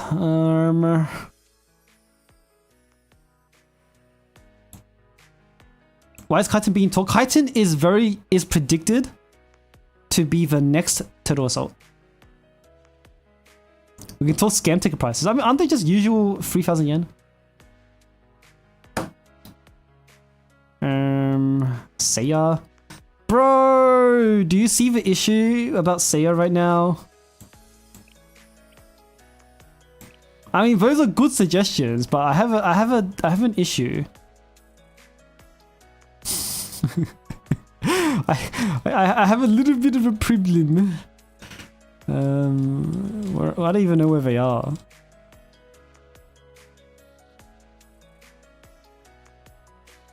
Am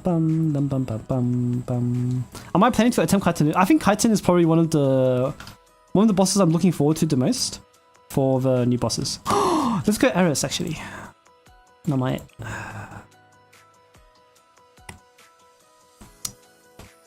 I'm skipping. Skip. I want to see her. I like her new LTD. I'll unlock it. Skip.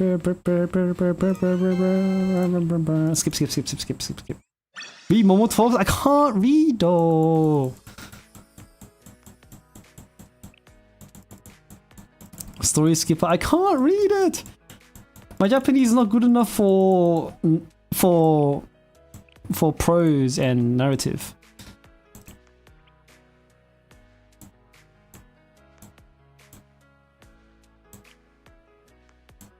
Can I do by new? I can. Ah, it's just a Smika song? No! Okay, it's fine. Let's just unlock it. Would I put my strongest hyper buff setup in phase 1 or phase 2? So Kaiten is weird, right? Because of the timer? Because of the 20-second timer rotation. So remember in my no gacha attempt, I actually ended up not using Dress Hina because Dress Hina was really difficult to fit in, and Mutsuki was better in terms of the hyper buffing situation. I think it might be a similar situation for outdoors and urban Kaiten. But I have to get the thing out to think about it. Am I actually dragging and not using scroll wheel? Habits die hard, bro. I mean, I do scroll sometimes, but sometimes I drag because the habit is Dino yeah. I think Dino can only be used on a transition team, otherwise you just don't have enough damage to get a part break. Oh, what would be a good update, actually? Didn't have any cost support, that's true. That's true. But what would be a good update would be if they gave us an HP bar for parts. Like, I don't need it. I know the mechanic. But like, many people don't. And I don't have a Kaiten guide. So a lot of people don't know there's parts to break, and they don't know how the HP works. Maybe if I release a guide for Kaiten, it wouldn't be so bad. But I haven't done that, so time to make a Kaiten guide. No, I mean I have a written guide. Ha ha ha, ha ha ha. Go read, am I right? Ha ha ha. We don't need a video guide. That's actually so cute. Look at her smile.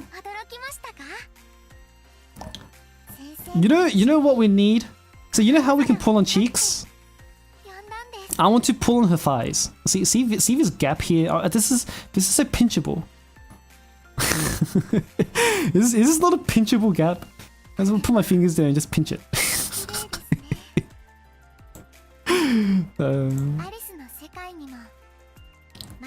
Is it called hand holding? Wait, you're right actually. You want the mech suit? The mech suit is so cool! You know what I've always liked? Like I've always liked mech suit girl, like mech girls and like and mech suits. You know what a really nice game was? An old game that I think I've talked about this game before. But there's an old game called Cosmic Break. So it's a game from like 2006 or something, or 2005. Really old game. It's like an arena. It's like an arena third person. You know the old arena robot games from like that from that era, from like 2005 ish. It was that, but it was anime girls. The one with Quake graphics, yeah. Cosmic Break had awesome designs. I think they had mech girls that was like so that I liked so much. They tried to make a Cosmic Break 2, but it failed. But but Cosmic Break 1, I think like the mech girls in that game were really cute. I liked that a lot. It wasn't a mobile, it was a PC game. Yeah, let me Google it. Alright, skip. Yeah, let me Google this shit. Cosmic Break. Holy shit, it's still on my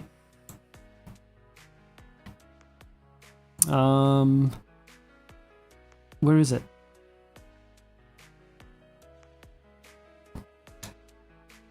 Did it even exist? Maybe it's better to go on YouTube. YouTube.com. Cosmic Break. Cosmic Break Universal Review? Alright, I don't care. 14 years ago? Goddamn. Where's the gameplay? There's no gameplay videos of a game this old. You're trolling me. Cosmic Break 2 was 10 years ago? What the fuck? You're trolling me. I know this game is like 20 years old, but it can't be. My strongest team? I think strongest team half-half, but I think a strong team in phase 1 is very important.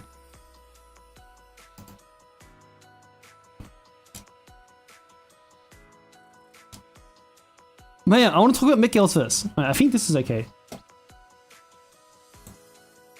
Mute that, put this on. Mech girls! It's like a very cute, it's like a very 2006-ish art style, right? Because this game is from fucking 2006. And you got proper mechs as well for the guys that like mechs.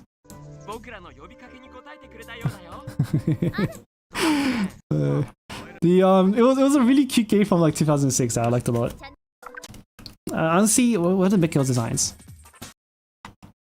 Yeah, this was an okay design. I said all the default girls. All of the beginner characters are kind of just like on the kind of normal side. But then as a lot of the stronger characters look like what Mech Aris does now. This game is older than you. Yeah, it is older than you probably. It's like 20 years old, dude. And it's like it's got the old school like arena robot gameplay, like the arena Gundam gameplay, right? You can fly. You got multiple weapons. You can burst fire.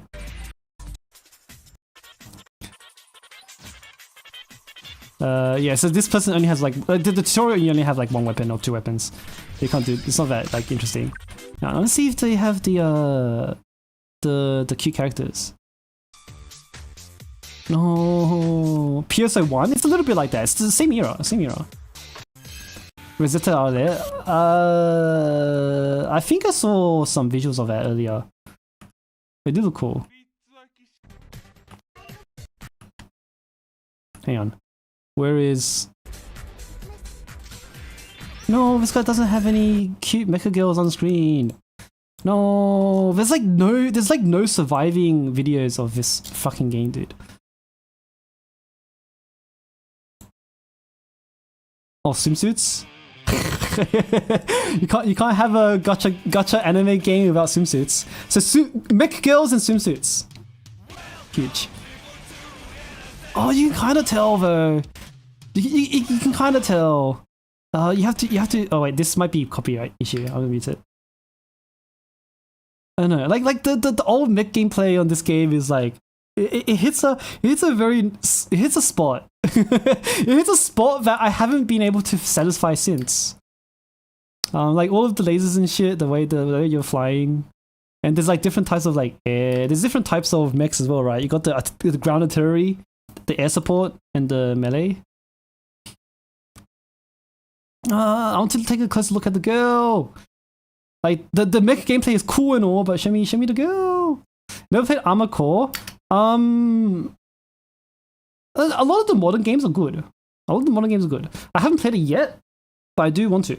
But it's just that there's a charm that this style of the really old games does. Like, I think what was the DS game? There's a DS game called like, was it Robo Arena or something?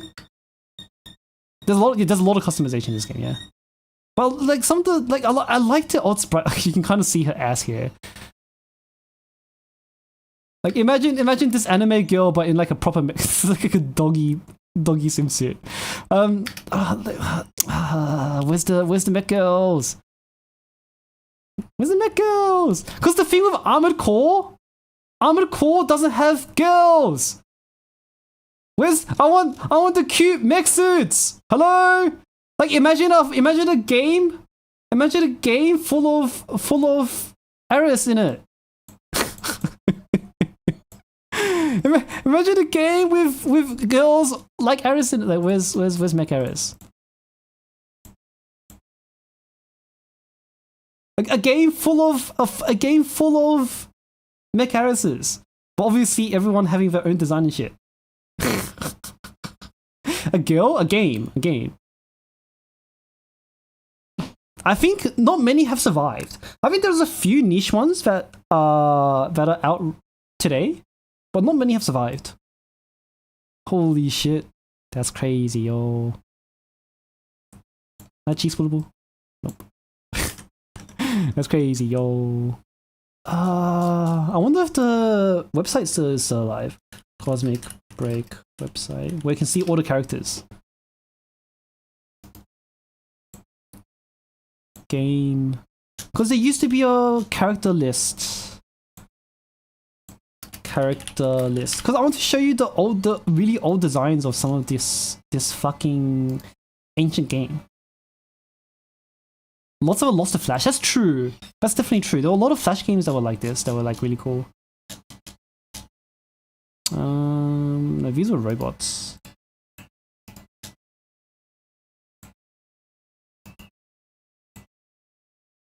No, because a lot of the characters out that, because this game is actually still alive. Damn, okay. But a lot of the characters that come out today are a lot more like what's the word again? Conventional in terms of anime design. They just look like anime girls with guns, right? Which is fine, but like the old school like mech suit design is something that is a little bit lost to time. That has been brought back by this.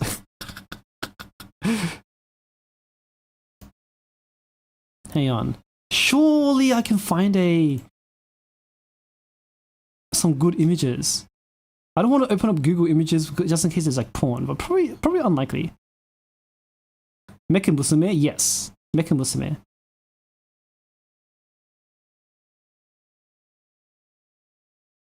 Yeah, because like a lot of designs nowadays are just like normal anime girls. Mech girl suits on. That's true. That's true. Like Pixiv still carries the trend, right? I understand that much. Pixiv still carries the trend, but I want a good game. Oh, give me an entire gacha game of Mexi girls. Come on. Come on. I want that craving. Okay, nah, Google Images doesn't give me anything good, unfortunately. Fuck. Lost to time. Neptunia? Yeah, Neptunia does it okay, to be honest. Neptunia is the same style. Probably has the same thingamajiggies, the same inspirations. Mecha Musume, it is, yes. Right, Mecha Musume for the win. It's so hot! So hot! Like, what do guys like, right? Guys like cool robots and cute girls. If you combine them together, holy shit! Recipe for money. Come on, is any game dev studio listening to me right now? Give me a game full of mech girls. You'll make so much money with almost Japanese otakus. Even though global otakus, everybody loves mechs. Everybody loves girls. Surely we're onto something here.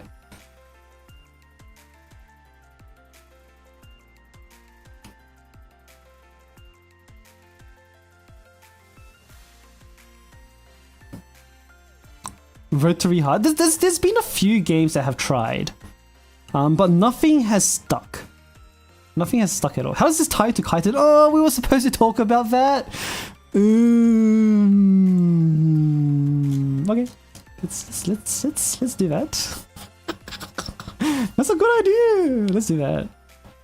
I guess that's enough gushing about mech girls. We've had gushing over magical girls. I want a gushing over mech girls. You know what I'm saying? Mech girls are so much better than magical girls. Whoa! Oh, well. You could say mech girls are a subset or a branch or a mutation of magical girls. Yes. Yes. Okay. Anyway, do you have a pop break order that you like most for when Kaiten is at its hardest? I like breaking pink first.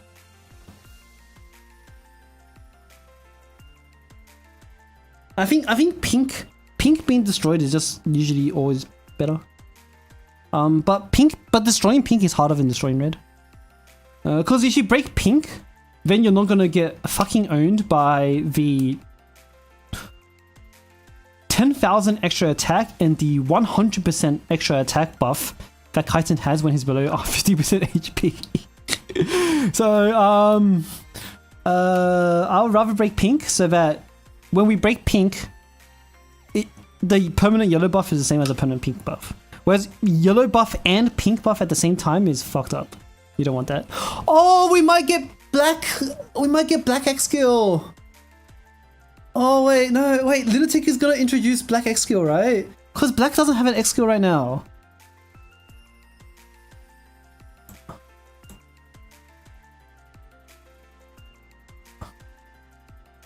Cause pink X skill is the Gatling, red X skill is the missiles, green X skill is the shield, and yellow X skill is the buff.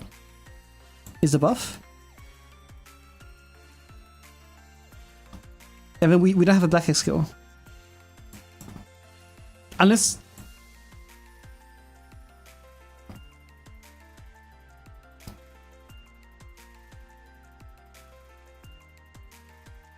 Wait! What sushi is black? Is this a mackerel? I have to Google mackerel sushi. Mackerel... Is it red? Nigiri. It's unagi. Eel. Because mackerel is white, right? Mackerel is white in color. White or pinkish color. Okay, so we're going to get... Who's mackerel? Who represents... No one represents mackerel here, right?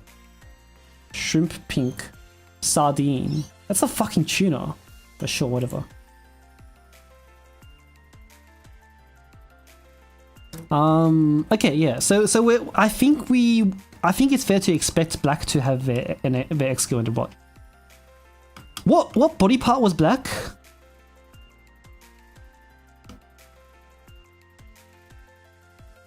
Wait, what? Oh, was black left foot? Legs? Wait, black doesn't have a body part. Hmm?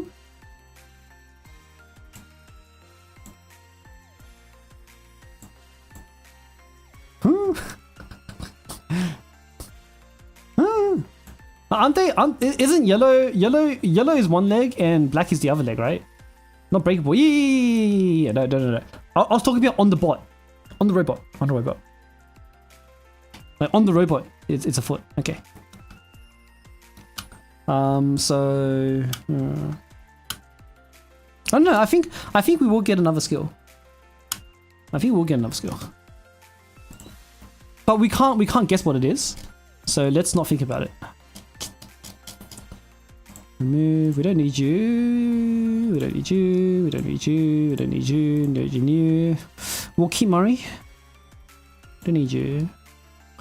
What color was Rio? Rio was red and blue. Jesus. Okay. Don't need you.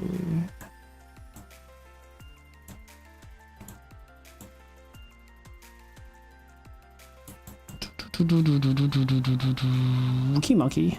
In keep K. No. Tsubaki will keep. No, Shun will keep. We'll keep Asuna Sakurako because they're funny. Okay. Alright, so strongest P1 team. I think it's always going to be Boru Hoshino. I don't think there's ever a world where we don't Boru Hoshino. Unless we get a new red buff. Which is not impossible. I don't know who the support would be for Yakumo. Or with Yakumo. Yakumo was what buff again? It was attack? Yakumo was attack. So we should put either... Probably Kisaki here. No.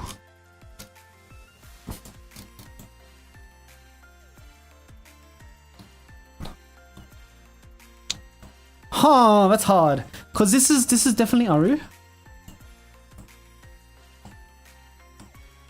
And we just go all in on damage. This might be a Seiya, because we're not using Seiya phase 2. Blue and yellow armor have to be phase 1. Seiya's here. So Kisaki's phase 2.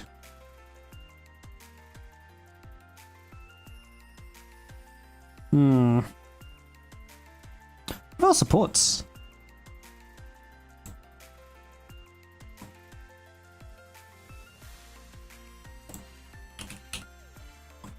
Do we... Oh, we might have to double tank. Even if CC is random, it's not that random, is it?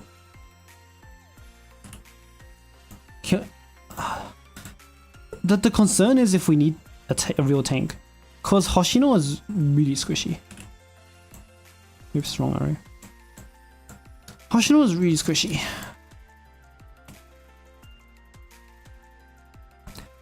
She has a 61%. That's not that random, cause she has CC power on her sub. It's 100%. It's like 99% with UE40. Cause 61% base, right? And then 26% CC power on a necklace. Yeah, it's pretty close to it's nearly 100%. I don't know if it's exactly 100%. It's nearly 100% after CC power. Oh, it is 100%. Okay, I didn't want to say exactly 100% because I wasn't 100% confident. It's probably something like this. Assuming Hoshino can tank. If Hoshino can't tank, then I reckon we're dropping Daru to run a tank. I don't know, fucking anything. I don't know, it doesn't matter which one. CC power effect. CC power affecting chance is the original reason why it exists. Duration is actually the add-on.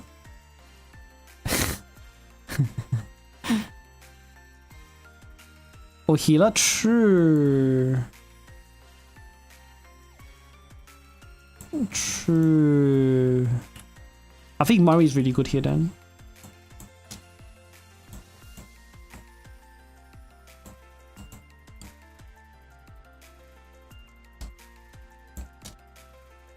Say I prefer to Daru? No, actually you're right. Because Daru has Aru has basic. So say it'll be phase 2, team 2. Well, I'm assuming we'll need 2 teams for phase 1. I think 2 teams is a good assumption. Fuka is more suitable for phase 1, I think. Himari or Kisaki? Himari. Because we want to buff the basic skill as well. The attack buff on basic skill is probably better than the X buff on only X skill. Because like the basic skill makes up for like 40% of Aru's total damage. We want to buff that. Is Ryo on Aru? It's good, but I'm wondering if that's overcommitment.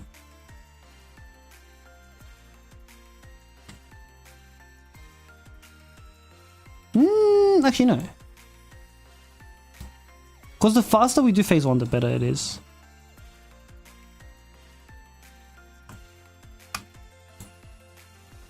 I mean, we could do the classic Himari Fuka. Overcommitment to like the overcommitment in like a are we using too many strong supports on one team? But I don't know.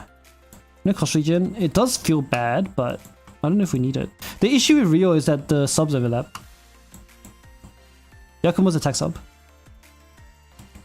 We've got 5 minutes to think about this, by the way, because my new video starts in 2.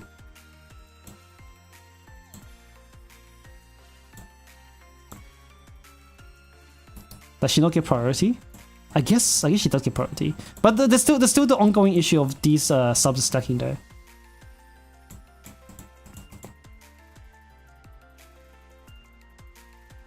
I don't know. Maybe it's worth it. I think we'll let Himari be here, cause I think Ryo being on a good team, like, it depends also if it's urban or indoors. Urban or outdoors. Cause outdoors we won't use Dina, I'm pretty sure. I mean, we will use Dina, but it has to be Borohoshi.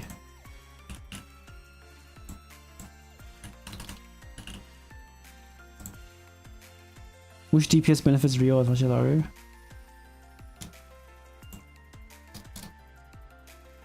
Because I was thinking about...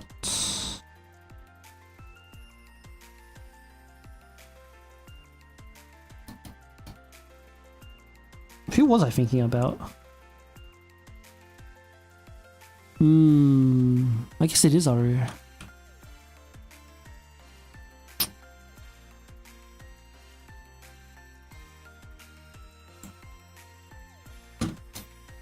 Oh, Tsubaki has to be here. We don't need Yakumo for a 5 hit. You're gonna mold over that. I don't know about that. Tsubaki can't survive though. Tsubaki has to have healing.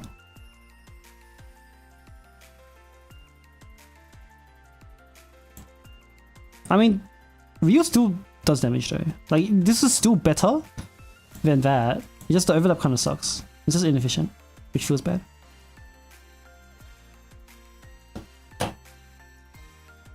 Five hit easily? I don't know about easily, bro. It's like frame perfect. It's frame perfect and only in very specific positional setups, which I don't remember which setup it was.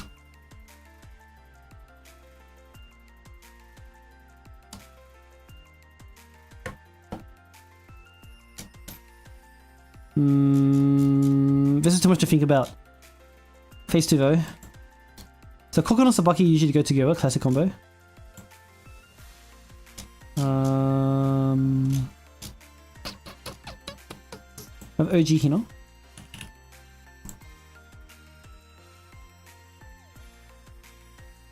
We have Hibi. Oh, Hibiki's really good phase 2. Hibiki's really good phase 2. Dina phase 1, phase 2. I think phase 2. You go for transition. I think you go for transition on Dina. And try to get pink damage. She dies though is the issue.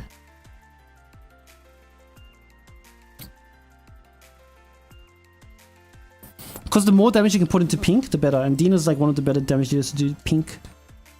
Because then we can do classic combo of that with Mutsuki. The thing is, I think Mutsuki's better with Hoshino than Dina is. If Mutsuki gets a Bonki, then I think definitely Mutsuki gets Hoshino.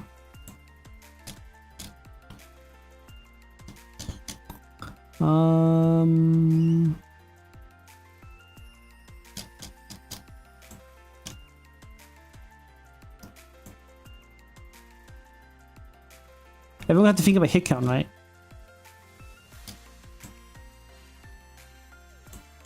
Oh wait, transition team has to have Nagisa then, which is really awkward.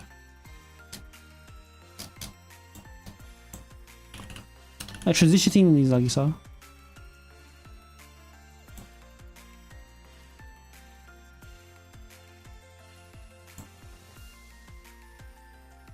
Wait, transition team doesn't need to care about survival.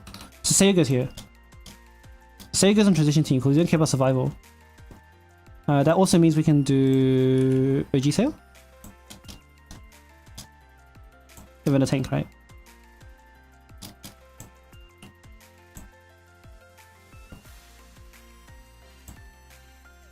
Actually, I don't know about. I mean, this is good. Haru can go here, but Haru's good here. Mozuki's good. I mean, this is a good baseline for teams. Anyway, I gotta redirect you guys to my new video. We'll cut the conversation here, but go take a look. We're gonna be watching this. I'm gonna end stream, guys. I'm gonna spam that like a billion times. Anyway, end the stream here, so I'll see you guys in chat for here. Bye. Please go. Woo!